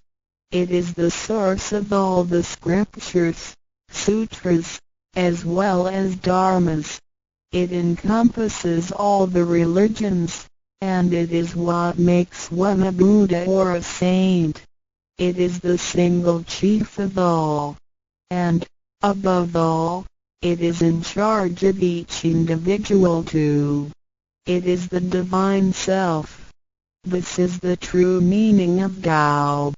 We should get to know it this way and rediscover our own invaluable treasure. So, to practice Tao is to revive one's own conscience as well as everyone else's and to act upon it accordingly. Then, all people can be of one spirit, all nations can be in peace like a family, and the great harmony will come true. How precious Tao is! Tao and me. The significance of Tao is in its immensity and ubiquity. Its mightiness guides the universe to carry on with changing seasons and evolving creatures. The countless aspects of the natural phenomena seem so capricious and yet really in order and in cycles. This almighty being also resides in each of us. It is the Divine Self, the natural quality of a person. It enables us to see, to feel, to taste, to hear, and to move without learning. While we research the ultimate truth in the universe, we should turn in upon and see into ourselves to discover that divine self. We will find the rules that govern the universe also comply with the way we are. Tao is not something too far to reach, nor too mysterious to comprehend. It is nothing particular, but has to do with our daily lives. We cannot do without it. Every movement we make, in order to see, to touch, to feel and to think, is associated with Tao. Consider how many wonders are hidden in our body, how delicately our physical functions are carried out. For example, when we shake hands, the components involved would include the coordination of joints and muscles, the chemical reactions of energy, the transmission of information through nerve systems, and the actions occurring in our brain such as issuing orders, making judgments and analyzing situations. Even with the most advanced technology and the highest level of knowledge we have developed today, we cannot completely reconstruct such a function.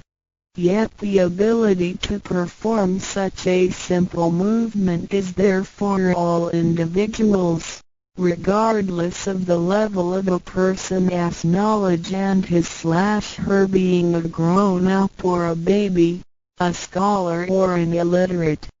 These are the kind of abilities we come equipped with naturally, without learning and being taught. It sits within us and is in charge of all. It is Tao, never diminishes nor inflates. Worldly knowledge acquired through learning can be forgotten. A gymnast can abandon his/her techniques and a musician can lose his/her skills without practicing. The essence of Tao and its extension are always in charge of the macro-universe, the nature, and the micro-universe, the human being's self. We are associated with it unconsciously since the first day. Because it encompasses the whole nature within us, we also call it native self. Tao is within and surrounding us. It needs not be worshipped nor debated over, because its existence is unconditional, regardless of race, color, nationality, religion or status. It is impartial and stays constant. In receiving Tao, we not only find the origin of the universe, but also the divine self. We get to know the highest power in the universe as well as the genuine nature in charge of self. We discover the ultimate truth of the cosmos as well as the integrity of ourselves. Recognizing that the laws which govern the universe also govern us makes us be able to return to our true nature. To probe further, the most essential concept in Tao is that we all possess it intrinsically. It is the wisdom and ability we were born with without learning or practicing. It is one's conscience, which is like the Spirit of God, the divine and immortal nature. It is invisible and intangible. For this reason, we call it genuine emptiness, which means that to be really empty, it goes beyond emptiness and can therefore have marvelous existence in it. Marvelous existence is the foundation for the sky, the earth, human beings, all the creatures, and all existences. With omnipotence, Tao is called Great Lord of all beings. This almighty being is not only in charge of the entire universe, but also in charge of oneself. So the proverb is, Tao is within self, which is the drive of all one's abilities. A physical body without Tao is useless.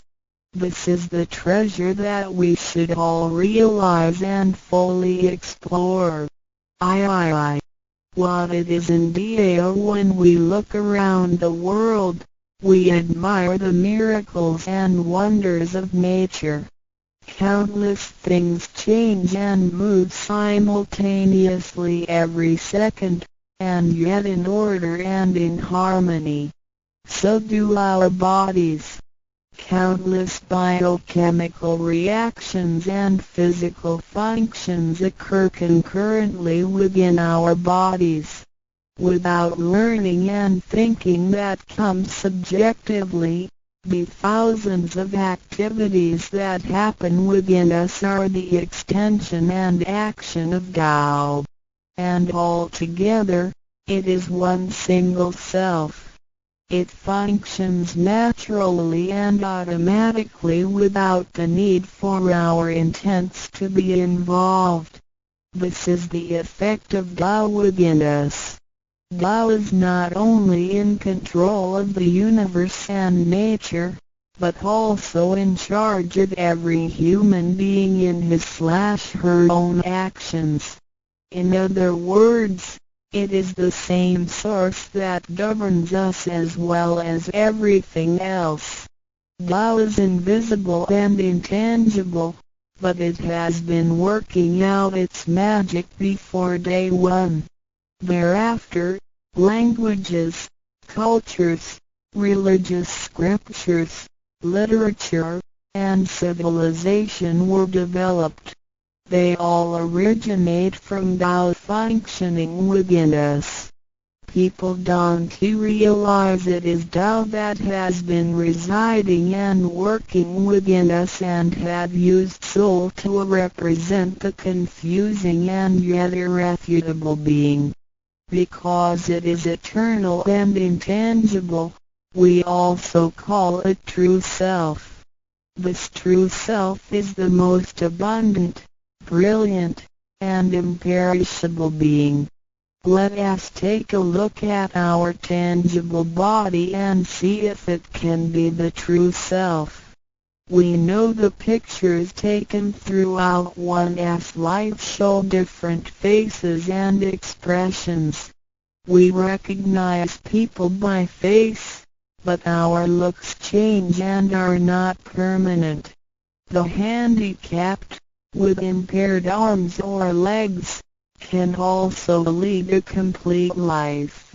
One with a transplanted animal heart is still a human being. Even our brain cells keep decreasing and changing every second from the moment we were born. Therefore, the physical body is only the interim residence of the true self. Though it seems so real, solid and alive, it turns into dirt eventually. We call it false self because of its tentative and transient nature. By recognizing the difference between the true self and the false self, we understand the reason and importance for us to receive Tao. Luckily, we are given the opportunity of receiving Tao and learning the three treasures. The three treasures are straightforward yet profound. The meaning and details of them will be illustrated through the rite of receiving Tao. Here, we only discuss two issues. First, by receiving Tao, the true self gets plucked out. It leads to our conscience. Upon the time when material pursuance surpasses spiritual seeking, giving up the true self only makes us a walking corpse. In order to fulfill and satisfy the sensational desires of the false self, we may commit wrongdoings and harm others, eventually creating troubles for ourselves. Our inner conscience is identified and enlightened by receiving Tao. Thus, the body gets to work with the spirit in a mutually beneficial and harmonious way, making our lives joyful and meaningful. Second, by receiving Tao, the front door or main gate of our bodies gets opened. It leads us to conscience, mercy and wisdom. When we leave a house, we leave through the front door. If the front door is locked, we may have to leave through the back door, or even by breaking the window or jumping off the balcony. We may fall and get hurt by doing so. Our body is like a house, and our soul is the master who lives in the house. One day, when the body is aged and depleted and the soul has to leave, we can imagine its horror if it cannot leave through the correct exit. This is the pain and discomfort human beings experience at the coming of death and after death. As we know, for most people, when they are dying, their body shows stiffness and signs of helplessness and confusion. After we receive Tao, the door of life and death will be opened. Being able to receive Tao and the three treasures while having the door to heaven opened, we had the opportunity to recognize the true self and the Tao that dwells within us. We are going to treat people and the world with conscience and make our lives more meaningful. We can transcend life and death.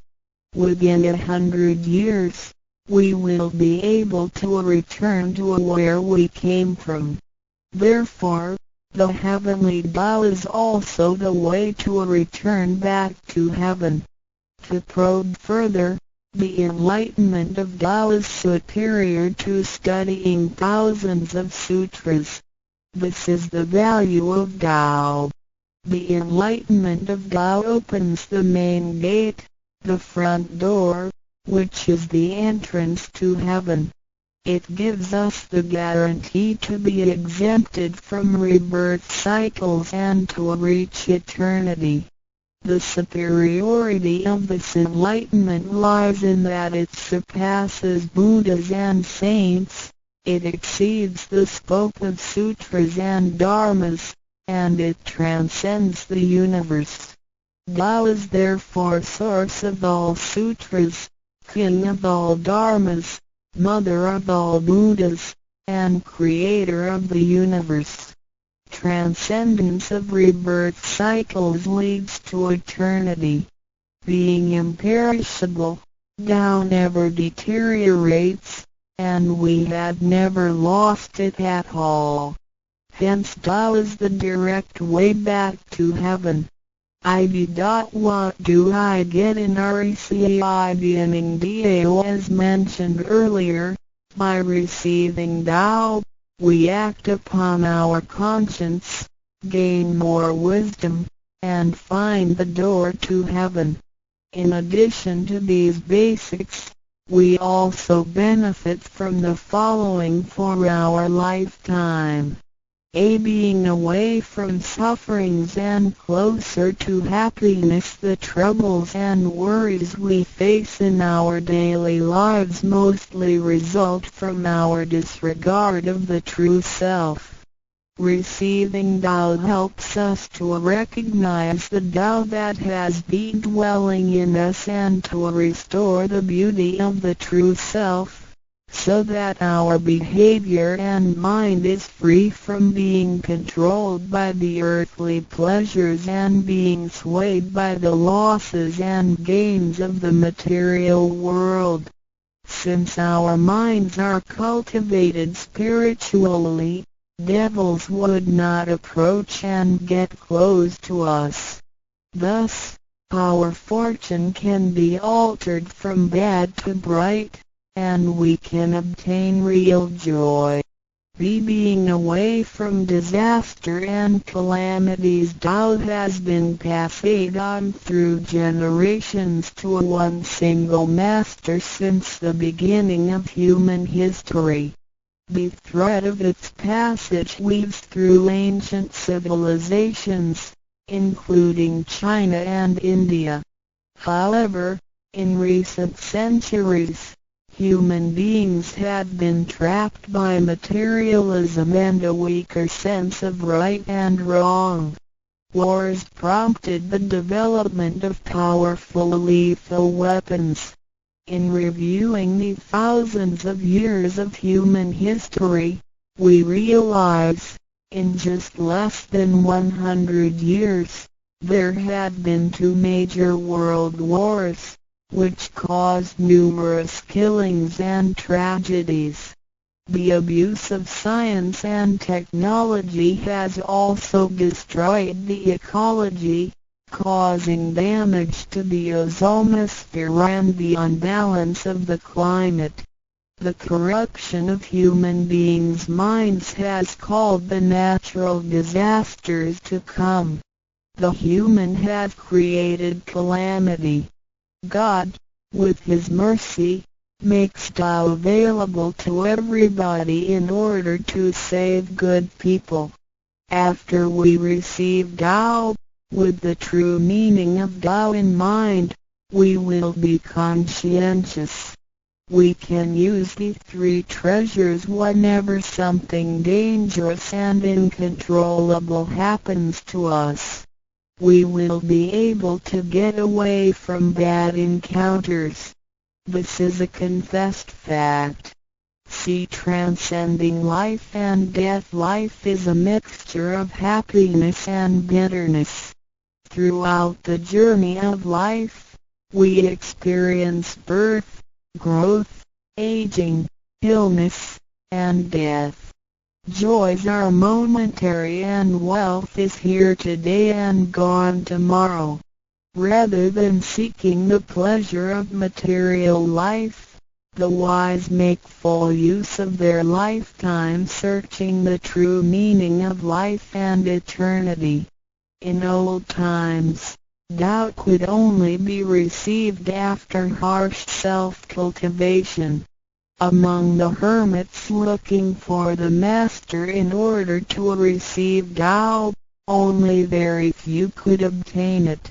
Whereas in this century, Tao is allowed to be spread and transmitted through the authorized masters to the truth seekers. The master points out the main gate of life and death, assuring the completeness of our true self. With the true self as our guide, which keeps us away from evil and greed, it helps us think, speak, and act in accordance with our conscience and intuition. Death then becomes the return of our soul to the eternal and peaceful home where we came from. Thus, we will have lasting joy. The achieving sacred beings, the enlightenment of Tao, which reveals the true self, is like the planting of the seed of righteousness and integrity. Through self-cultivation and self-improvement, the nurturing of wisdom, kindness, and purity, it will blossom and produce the fruit of sacred mind and eternal life. In time of overwhelming utilitarianism, Tao is the lighthouse to the truth. Receiving Tao, and then cultivating ourselves, not only improves our own lives, but also gives us the opportunity to better the world.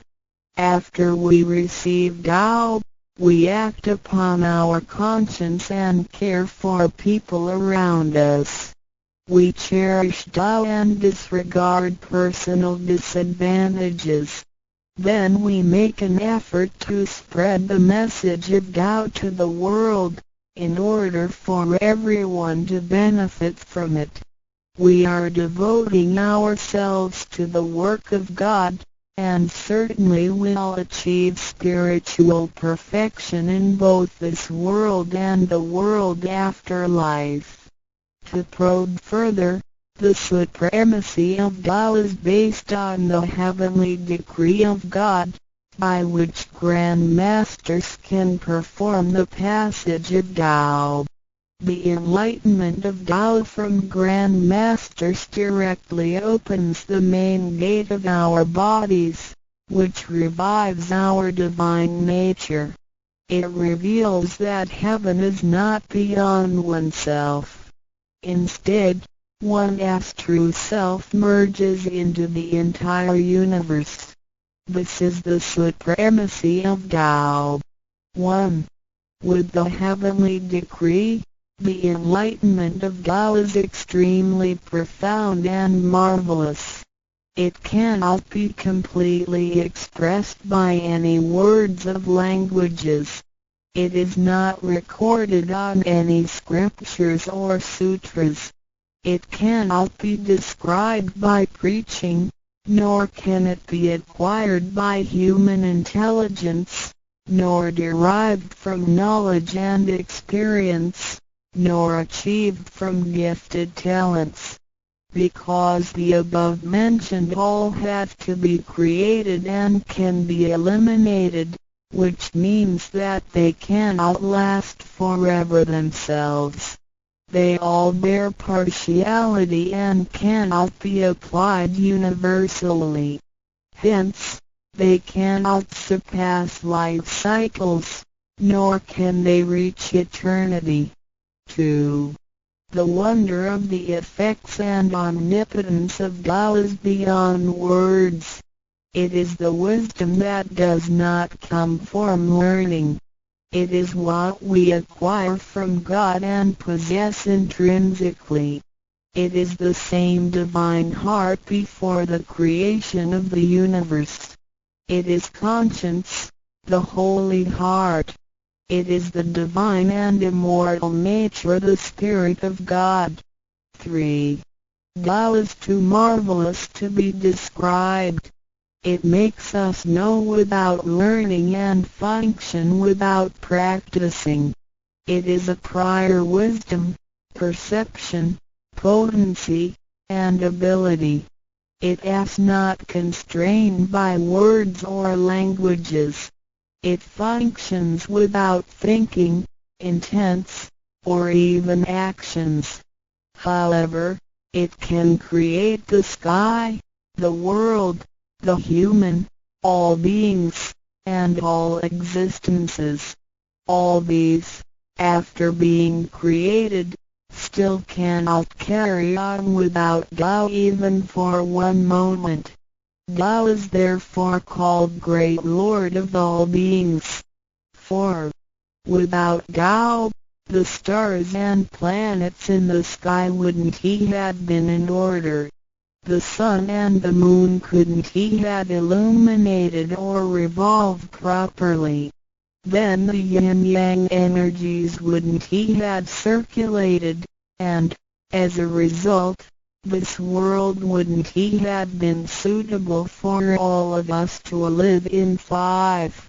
Without Tao, the 5 primary elements of the earth, metal, wood, water, fire, and soil, wouldn't have been balanced and complemented one another, which could have put the entire world in chaos.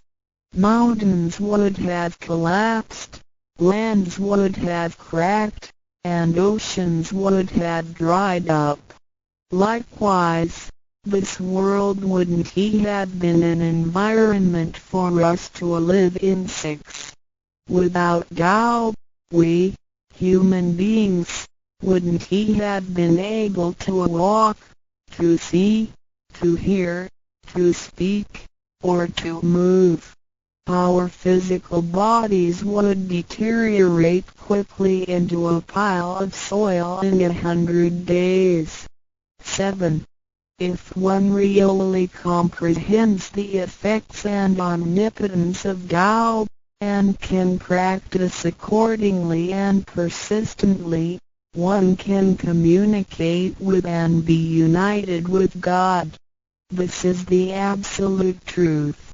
It is a glory and marvel beyond description. Therefore, it is not after death that one becomes a Buddha. It is when one is still alive that one achieves being a Buddha. And to be a Buddha is to revive and hold on to one's divine and original nature. This is what we benefit from attaining and practicing Tao. What do we need to receive Tao? We have discussed the many benefits we obtain after receiving Tao. Some would wonder why there is so much given to us. Of course, we should realize it comes from God's grace toward human beings. This allows Tao to be spread around the world, especially at the approaching of the worldwide calamity. People with merit and conscientious mind will have the opportunity of learning about Tao and the way back to heaven.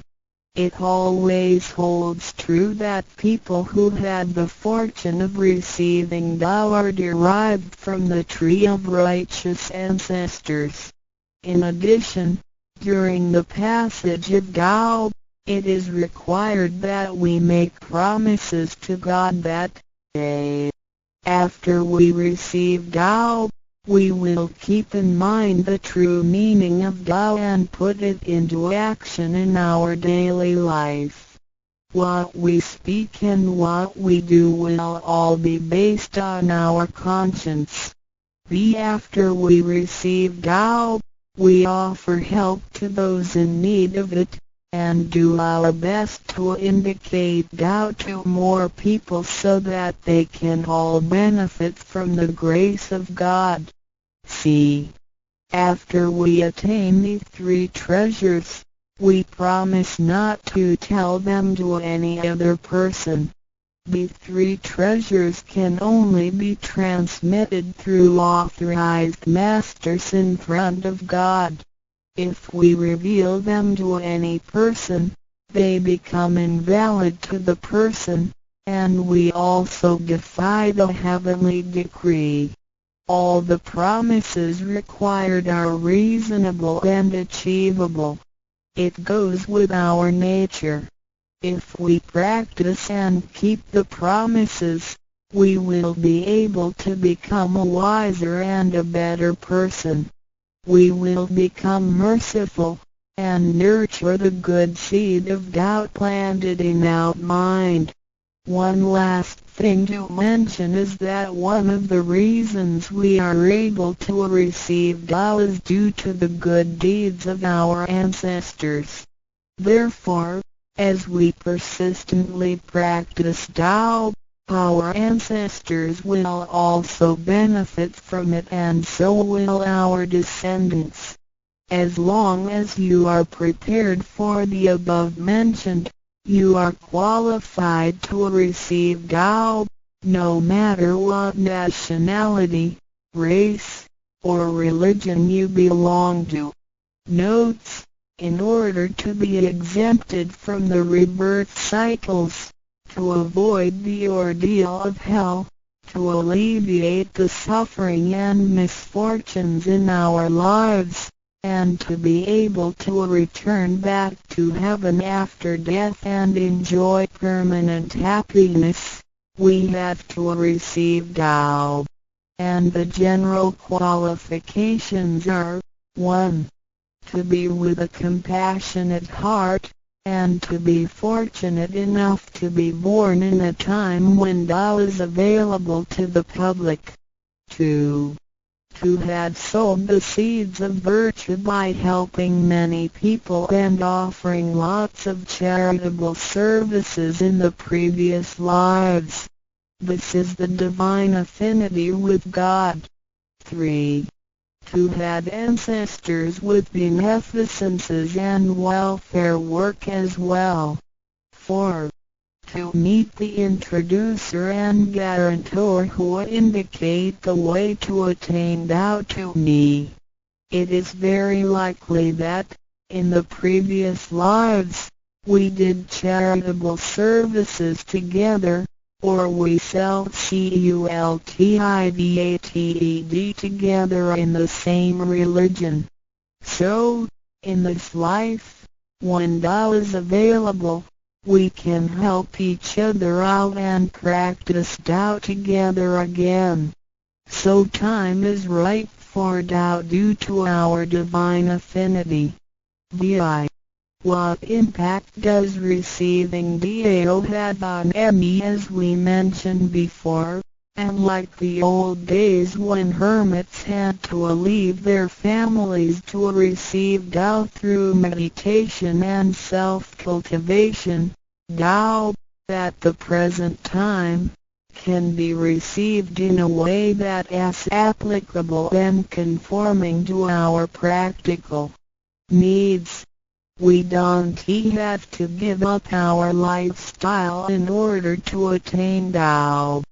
By the grace of God, Tao is intended to be delivered to the public at all levels of occupations and around the world, rather than being limited to a privileged group of people.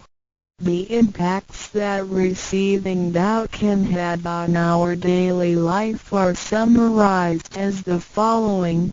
A. Receiving Tao creates no conflicts with any religions. Tao governs the universe including all human beings.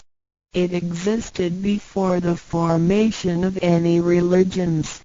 It is concordant with all religions, in the sense that religions preach the awareness of conscience and the pursuit of the truth. We don't need to give up our religion in order to receive Tao. On the contrary, by receiving Tao, we will have further understanding of the truth. The conscience becomes our ultimate guidance due to the variations of cultures, customs, backgrounds, legislation, and value systems. It is difficult to find a universal guideline for all of us to follow in our daily life. In receiving Tao, the main commandment is to act by our conscience, the true self, rather than by literature. We should be sensitive to the conscience, rather than be familiar with the laws. C. We will voluntarily keep the promise made while receiving Tao. Through receiving Tao, we are not offered conscience or true self, but merely the opening of the door to a wisdom and mercy. Therefore, we restore the heavenly principles inherent in us, and strengthen the power originating from our conscience. There is no external force that makes us keep the promises and commitments that we made when we received Tao. The only force comes from the guilty feelings that result from our misbehaviors, which reduces the mistakes we make. The practicing Tao can accommodate our worldly affairs. The fulfillment of practicing Tao and conscientious awareness does not have to be accomplished in a temple or church. It is not required to abandon worldly belongings or relationships in order to attain the ultimate truth. Each individual can still have his/her family, career, and schooling at the same time. As long as we keep in mind the basic guideline we should have our practicing Tao and getting closer to our divine self, we will make a better world by improving ourselves first after we receive Tao, by realizing the true self and what we are. The feeling of joy comes to us. The improvements on the quality of our spiritual life will affect people surrounding us. By interacting and working together in Tao, we will make the world better with lower crime rate and less pollution. The wish of Maitreya will finally come true to turn the world into God's kingdom and make people all live in harmony. VII. What can attest the validity of Dao Tao, due to its completeness and generality, regulates the totality of all beings. Many people, after receiving Tao, with their wisdom, faith, and devotion, realize that Tao is the fundamental principle that governs all things. They comprehend the truth of the universe not only through literature, but also through daily living and nature.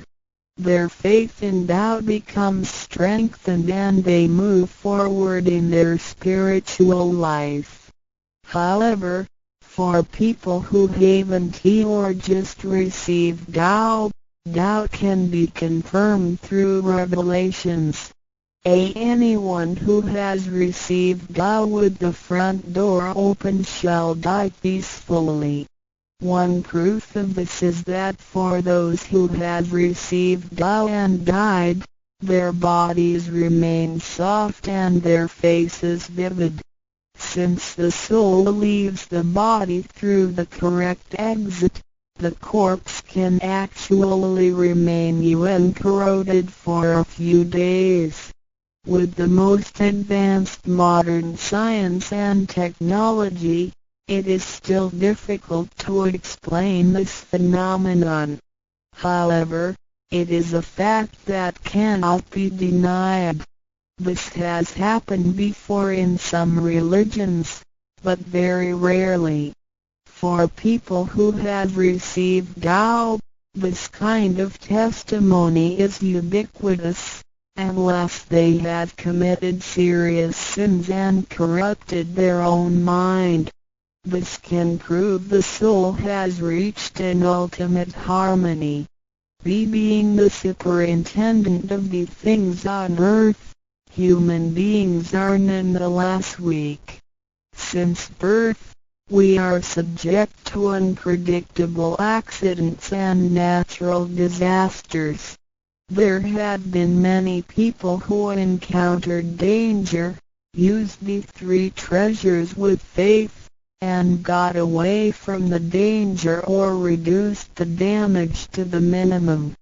Testimonies of this kind are numerous. The above two mentioned are rarely heard of and difficult to believe, but they are the immediate security given by God once a person has received Tao. Thereafter, with each individual's faith, wisdom, and the accumulation of good deeds, one will come to know the truth more and more. It is up to you to experience the value of this treasure.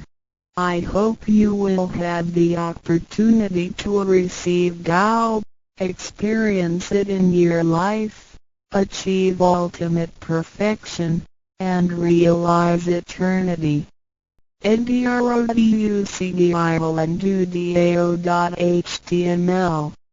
先天大道简介中应对照 http://www.cloudlibrary.com/category/c63006.htm Introduction to DAO 先天大道简介 Introduction to DAO 中应对照先天大道简介一和为先天大道二道与我有什么关系？三求道是求什么？四求道对我有什么好处？五具备什么条件才可以求道？六求道对我的生活有什么影响？七道的宝贵有什么印证？一和为先天大道，先天大道又简称道。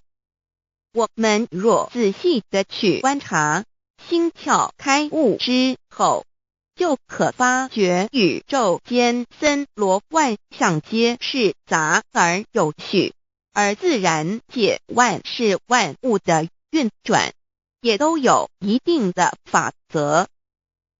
个天地人是万物的真主宰，就是道。道乃在天地生成之前即已存在，故曰先天大道。道者理也，理就是真理。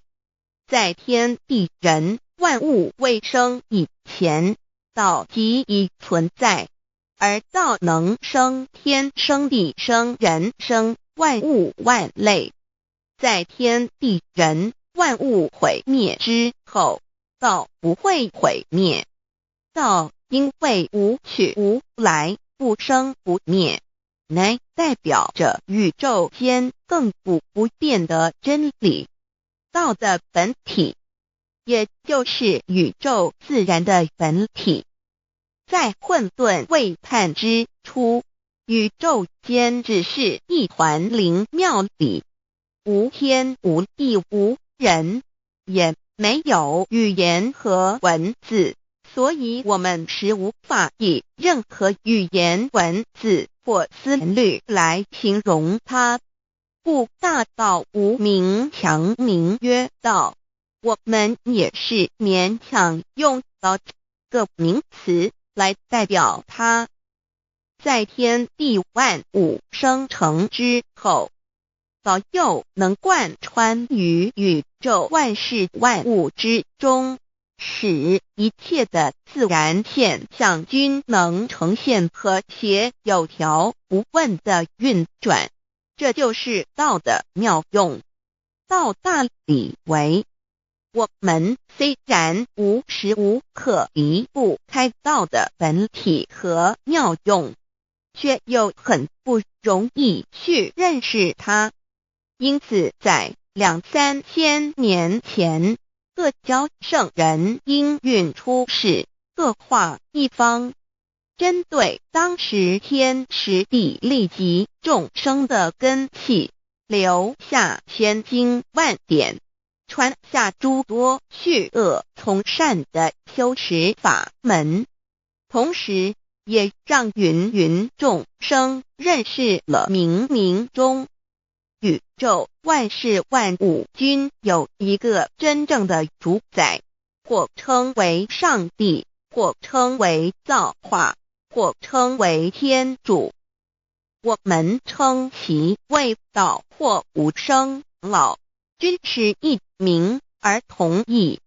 我们对道有了深一层的认识和体悟之后，就会了解天地间实无一物不是道之本体与妙用的合一。因此道虽然涵盖各大教门的经义，为千门万教的总源头，确实不局限于宗教的领域里。而上帝或老也不只代表着一切宗教的最高信仰中心，更是天地万事万物万类的根本源头与最高主宰。及宇宙间永恒不变的真理之道。所以我们今天有机会了解什么是先天大道，不只找到了各大教门的最高信仰中心，也找到了宇宙的根本源头与最高主宰，更能对宇宙至高无上的真理有一个初步的认识。道之真义，在先天之先不为先，在后天之后不为后。即大上有可量，即为上有可止。为道即大不可量，即为不可止。不所以大，无不包围，无不入，无所不贯，无所不通，无所不彻。贯彻了天地人万物万类，贯彻了33天外，贯彻了千经万典，贯彻了千法万法，贯彻了千教万教，贯彻了千佛万祖，贯彻了我之一身。此乃显天大道宝贵的真义，人人必须知真觉，亦即是人人与我与人人良心之行也。此乃万众一心，万国一家，世界大同，此先天大道之宝贵也。二，道与我有什么关系？道的宝贵在于它大而无所不包，细而无所不入。天地生成之后，道贯穿于天地万物万类，使得日月星辰之运转各有其时，4时之交替，万物之消长各有其序。而最宝贵的是各天地万物的主宰，同时也是我们人一生之主宰，曰性理，使得我们不学而能看，能听，能吃，能动。因此我们不只要探求天地间的治理，更要回头认识我们身上固有的真理。不，先天大道即是性理真传。道的宝贵并不在于它有什么神秘稀有或特殊之处，而是在于它平时，但我们却时时刻刻离不开它的本体与妙用。我们反观一下自身，就会发觉我们身体的结构是非常精密和奥妙的。我们轻轻地握一下手，就算是这么简单的一个动作，其中所牵涉到的所有关节物理作用、能量、化学反应、神经系统资料讯息之传输及脑部分析、判断和命令之下达，以目前全世界的科技知识和文明水准，也无法一一表达出来。但是我们做出个动作的能力，却完全不因个人知道上了程度的差异而有任何影响。无论是学识多丰富的学者，或是目不识丁贩夫走卒，无论是成人，或是刚出生不久的婴儿，都可以轻而易举地做出的动作。人人与生俱来，不学而知，不学而能，无增无减的良知良能，就是主宰我们一生的道。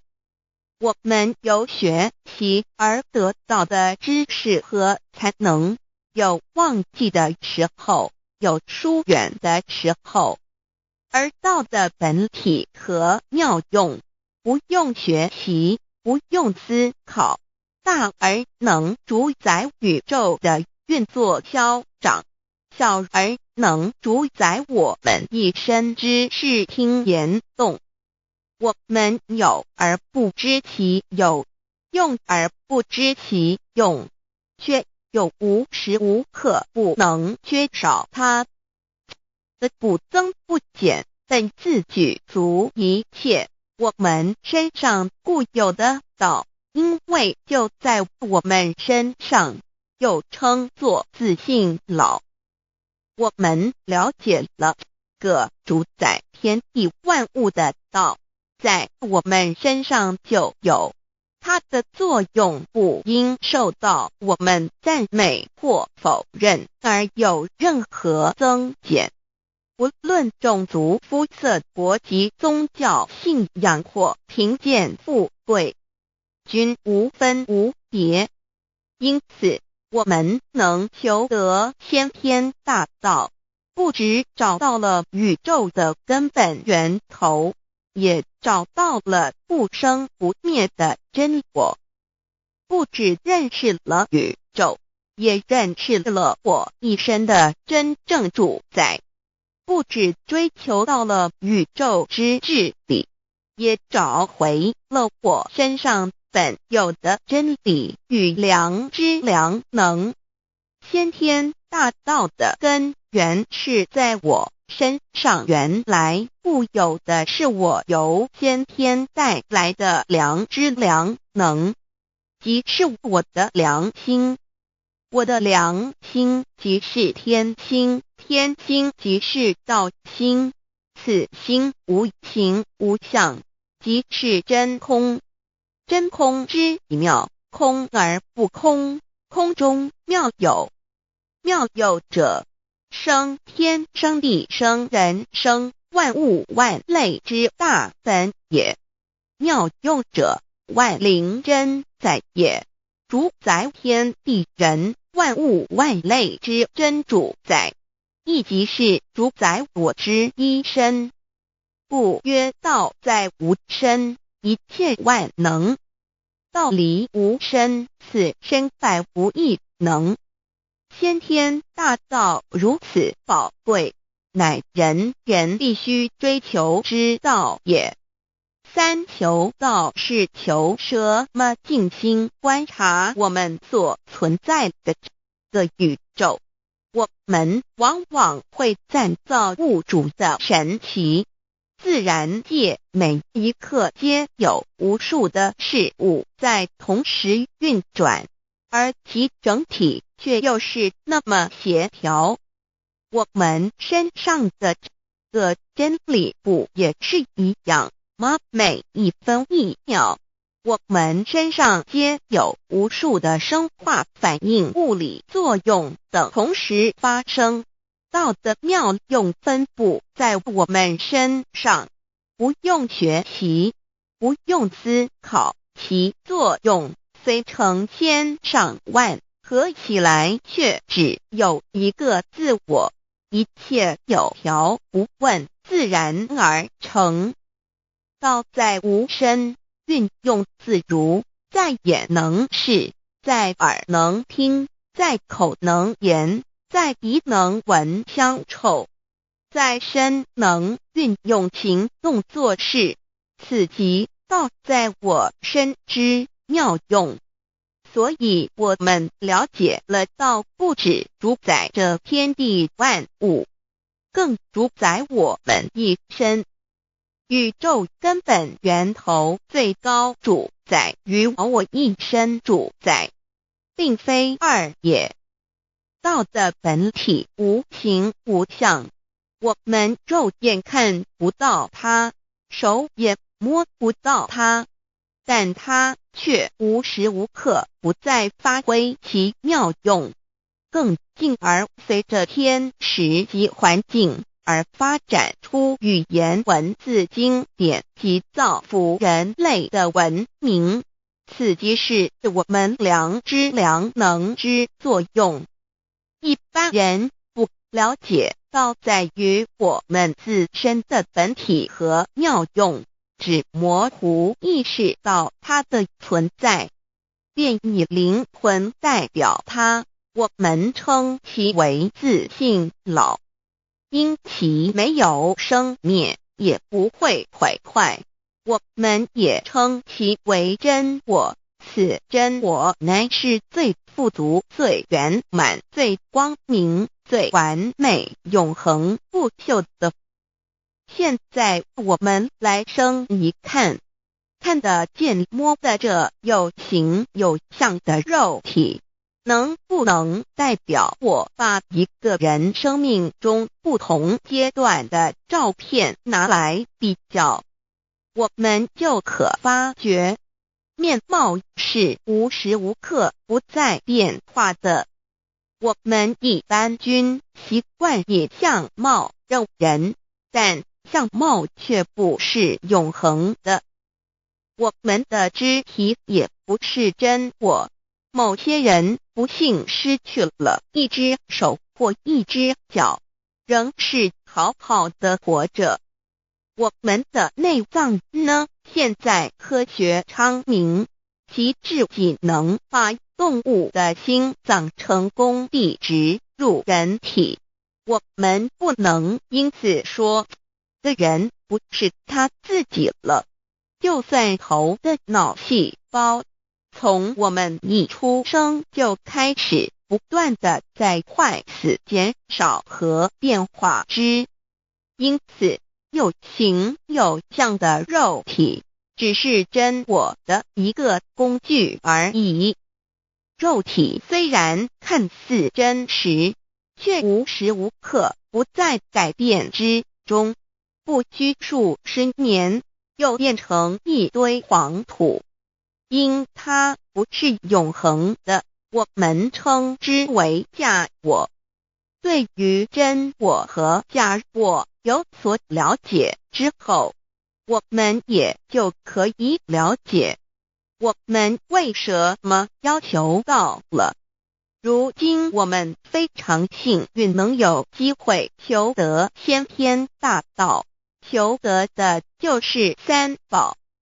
三宝简单明了，但也博大精深，其内容在求道时会详细解说。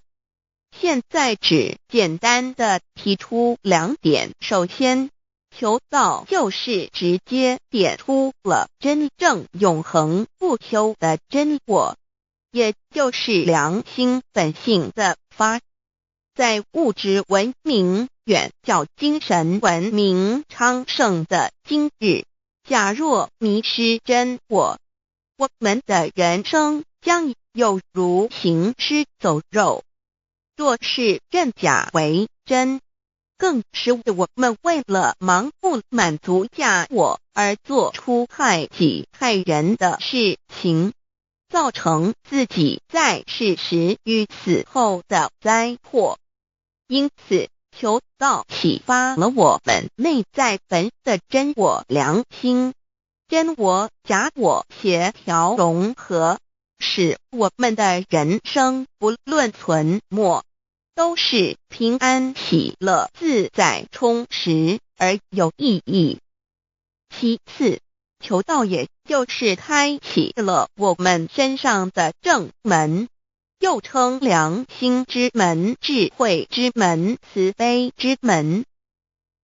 这个门非常的重要。当我们要离开一间房子时，自然由大门离去。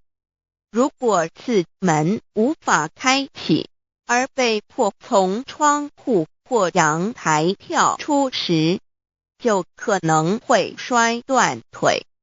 我们的肉体就像一间房子，真我灵性就像是房子的主人。当有一天肉体要毁坏时，真我灵性若不得正门而出，被迫另寻旁门，其恐惧与焦虑是无法形容的，这也导致了死后的痛苦与不安。因此，我们可以发现到，绝大多数的人临终时，其肉体皆显现山僵硬恐惧无助与挣扎之相。求道就是开启我们个生来死去之正门，也就是通天大路。因此我们今天很幸运能求道，求得三宝，打开灵性通天之正门，可以让我们找回真我，认识我自己身上的道，自然以良心作为待人物之准则，使人生更有意义，更进而解决生死大事，得到超生了死的保障。100年之后，回到我们的来不家乡。所以先天大道又是回天之道。先天大道之宝贵，即是千经万典不如一点，此点打开玄关正门佛门，天堂大路一步直超级的永生之道。此点宝贵，超佛越祖，超经越典，超越天地。得到这一点宝贵，它是诸经之师，诸法之王，诸佛之天地之故曰超生了死极的永生，不毁不灭之先天大道也。此乃即是人人原来固有的，必须返回天之道也。四求道对我有什么好处？我们今天很高兴能有这个机缘求道，能够开启良心之门、智慧之门、通天之正门，这是第一步。这宝贵的道还能带给我们终生受用不尽的福之益，离苦的乐。人生在世，遭受种种之苦恼，就其根源皆起因于迷失了真我。求道首先就是让我们认识人人身上固有的道，找回我们本有至真至善至美具足圆满永恒不朽的真我，在日常言行之中发挥真我，使我们一举一动皆能合于理，止于至善，自然不会受周遭的人事物所左右，我们的心也就不会患得患失。心为一身之主，我们既然在心境上有所提升，自然不会与邪恶之事相感应，则不相随心转，还可以改变命运，趋吉避凶，朝向光明，使我们得到真正的喜悦，逍遥自在。2堕地难，自有人类文明以来，道的真意便代代单传独授，其没落贯穿了早期的主要文明，如中国、印度等。奈何近100年来，人类受物欲所逼，在空前繁荣的物质文明中逐渐迷昧了良心，甚至竟将制造威力极大的杀人武器。回顾数千年人类历史，在近代短短数十年间，便发生了2次世界大战，无数小战，伤亡无数。滥用科技文明，同时也损害了自然环境，造成大气臭氧层之破坏，全球性气候的改变，人心之变，干造了天灾人祸连连。人类已为自己酝酿了一个空前的浩劫，因此上帝洪恩慈悲，特将大道谱传于世，以挽救良善。求道以后，我们时刻存着道心，以良心待人处事。当遇有人力不可挽救的灾祸时，只要诚心使用三宝，必能灾必劫，逢凶化吉。此事验证甚多，不胜枚举。三超生了四人生，有如一段苦乐相参的旅程。遭受生存竞争、衰老、病痛、死亡等困苦，人皆难免。而人间种种欢乐，又往往是短暂易变的。尤其当旅程结束时，终就成空，归宿渺茫，更不禁令人凄毒怅惘。是以智慧者有见于此，乃以超生了死，追求真实永恒的人生意义，为人生至高之目标。古代先修后的，因此古人为求超生了死，尽毕生之力苦修苦行，仍难以访得名师达成心愿。如今大道谱传，先道后修，在求道过程中，天命名师一指，开启了我们通天正门，先赋予超生了死的保障。我们得道以后，认识了真我，以真我为主宰，远离邪心妄念，让我们的心念、言语、行为，无论待人处事，皆合于良知。100年之后，真我灵性自然返回故家乡，永享平安喜乐。4成圣成贤求道，也就是为我们种下一个成圣成贤的正因道种。只要我们以智慧慈悲心境灌溉它，它必然萌芽开花结果。在此功利主义弥漫的黑暗时代，大道乃是光明的灯塔。求道修道，不仅让我们能够独善其身，更使我们有机会可以兼善天下。求道之后，只要我们时刻抱着道心良心，在日常生活中真诚实践道的精神，不计个人得失荣辱，努力使周围每一个人都可得享道的好处，让道的光明照亮每一个角落，尽其一生精进不懈，则在世即成就圣贤事业。归天之后，必证圣贤果位无疑。先天大道的宝贵就是天道天命，天命就是三曹名师，名师一点玄关开，打开正门佛祖来。天堂非在我身外，天上地下我都在。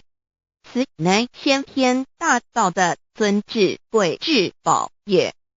先天大道，天命宝贵，三曹名师这一点妙智机意，非是在言语文字相声音可得，非是在千经万典上的，非是在讲经说法上的，非是在是指变聪上的，非是在博学才能上的，非是在才高八斗上的，以上皆是生死法对待法，非是超生了死托对待了生死之法也。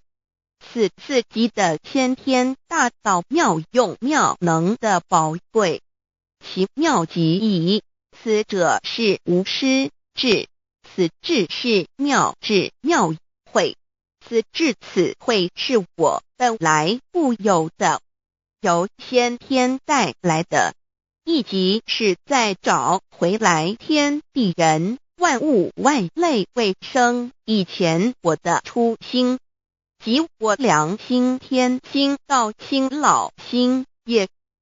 先天大道之妙，此妙之贵，妙不容言，不学而知，不学而能，亦即是先天带来的先知先觉妙用妙能。此知此觉此能此用，不用言语文字声色，不用思想，不用念头，不用言听是动，而生天地人万物万类。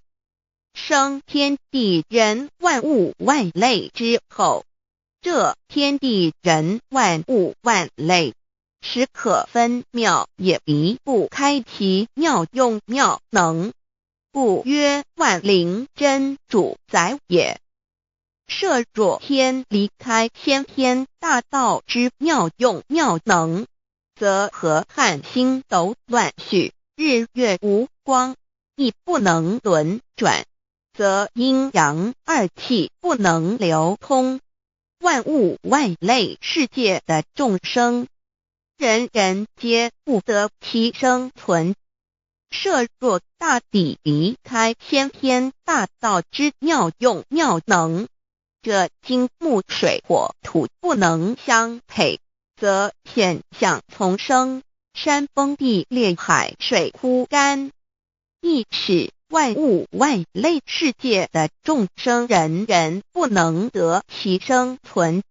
设若人离开先天大道之妙用妙能，则寸步难行，眼不能看，耳不能听，口不能言，总之全身不能动作。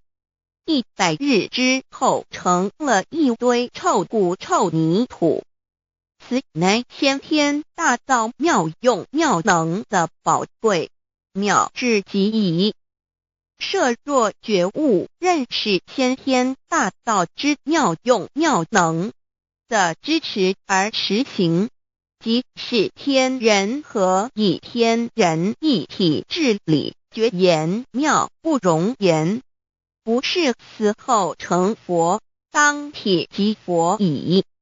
故曰如来佛，如是佛也。此乃的先天大道修先天大道之好处。勿具备什么条件才可以求道？求道既然能够带给我们终生受用不尽的好处，我们今日能有机会求道，会不会显得太容易了？事实上，我们能得闻先天大道，首先要感谢上帝的恩慈，将自古不倾泻的大道普传于世，使我们有机会得此天之道。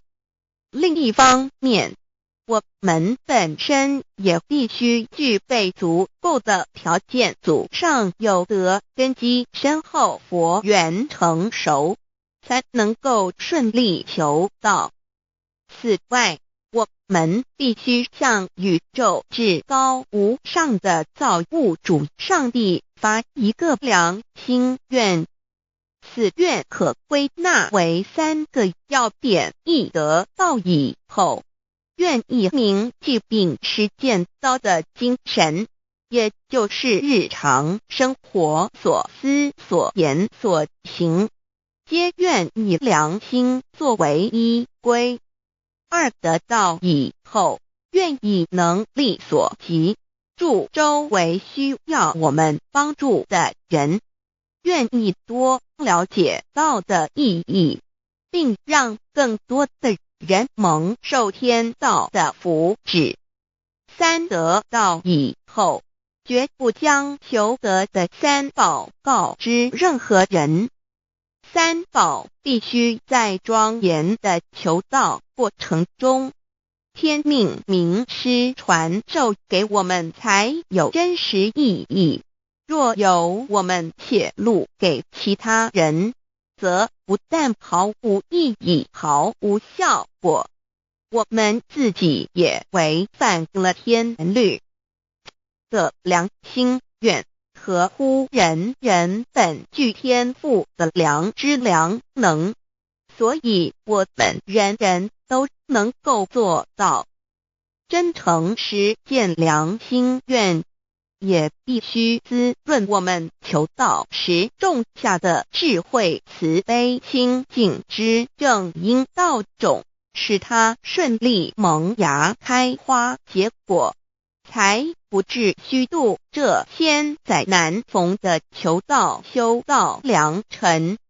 值得一提的是，我们能顺利求道，原因之一即是沾了祖德的光，是故上天开恩，只要我们修道有恒，则我们的祖先也有机会可以求道超生得救。我们的子孙亦的印地，对父母祖先尽大孝，这是最好的机会。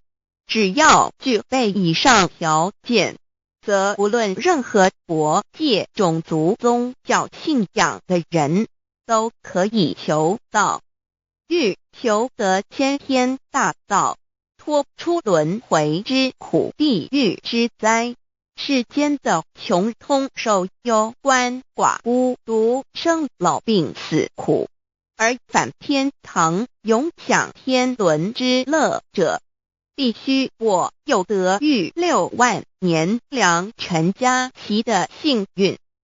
我本人心地善良，我有先天根基深厚，也就是我本人前世做的功德善事很多，此即天缘。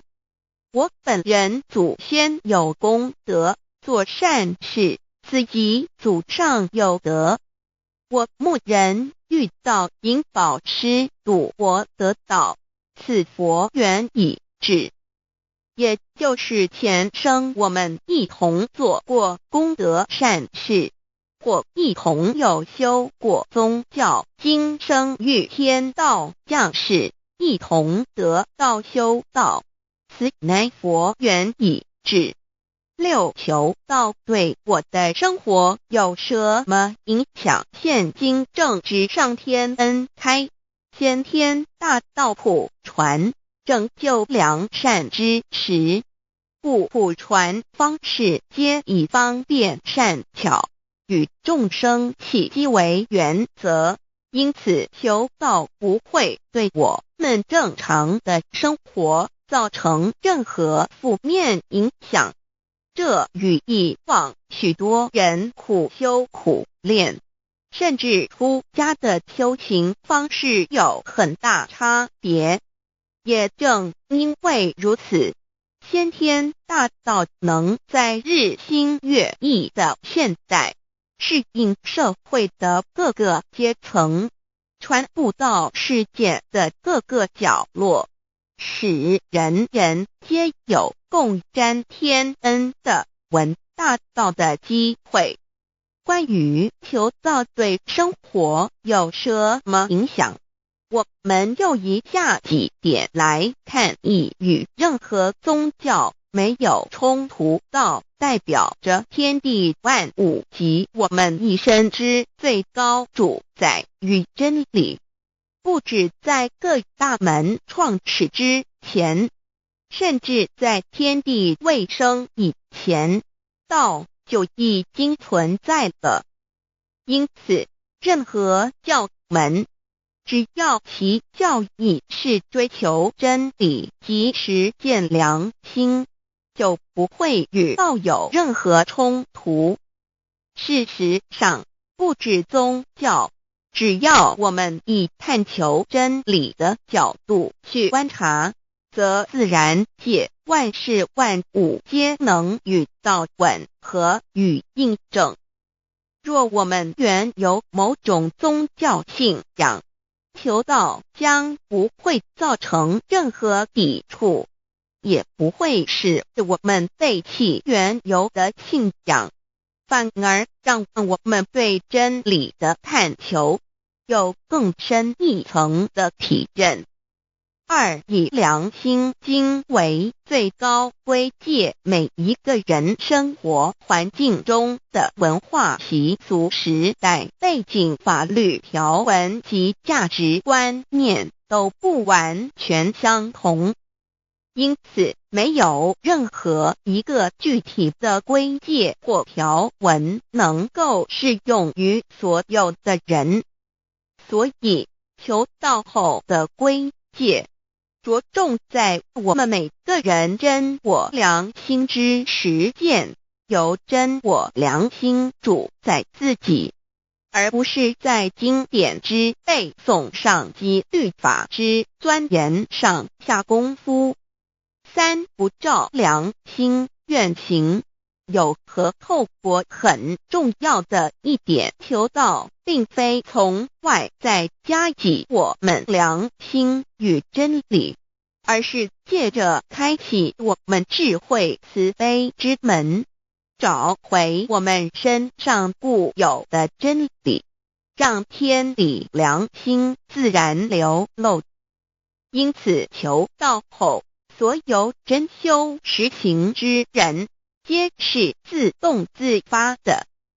是不，求道后，若我们不照良心愿而行，并非将出现任何外力来强制我们遵行此愿，而是将受到自己良心的谴责，由真我良心督促自己，而自然改过向善。四，圣凡间修真我之实践，并不局限于教堂或寺庙之中。因此，现今大道普传，并不要我们家舍业到深山古寺之中修炼，而是在不影响家庭、工作、学业之正常情况下圣凡间修。在日常生活中，时时刻刻一言一行，皆能以天理良心为依归，就是真我之实践。务由提升自己而兼善天下，求道后会使我们生活更充实，心灵更和谐。而更重要的是，我们每一个人尽一己之力，借自身之提升，影响周遭之人事物，继而汇成一股力量，在这举世天理良心日趋沦丧之潮流中，匡正人心，力挽狂澜。如此必能早日实现先天大道普传之宗旨，及弥勒佛的原慈大愿，化污浊的人间为人间净土，化纷乱的世界为世间天国。七道的宝贵有什么印证道是宇宙的至高真理？它的作用贯穿了天地万物万类，更是我们一生之最高主宰。真正了解了这一点，我们就会体认到，道是随时随处可以被印证的。许多贤贤得道之后，发出了大诚心、大信心、大智慧，真修真行，皆能参悟到，不只在各教经典之中可以印证到，其实在任何时间空间、万事万物我们之一身，甚至一草一木，皆离不开道的本体和妙用。体认至此，自然能发出永不退转之道心。而尚未求道或刚求道者，则需借助于一些具有形象看得到、感受得到的印证，以奠定初步的信心。任何人只要有求道，经过身淡天命之名师点开玄关正门，传授三宝者，无论其功德高深为末，死后皆是身软如棉，面色如生，灵性由正门归天，东不品湿，下不腐臭，甚有多至数日不变，亦相满至者。目前的科技文明和医学知识还未进步到足以解释这种现象，但却无法否认个事实的存在。这种现象虽曾出现在某些宗教中，但极其罕见而珍贵，而求道之人除信道不笃与反道拜德者不敢定论外，其余则比比皆是。肉身既显似瑞香，足可证其灵性已登善境，当无疑问。二人虽不为万物之灵，其实是很脆弱的。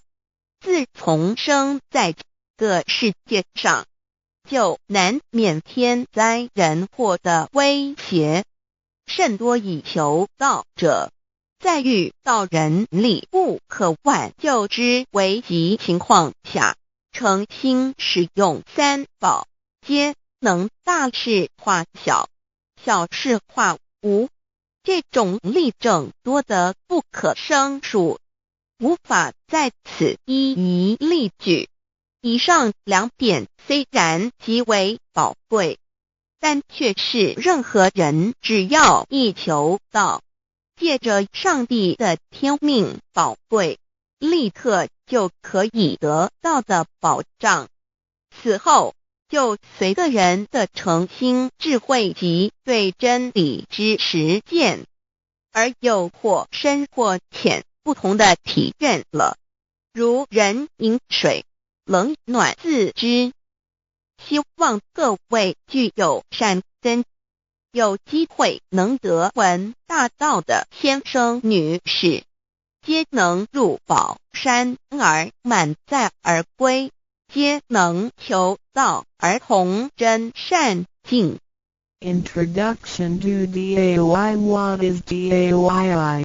DAO and MEII. What it is in DAOID. What do I get in RECI beginning DAOB? What do we need to receive DAOBI? What impact does receiving DAO have on MEDII? What can attest the validity of DAOI? What is DAO? Observing the cosmos and all the living beings consciously, among all the earthly activities and phenomena, we will find the existence of the laws of nature. There is a supernatural origin which guides all the operations happening across the galaxy, the earth, and the human beings. We call this source DAO. Tao existed before primordial time, and even before the universe was merged.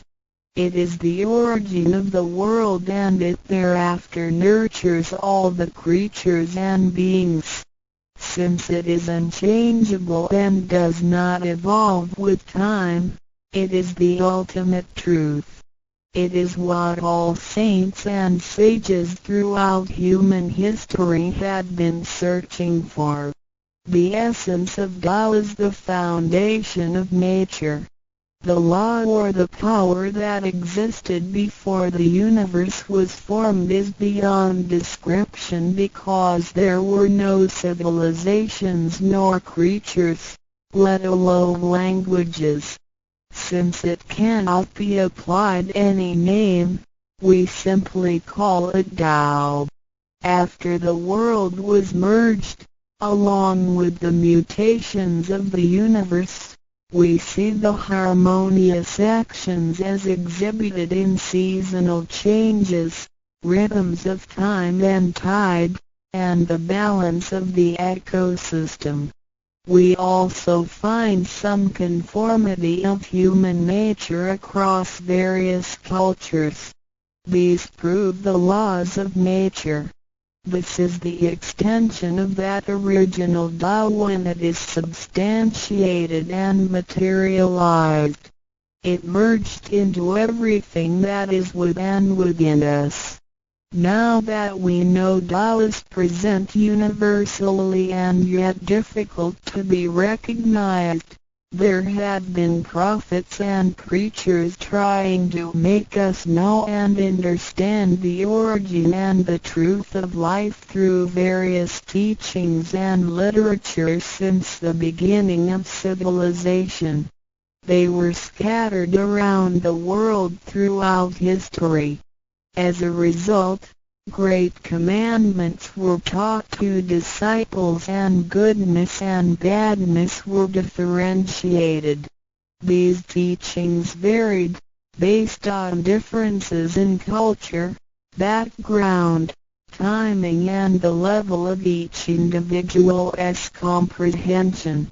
However, they all tried to express and transmit to their descendants this Creator and Chief of the universe.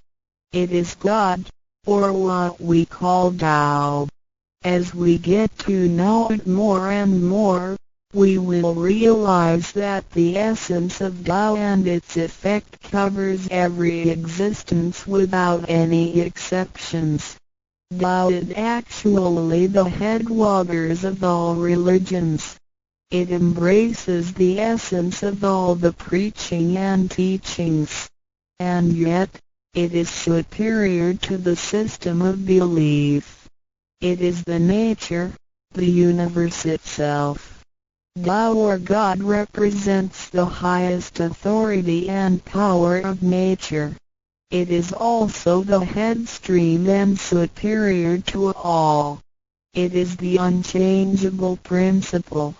Understanding Tao allows us not only to discover the center of all religious belief, but also to communicate with the origin and the highest power of nature.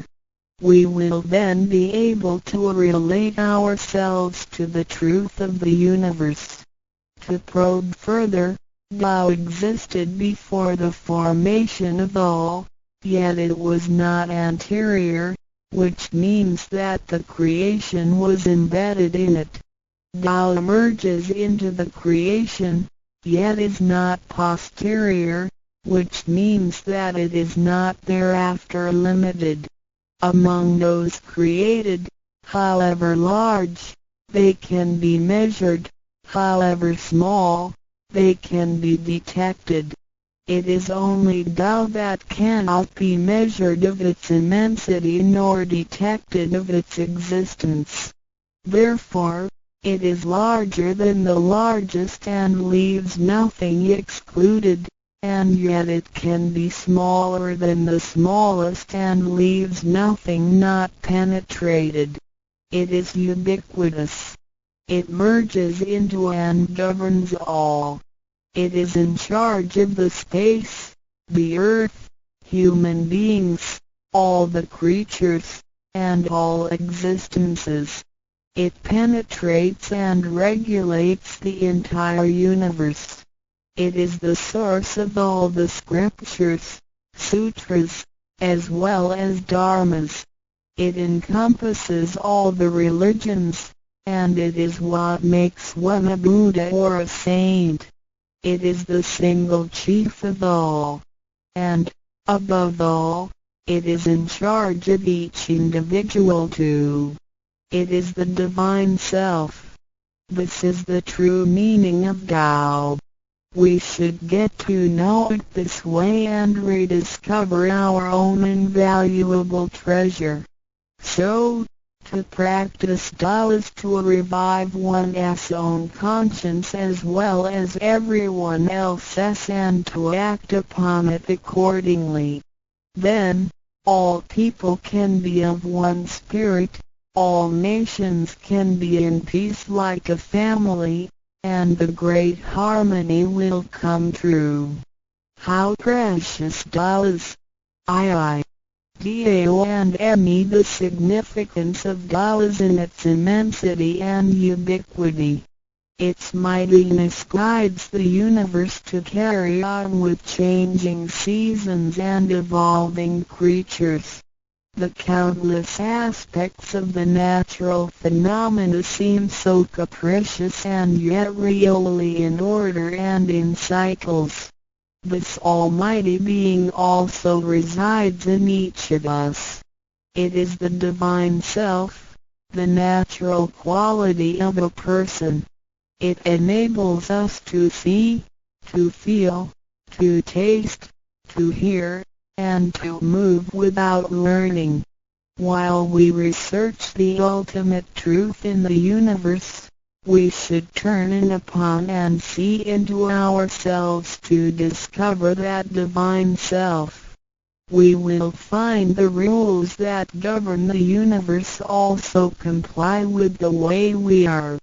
Tao is not something too far to reach, nor too mysterious to comprehend.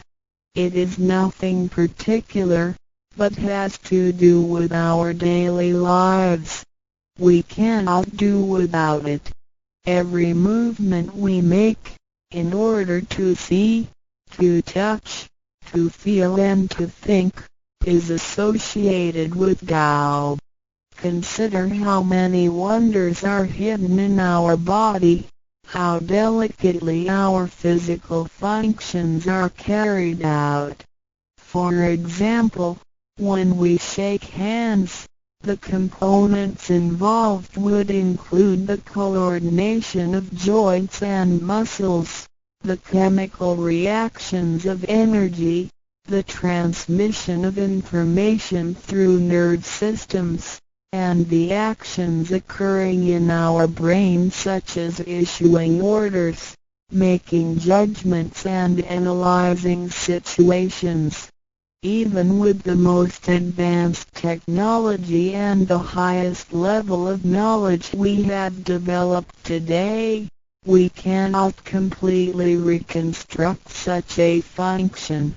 Yet the ability to perform such a simple movement is there for all individuals, regardless of the level of a person's knowledge and his/her being a grown-up or a baby, a scholar or an illiterate.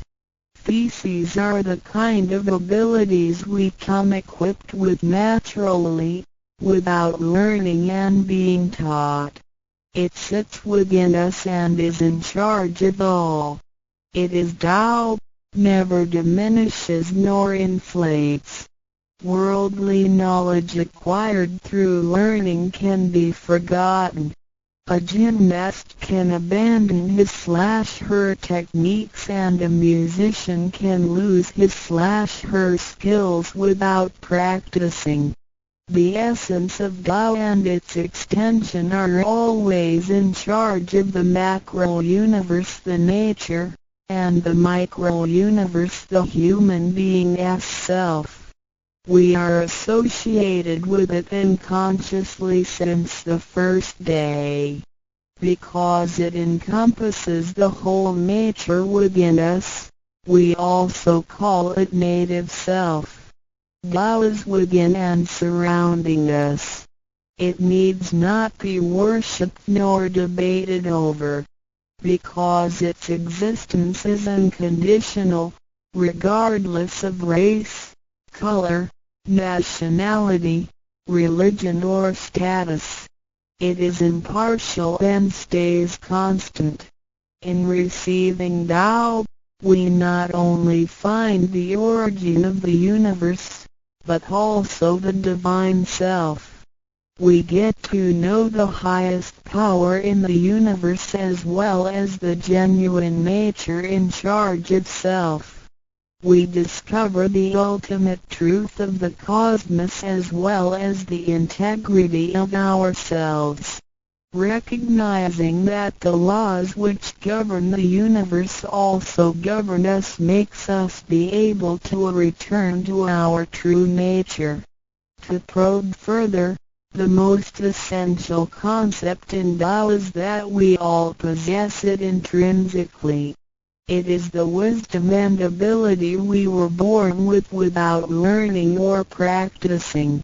It is one's conscience, which is like the Spirit of God, the divine and immortal nature. It is invisible and intangible. For this reason, we call it genuine emptiness, which means that to be really empty, it goes beyond emptiness and can therefore have marvelous existence in it. Marvelous existence is the foundation for the sky, the earth, human beings, all the creatures, and all existences. With omnipotence, Tao is called Great Lord of all beings. This almighty being is not only in charge of the entire universe, but also in charge of oneself. So the proverb is, Tao is within self, which is the drive of all one's abilities. A physical body without Tao is useless. This is the treasure that we should all realize and fully explore. What it is indeed. When we look around the world, we admire the miracles and wonders of nature. Countless things change and move simultaneously every second, and yet in order and in harmony. So do our bodies.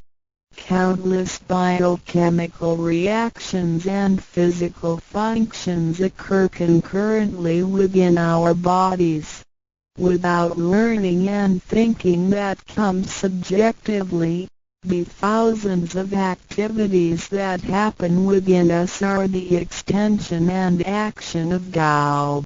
And altogether, it is one single self.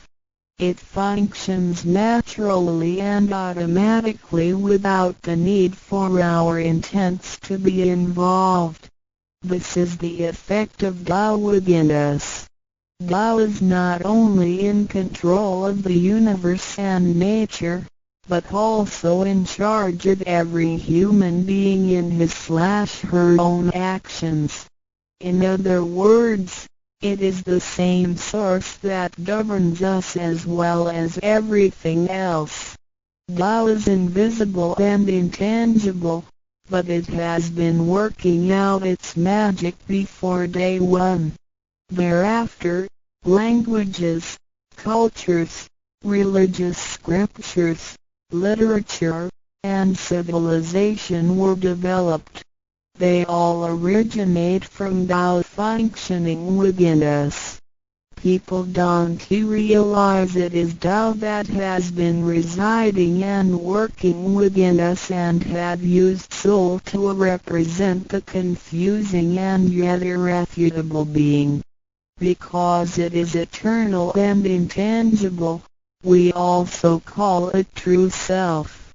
This true self is the most abundant, brilliant, and imperishable being. Let us take a look at our tangible body and see if it can be the true self. We know the pictures taken throughout one's life show different faces and expressions. We recognize people by face, but our looks change and are not permanent. The handicapped, with impaired arms or legs, can also lead a complete life. One with a transplanted animal heart is still a human being. Even our brain cells keep decreasing and changing every second from the moment we were born. Therefore, the physical body is only the interim residence of the true self. Though it seems so real, solid and alive, it turns into dirt eventually. We call it false self because of its tentative and transient nature. By recognizing the difference between the true self and the false self, we understand the reason and importance for us to receive Tao. Luckily, we are given the opportunity of receiving Tao and learning the three treasures. The three treasures are straightforward yet profound. The meaning and details of them will be illustrated through the rite of receiving Tao. Here, we only discuss two issues. First, by receiving Tao, the true self gets plucked out. It leads to our conscience. Upon the time when material pursuance surpasses spiritual seeking, giving up the true self only makes us a walking corpse. In order to fulfill and satisfy the sensational desires of the false self, we may commit wrongdoings and harm others, eventually creating troubles for ourselves.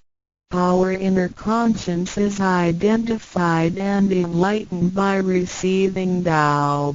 Thus, the body gets to work with the spirit in a mutually beneficial and harmonious way, making our lives joyful and meaningful. Second, by receiving Tao, the front door or main gate of our bodies gets opened. It leads us to conscience, mercy and wisdom. When we leave a house, we leave through the front door. If the front door is locked, we may have to leave through the back door, or even by breaking the window or jumping off the balcony. We may fall and get hurt by doing so. Our body is like a house, and our soul is the master who lives in the house. One day, when the body is aged and depleted and the soul has to leave, we can imagine its horror if it cannot leave through the correct exit. This is the pain and discomfort human beings experience at the coming of death and after death. As we know, for most people, when they are dying, their body shows stiffness and signs of helplessness and confusion. After we receive Tao, the door of life and death will be opened. Being able to receive Tao and the three treasures while having the door to heaven opened, we had the opportunity to recognize the true self and the Tao that dwells within us. We are going to treat people and the world with conscience and make our lives more meaningful. We can transcend life and death. Within 100 years, we will be able to return to where we came from. Therefore, the heavenly Tao is also the way to return back to heaven. To probe further, the enlightenment of Tao is superior to studying thousands of sutras. This is the value of Tao. The enlightenment of Tao opens the main gate, the front door, which is the entrance to heaven. It gives us the guarantee to be exempted from rebirth cycles and to reach eternity. The superiority of this enlightenment lies in that it surpasses Buddhas and saints, It exceeds the scope of sutras and dharmas, and it transcends the universe. Tao is therefore source of all sutras, king of all dharmas, mother of all Buddhas, and creator of the universe. Transcendence of rebirth cycles leads to eternity. Being imperishable, Tao never deteriorates, and we have never lost it at all. Hence Tao is the direct way back to heaven.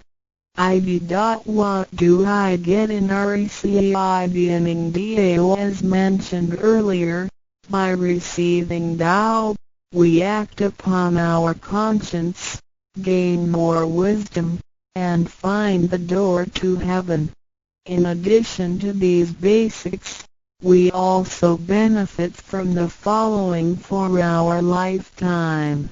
Being away from sufferings and closer to happiness. The troubles and worries we face in our daily lives mostly result from our disregard of the true self. Receiving Tao helps us to recognize the Tao that has been dwelling in us and to restore the beauty of the true self, so that our behavior and mind is free from being controlled by the earthly pleasures and being swayed by the losses and gains of the material world. Since our minds are cultivated spiritually, devils would not approach and get close to us. Thus, our fortune can be altered from bad to bright, and we can obtain real joy. Being away from disaster and calamities. Tao has been passed on through generations to one single master since the beginning of human history. The thread of its passage weaves through ancient civilizations, including China and India. However, in recent centuries, human beings have been trapped by materialism and a weaker sense of right and wrong. Wars prompted the development of powerful lethal weapons. In reviewing the thousands of years of human history, we realize, in just less than 100 years, there have been 2 major world wars, which caused numerous killings and tragedies. The abuse of science and technology has also destroyed the ecology, causing damage to the ozonosphere and the unbalance of the climate. The corruption of human beings' minds has called the natural disasters to come. The human have created calamity. God, with His mercy, makes Tao available to everybody in order to save good people. After we receive Tao, with the true meaning of Tao in mind, we will be conscientious. We can use the 3 treasures whenever something dangerous and uncontrollable happens to us. We will be able to get away from bad encounters. This is a confessed fact. See, transcending life and death. Life is a mixture of happiness and bitterness. Throughout the journey of life, we experience birth, growth, aging, illness, and death. Joys are momentary and wealth is here today and gone tomorrow.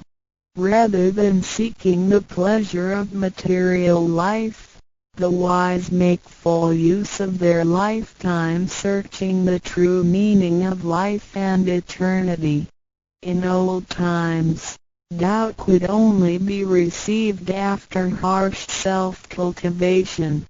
Among the hermits looking for the master in order to receive Tao, only very few could obtain it. Whereas in this century, Tao is allowed to be spread and transmitted through the authorized masters to the truth seekers. The master points out the main gate of life and death, assuring the completeness of our true self. With the true self as our guide, which keeps us away from evil and greed, it helps us think, speak, and act in accordance with our conscience and intuition.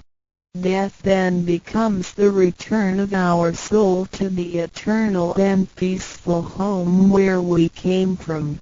Thus, we will have lasting joy. The achieving sacred beings the enlightenment of Tao, which reveals the true self, is like the planting of the seed of righteousness and integrity. Through self-cultivation and self-improvement, the nurturing of wisdom, kindness, and purity, it will blossom and produce the fruit of sacred mind and eternal life. In time of overwhelming utilitarianism, Tao is the lighthouse to the truth. Receiving Tao, and then cultivating ourselves, not only improves our own lives, but also gives us the opportunity to better the world. After we receive Tao, we act upon our conscience and care for people around us. We cherish Tao and disregard personal disadvantages. Then we make an effort to spread the message of Tao to the world, in order for everyone to benefit from it. We are devoting ourselves to the work of God, and certainly will achieve spiritual perfection in both this world and the world after life. To probe further, the supremacy of Tao is based on the heavenly decree of God, by which Grand Masters can perform the passage of Tao. The enlightenment of Tao from Grand Masters directly opens the main gate of our bodies, which revives our divine nature. It reveals that heaven is not beyond oneself. Instead, one's true self merges into the entire universe. This is the supremacy of Tao. 1. With the heavenly decree, the enlightenment of Tao is extremely profound and marvelous. It cannot be completely expressed by any words of languages.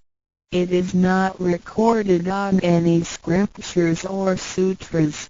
It cannot be described by preaching, nor can it be acquired by human intelligence, nor derived from knowledge and experience, nor achieved from gifted talents. Because the above-mentioned all have to be created and can be eliminated, which means that they cannot last forever themselves. They all bear partiality and cannot be applied universally. Hence, they cannot surpass life cycles, nor can they reach eternity. 2. The wonder of the effects and omnipotence of Tao is beyond words. It is the wisdom that does not come from learning. It is what we acquire from God and possess intrinsically. It is the same divine heart before the creation of the universe. It is conscience, the holy heart. It is the divine and immortal nature, the Spirit of God. 3. Tao is too marvelous to be described. It makes us know without learning and function without practicing. It is a prior wisdom, perception, potency, and ability. It is not constrained by words or languages. It functions without thinking, intents, or even actions. However, it can create the sky, the world, the human, all beings, and all existences. All these, after being created, still cannot carry on without Tao even for one moment. Tao is therefore called Great Lord of all beings. For, without Tao, the stars and planets in the sky wouldn't he had been in order. The sun and the moon couldn't he had illuminated or revolved properly. Then the yin-yang energies wouldn't he had circulated, and, as a result, this world wouldn't he had been suitable for all of us to live in. 5. Without Tao, the 5 primary elements of the earth, metal, wood, water, fire, and soil, wouldn't he had been balanced and complemented one another, which could have put the entire world in chaos. Mountains would have collapsed, lands would have cracked, and oceans would have dried up. Likewise, this world wouldn't he have been an environment for us to live in. 6. Without Tao, we, human beings, wouldn't he have been able to walk, to see, to hear, to speak, or to move. Our physical bodies would deteriorate quickly into a pile of soil in 100 days. 7. If one really comprehends the effects and omnipotence of Tao, and can practice accordingly and persistently, one can communicate with and be united with God. This is the absolute truth. It is a glory and marvel beyond description. Therefore, it not after death that one becomes a Buddha. It is when one is still alive that one achieves being a Buddha. And to be a Buddha is to revive and hold on to one's divine and original nature. This is what we benefit from attaining and practicing Tao. What do we need to receive Tao? We have discussed the many benefits we obtain after receiving Tao. Some would wonder why there is so much given to us. Of course, we should realize it comes from God's grace toward human beings. This allows Tao to be spread around the world, especially at the approaching of the worldwide calamity. People with merit and conscientious mind will have the opportunity of learning about Tao and the way back to heaven. It always holds true that people who had the fortune of receiving Tao are derived from the tree of righteous ancestors. In addition, during the passage of Tao, it is required that we make promises to God that, after we receive Tao, we will keep in mind the true meaning of Tao and put it into action in our daily life. What we speak and what we do will all be based on our conscience. After we receive Tao, we offer help to those in need of it, and do our best to indicate Tao to more people so that they can all benefit from the grace of God. After we attain these 3 treasures, we promise not to tell them to any other person. The 3 treasures can only be transmitted through authorized masters in front of God. If we reveal them to any person, they become invalid to the person, and we also defy the heavenly decree. All the promises required are reasonable and achievable. It goes with our nature. If we practice and keep the promises, we will be able to become a wiser and a better person. We will become merciful, and nurture the good seed of doubt planted in our mind. One last thing to mention is that one of the reasons we are able to receive Tao is due to the good deeds of our ancestors. Therefore, as we persistently practice Tao, our ancestors will also benefit from it, and so will our descendants. As long as you are prepared for the above mentioned, you are qualified to receive Tao, no matter what nationality, race, or religion you belong to. Notes: in order to be exempted from the rebirth cycles, to avoid the ordeal of hell, to alleviate the suffering and misfortunes in our lives, and to be able to return back to heaven after death and enjoy permanent happiness, we have to receive Tao. And the general qualifications are: 1. To be with a compassionate heart, and to be fortunate enough to be born in a time when Tao is available to the public. 2. To have sowed the seeds of virtue by helping many people and offering lots of charitable services in the previous lives. This is the divine affinity with God. 3. To have ancestors with beneficences and welfare work as well. 4. To meet the introducer and guarantor who indicate the way to attain Tao to me. It is very likely that, in the previous lives, we did charitable services together, or we cultivated together in the same religion. So, in this life, when Tao is available, we can help each other out and practice Tao together again. So time is ripe for Tao due to our divine affinity. VI.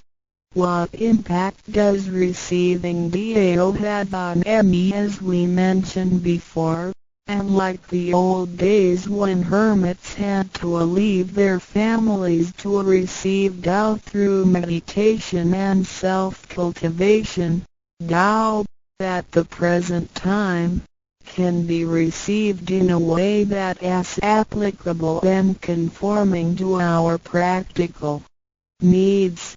We don't have to give up our lifestyle in order to attain Tao. By the grace of God, Tao is intended to be delivered to the public at all levels of occupations and around the world, rather than being limited to a privileged group of people. The impacts that receiving Tao can have on our daily life are summarized as the following. A. Receiving Tao creates no conflicts with any religions. Tao governs the universe, including all human beings. It existed before the formation of any religions. It is concordant with all religions, in the sense that religions preach the awareness of conscience and the pursuit of the truth. We don't need to give up our religion in order to receive Tao. On the contrary, by receiving Tao, we will have further understanding of the truth. The conscience becomes our ultimate guidance due to the variations of cultures, customs, backgrounds, legislation, and value systems. It is difficult to find a universal guideline for all of us to follow in our daily life. In receiving Tao, the main commandment is to act by our conscience, the true self, rather than by literature. We should be sensitive to the conscience, rather than be familiar with the laws. C. We will voluntarily keep the promise made while receiving Tao. Through receiving Tao, we are not offered conscience or true self, but merely the opening of the door to a wisdom and mercy. Therefore, we restore the heavenly principles inherent in us, and strengthen the power originating from our conscience. There is no external force that makes us keep the promises and commitments that we made when we received Tao. The only force comes from the guilty feelings that result from our misbehaviors, which reduces the mistakes we make. The practicing Tao can accommodate our worldly affairs. The fulfillment of practicing Tao and conscientious awareness does not have to be accomplished in a temple or church. It is not required to abandon worldly belongings or relationships in order to attain the ultimate truth. Each individual can still have his/her family, career, and schooling at the same time. As long as we keep in mind the basic guideline, we should have our practicing Tao and getting closer to our divine self. We will make a better world by improving ourselves first after we receive Tao. By realizing the true self and what we are, the feeling of joy comes to us. The improvements on the quality of our spiritual life will affect people surrounding us. By interacting and working together in Tao, we will make the world better with lower crime rate and less pollution. The wish of Maitreya will finally come true to turn the world into God's kingdom and make people all live in harmony. VII. What can attest the validity of Dao Tao, due to its completeness and generality, regulates the totality of all beings. Many people, after receiving Tao, with their wisdom, faith, and devotion, realize that Tao is the fundamental principle that governs all things. They comprehend the truth of the universe not only through literature, but also through daily living and nature. Their faith in Tao becomes strengthened and they move forward in their spiritual life. However, for people who haven't or just received Tao, Tao can be confirmed through revelations. Anyone who has received Tao with the front door open shall die peacefully. One proof of this is that for those who have received Tao and died, their bodies remain soft and their faces vivid. Since the soul leaves the body through the correct exit, the corpse can actually remain uncorroded for a few days.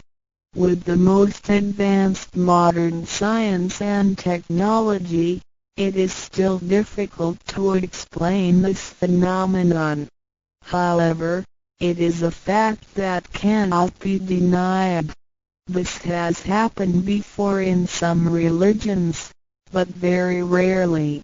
For people who have received Tao, this kind of testimony is ubiquitous, unless they have committed serious sins and corrupted their own mind. This can prove the soul has reached an ultimate harmony. Being the superintendent of the things on earth, human beings are nonetheless weak. Since birth, We are subject to unpredictable accidents and natural disasters. There have been many people who encountered danger, used the three treasures with faith, and got away from the danger or reduced the damage to the minimum. Testimonies of this kind are numerous. The above two mentioned are rarely heard of and difficult to believe, but they are the immediate security given by God once a person has received Tao. Thereafter, with each individual's faith, wisdom, and the accumulation of good deeds, one will come to know the truth more and more. It is up to you to experience the value of this treasure. I hope you will have the opportunity to receive Tao, experience it in your life, achieve ultimate perfection, and realize eternity. ndrucdiolandudao.html 先天大道简介中英对照 http://www.library.com/category/c63006.htm Introduction to DAO 先天大道简介 Introduction to DAO 中英对照先天大道简介一和为先天大道二道与我有什么关系？三求道是求什么？四求道对我有什么好处？五具备什么条件才可以求道？六求道对我的生活有什么影响？七道的宝贵有什么印证？一和为先天大道，先天大道又简称道。我们若仔细地去观察，心窍开悟之后，就可发觉宇宙间森罗万象皆是杂而有序，而自然界万事万物的运转，也都有一定的法则。这天地人是万物的真主宰，就是道。道乃在天地生成之前即已存在，故曰先天大道。道者理也，理就是真理。在天地人万物未生以前，道即已存在，而道能生天、生地、生人、生万物万类。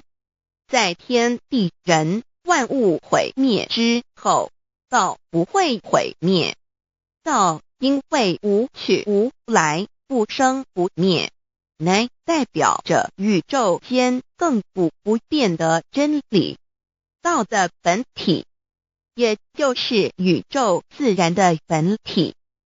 在混沌未判之初，宇宙间只是一团灵妙理，无天无地无人，也没有语言和文字，所以我们是无法以任何语言、文字或思虑来形容它。故大道无名强名曰道，我们也是勉强用到这个名词来代表它。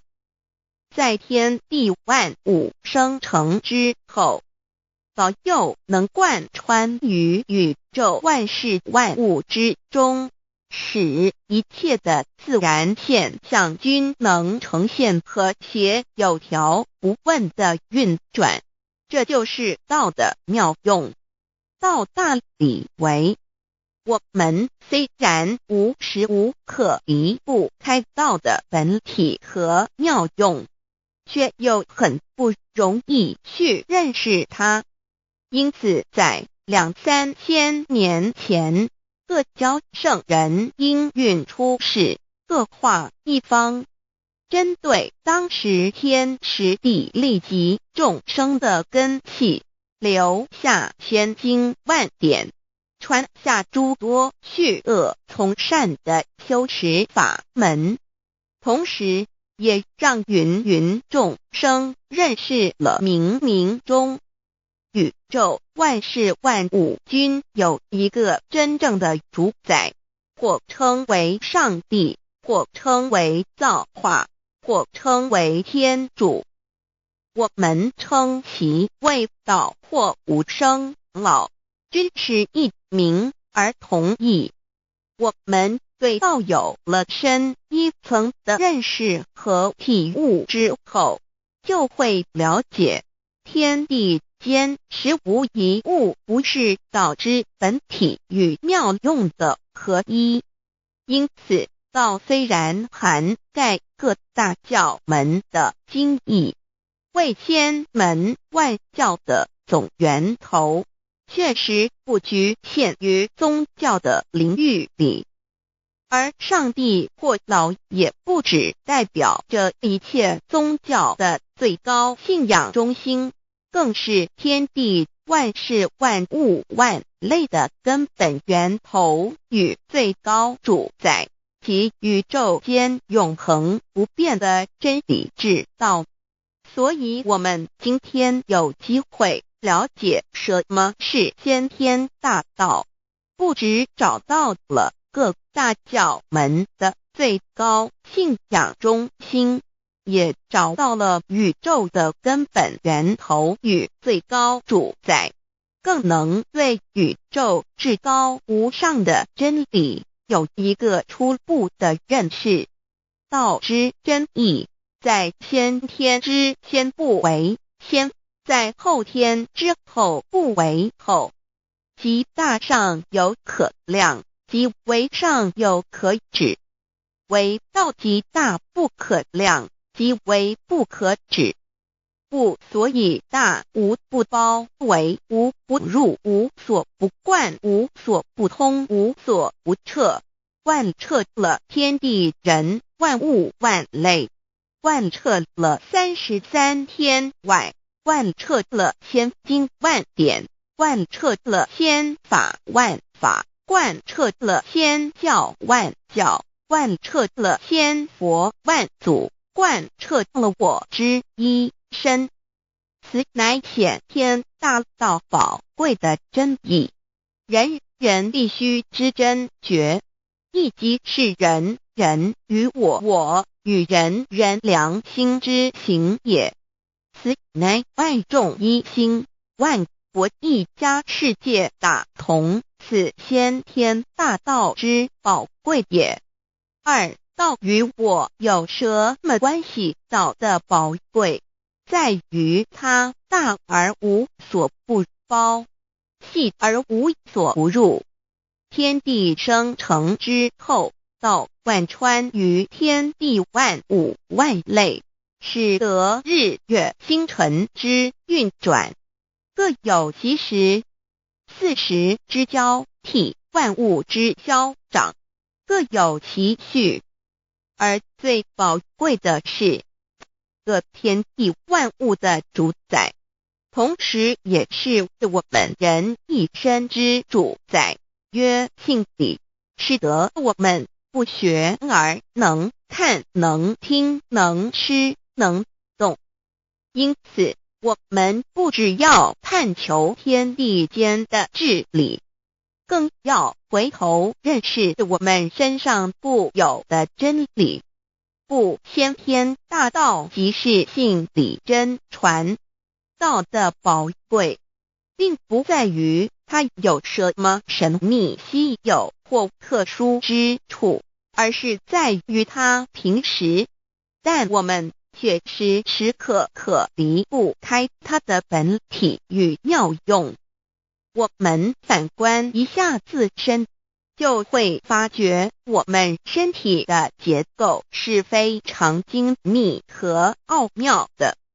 我们轻轻地握一下手，就算是这么简单的一个动作，其中所牵涉到的所有关节物理作用、能量、化学反应、神经系统资料讯息之传输，及脑部分析判断和命令之下达。以目前全世界的科技知识和文明水准，也无法一一表达出来。但是我们做出个动作的能力，却完全不因个人知道上了程度的差异而有任何影响。无论是学识多丰富的学者，或是目不识丁贩夫走卒，无论是成人，或是刚出生不久的婴儿，都可以轻而易举地做出的动作。人人与生俱来，不学而知，不学而能，无增无减的良知良能，就是主宰我们一生的道。我们有学习而得到的知识和才能，有忘记的时候，有疏远的时候，而道的本体和妙用，不用学习，不用思考，大而能主宰宇宙的运作消长，小而能主宰我们一生之视听言动。我们有而不知其有，用而不知其用，却又无时无刻不能缺少它的不增不减，本自具足一切我们身上固有的道，因为就在我们身上，又称作自性老。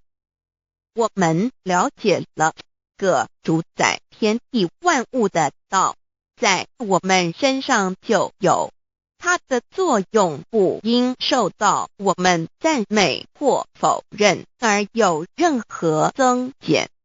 无论种族、肤色、国籍、宗教信仰或贫贱富贵，均无分无别。因此，我们能求得先天大道，不只找到了宇宙的根本源头，也找到了不生不灭的真我。不只认识了宇宙，也认识了我一生的真正主宰。不只追求到了宇宙之治理，也找回了我身上本有的真理与良知良能。先天大道的根源是在我身上，原来固有的是我由先天带来的良知良能，即是我的良心。我的良心即是天心，天心即是道心，此心无形无相，即是真空。真空之妙，空而不空，空中妙有。妙有者，生天生地生人生万物万类之大本也。妙用者，万灵真在也，主宰天地人万物万类之真主宰，亦即是主宰我之一身。故曰道在无身，一切万能。道离无身，此身在无一能。先天大道如此宝贵，乃人人必须追求之道也。三求道是求什么？静心观察我们所存在的这个宇宙，我们往往会赞造物主的神奇。自然界每一刻皆有无数的事物在同时运转，而其整体却又是那么协调。我们身上的这个真理不也是一样吗？每一分一秒，我们身上皆有无数的生化反应、物理作用等同时发生。道的妙用分布在我们身上，不用学习，不用思考，其作用虽成千上万，合起来却只有一个自我，一切有条不紊，自然而成。道在无声，运用自如，在眼能视，在耳能听，在口能言，在鼻能闻香臭，在身能运用行动做事，此即道在我身之妙用。所以我们了解了道不只主宰这天地万物，更主宰我们一身。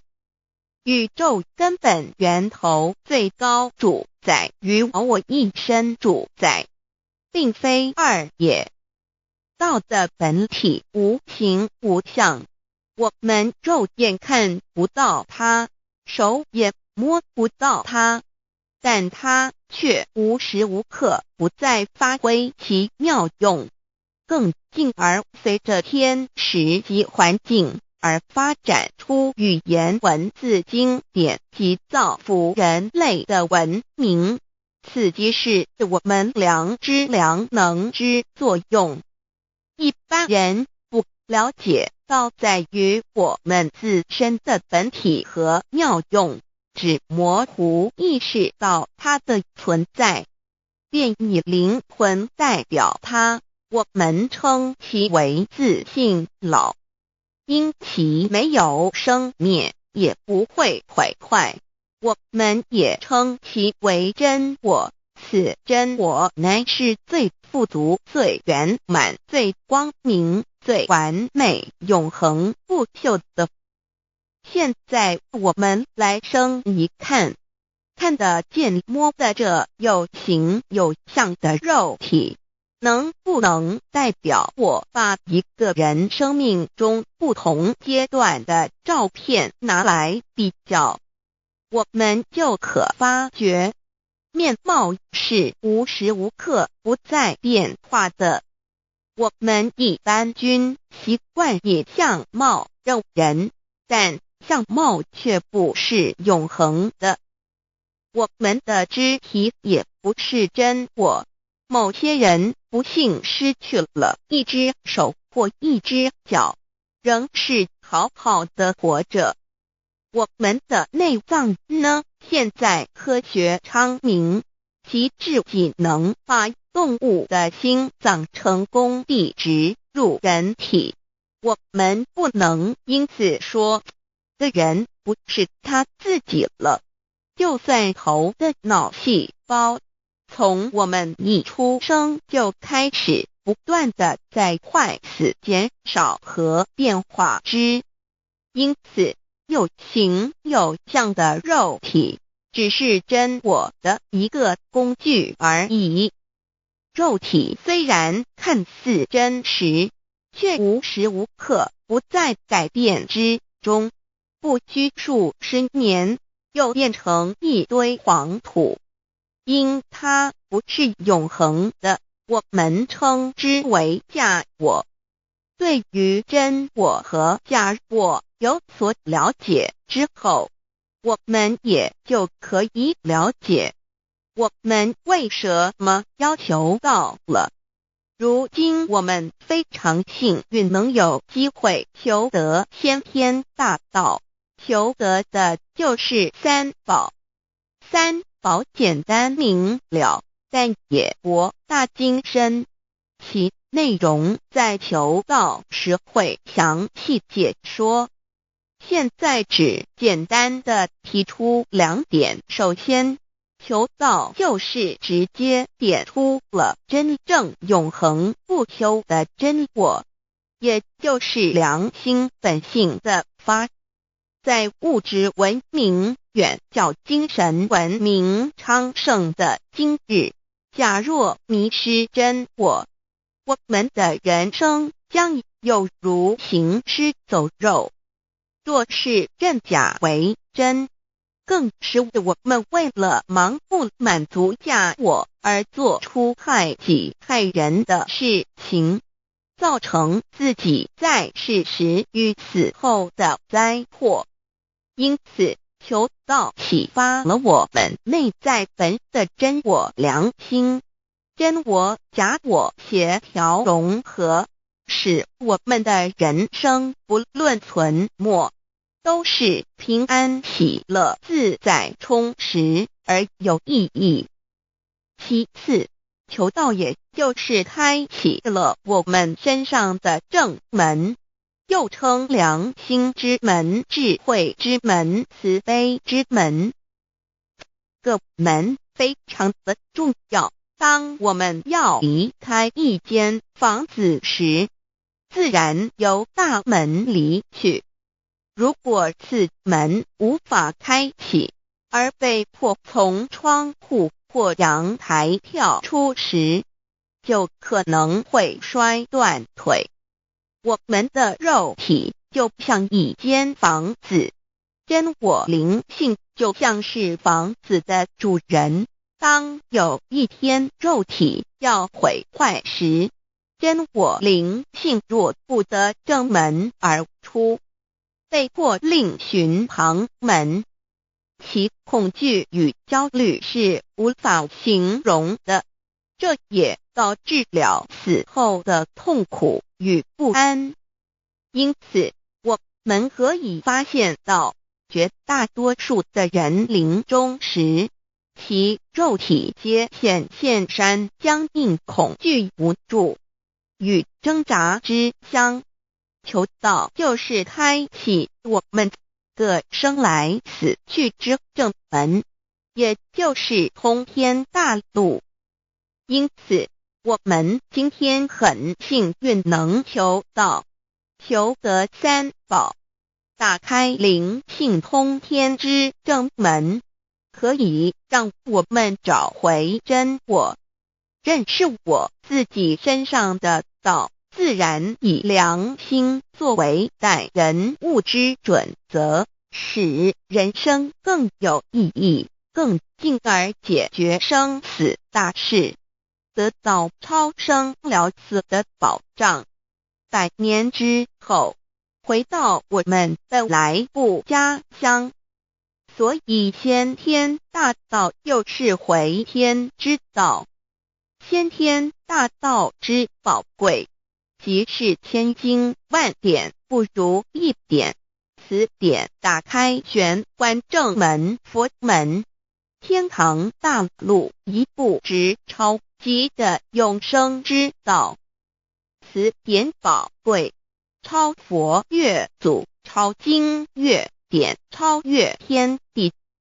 得到这一点宝贵，它是诸经之师，诸法之王，诸佛之天地之不曰超生了死级的永生，不毁不灭之先天大道也。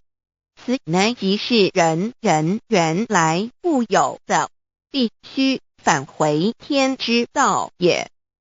四求道对我有什么好处？我们今天很高兴能有这个机缘求道，能够开启良心之门、智慧之门、通天之正门，这是第一步。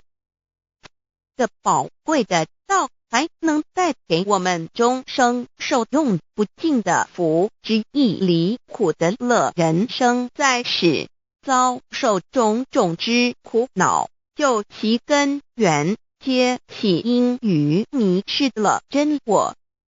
求道首先就是让我们认识人人身上固有的道，找回我们本有至真至善至美具足圆满永恒不朽的真我，在日常言行之中发挥真我，使我们一举一动皆能合于理，止于至善，自然不会受周遭的人事物所左右，我们的心也就不会患得患失。心为一身之主，我们既然在心境上有所提升，自然不会与邪恶之事相感应，则不相随心转，还可以改变命运，趋吉避凶，朝向光明，使我们得到真正的喜悦、逍遥自在。二多比南自有人类文明以来，道的真义便代代单传独守，其没落贯穿了早期的主要文明，如中国、印度等。奈何近百年来人类受物欲所逼，在空前繁荣的物质文明中逐渐迷昧了良心，甚至竟将制造威力极大的杀人武器。回顾数千年人类历史，在近代短短数十年间，便发生了2次世界大战，无数小战，伤亡无数。滥用科技文明，同时也损害了自然环境，造成大气臭氧层之破坏，全球性气候的改变，人心之变，干造了天灾人祸连连。人类已为自己酝酿了一个空前的浩劫，因此上帝洪恩慈悲，特将大道谱传于世，以挽救良善。求道以后，我们时刻存着道心，以良心待人处事。当遇有人力不可挽救的灾祸时，只要诚心使用三宝，必能灾必结，逢凶化吉。此事验证甚多，不胜枚举。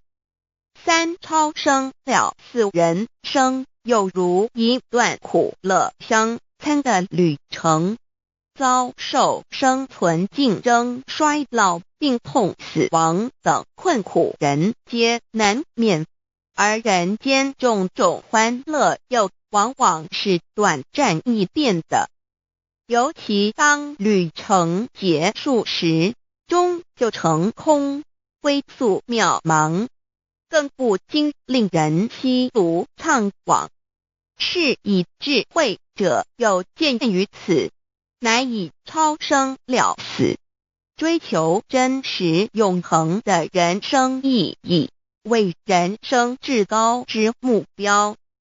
古代先修后的，因此古人为求超生了死，尽毕生之力苦修苦行，仍难以访得名师达成心愿。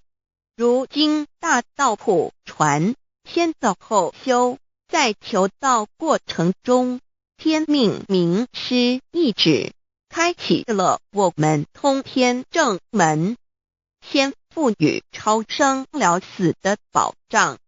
我们得道以后，认识了真我，以真我为主宰，远离邪心妄念，让我们的心念、言语、行为，无论待人处事，皆合于良知。100年之后，真我灵性自然返回故家乡，永享平安喜乐。4成圣成贤求道，也就是为我们种下一个成圣成贤的正因道种。只要我们以智慧慈悲心境灌溉它，它必然萌芽开花结果。在此功利主义弥漫的黑暗时代，大道乃是光明的灯塔。求道修道，不仅让我们能够独善其身，更使我们有机会可以兼善天下。求道之后，只要我们时刻抱着道心良心，在日常生活中真诚实践道的精神，不计个人得失荣辱，努力使周围每一个人都可得享道的好处，让道的光明照亮每一个角落，尽其一生精进不懈，则在世即成就圣贤事业，归天之后，必正圣贤，果位无疑。先天大道的宝贵就是天道天命，天命就是三曹名师，名师一点玄关开，打开正门佛祖来，天堂非在我身外，天上地下我都在，此乃先天大道的尊至贵至宝也。先天大道，天命宝贵，三曹名师这一点妙至极意，非是在言语文字相声音可得，非是在千经万典上的，非是在讲经说法上的，非是在是智辩聪上的，非是在博学才能上的，非是在才高八斗上的，以上皆是生死法对待法，非是超生了死脱对待了生死之法也。此次级的先天大道妙用妙能的宝贵，其妙极矣。此者是无师智，此智是妙智妙慧，此智此慧是我本来固有的，由先天带来的，亦即是在找回来天地人万物万类未生以前我的初心，即我良心天心道心老心也。先天大道之妙，此妙之贵，妙不容言，不学而知，不学而能，亦即是先天带来的先知先觉妙用妙能。此知此觉此能此用，不用言语文字声色，不用思想，不用念头，不用言听是动，而生天地人万物万类。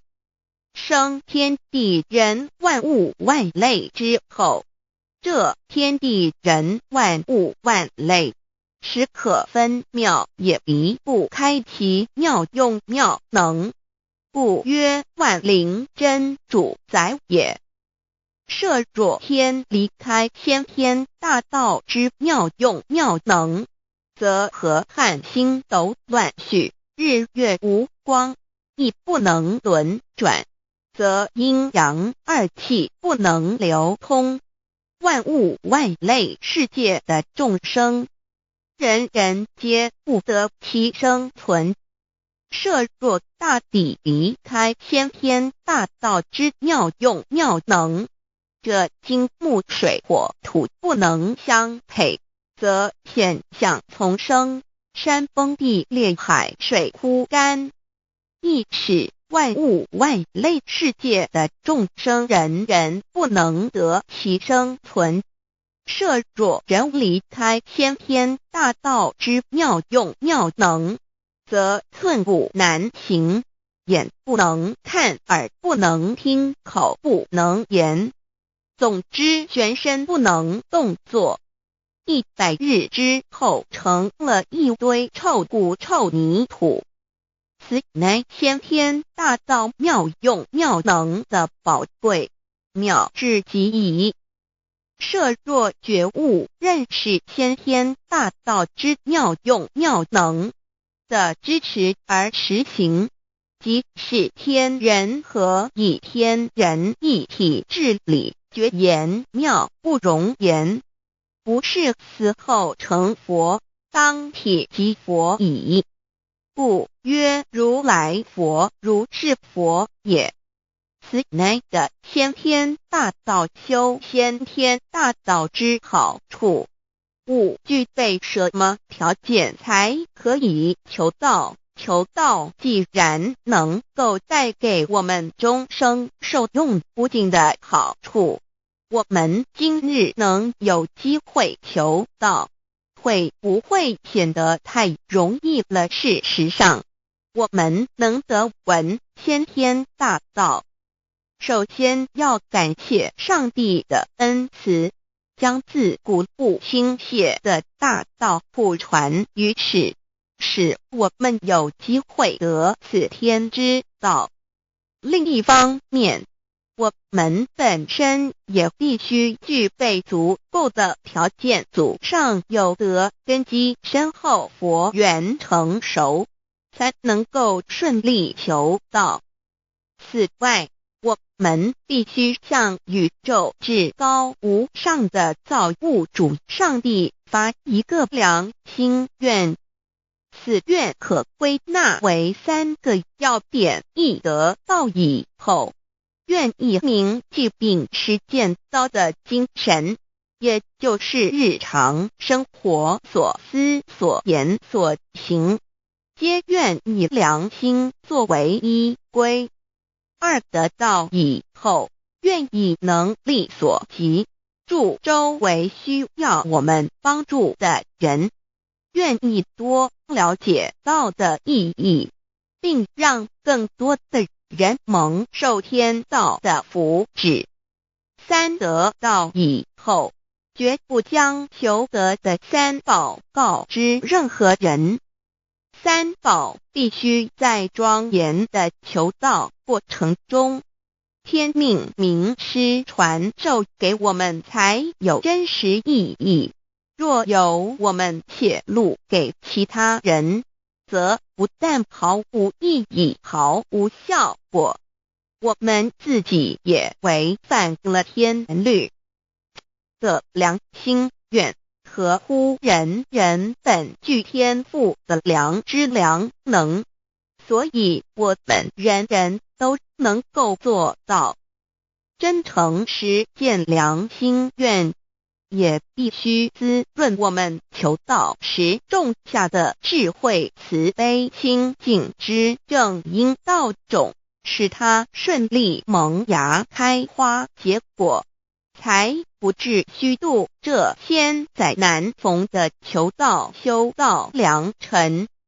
值得一提的是，我们能顺利求道，原因之一即是沾了祖德的光，是故上天开恩，只要我们修道有恒，则我们的祖先也有机会可以求道超生得救。我们的子孙亦的印地，对父母祖先敬大小，这是最好的机会。只要具备以上条件，则无论任何国界、种族、宗教信仰的人，都可以求道。欲求得先天大道，脱出轮回之苦、地狱之灾，世间的穷通受忧、鳏寡孤独、生老病死苦，而返天堂永享天伦之乐者，必须我有得遇6万年良辰佳期的幸运。我本人心地善良，我有先天根基深厚，也就是我本人前世做的功德善事很多，此即天缘。我本人祖先有功德，做善事，此即祖上有德。我牧人遇到引导师度我得道，此佛缘已至，也就是前生我们一同做过功德善事，或一同有修过宗教，今生遇天道降世，一同得道修道，此乃佛缘已至。6求道对我的生活有什么影响？现今正值上天恩开，先天大道普传，拯救良善之时，故普传方式皆以方便善巧，与众生契机为原则，因此求道不会对我们正常的生活造成任何负面影响。这与以往许多人苦修苦练，甚至出家的修行方式有很大差别。也正因为如此，先天大道能在日新月异的现代，适应社会的各个阶层，传布到世界的各个角落，使人人皆有共沾天恩的闻大道的机会。关于求道对生活有什么影响，我们就以下几点来看。一、与任何宗教没有冲突，道代表着天地万物及我们一生之最高主宰与真理。不止在各大门创始之前，甚至在天地未生以前，道就已经存在了。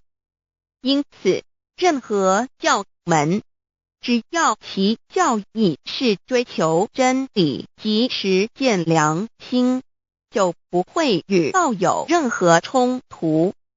事实上，不止宗教，只要我们以探求真理的角度去观察，则自然界万事万物皆能与道吻合与印证。若我们原有某种宗教信仰，求道将不会造成任何抵触，也不会使我们背弃原有的信仰，反而让我们对真理的探求有更深一层的体认。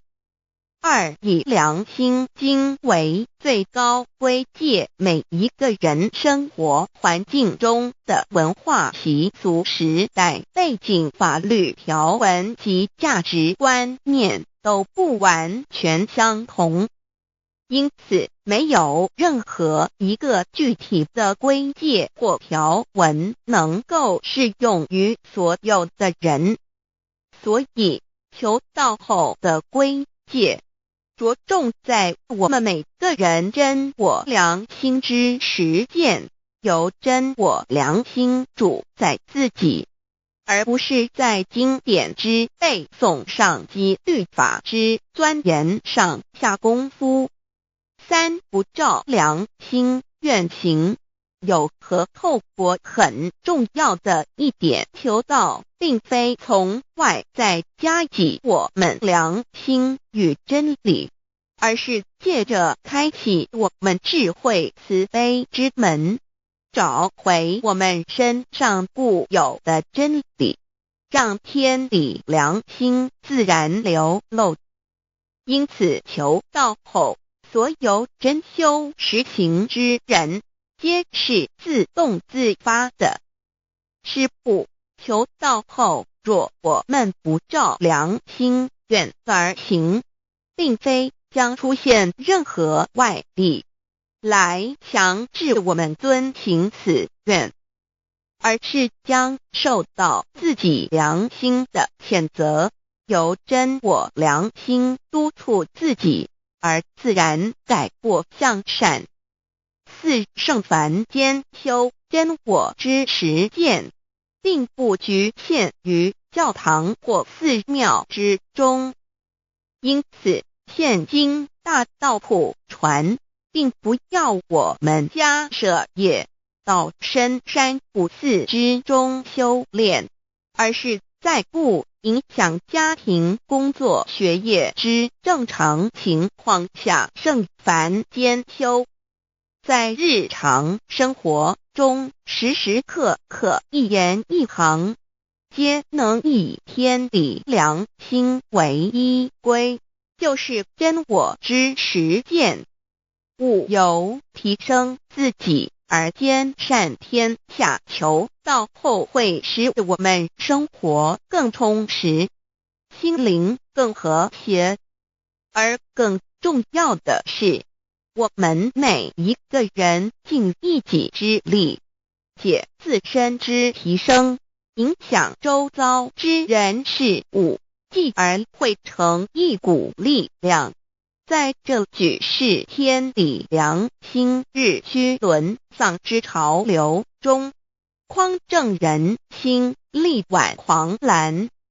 如此必能早日实现先天大道普传之宗旨，及弥勒佛的原慈大愿化污则的人间为人间净土，化纷乱的世界为世间天国。七道的宝贵有什么印证道是宇宙的至高真理？它的作用贯穿了天地万物万类，更是我们一生之最高主宰。真正了解了这一点，我们就会体认到，道是随时随处可以被印证的。许多贤贤得道之后，发出了大诚心、大信心、大智慧，真修真行，皆能参悟到，不止在各教经典之中可以印证到，其实在任何时间空间、万事万物我们之一身，甚至一草一木，皆离不开道的本体和妙用。体认至此，自然能发出永不退转之道心。而尚未求道或刚求道者，则需借助于一些具有形象看得到、感受得到的印证，以奠定初步的信心。任何人只要有求道，经过身但天命之名师点开玄关正门，传授三宝者，无论其功德高深为末，死后皆是身软如棉，面色如生，灵性由正门归天，东不品湿，下不腐臭，甚有多至数日不变，一腔满志者。目前的科技文明和医学知识还未进步到足以解释这种现象，但却无法否认个事实的存在。这种现象虽曾出现在某些宗教中，但极其罕见而珍贵，而求道之人除信道不笃于反道拜德者，不敢定论外，其余则比比皆是。肉身既显似瑞香，足可证其灵性已登善境，当无疑问。二人虽为万物之灵，其实是很脆弱的。自从生在这个世界上，就难免天灾人祸的威胁，甚多以求道者，在遇到人力不可挽救之危急情况下，诚心使用三宝，皆能大事化小，小事化无。这种例证多得不可胜数，无法在此一一例举。以上两点虽然极为宝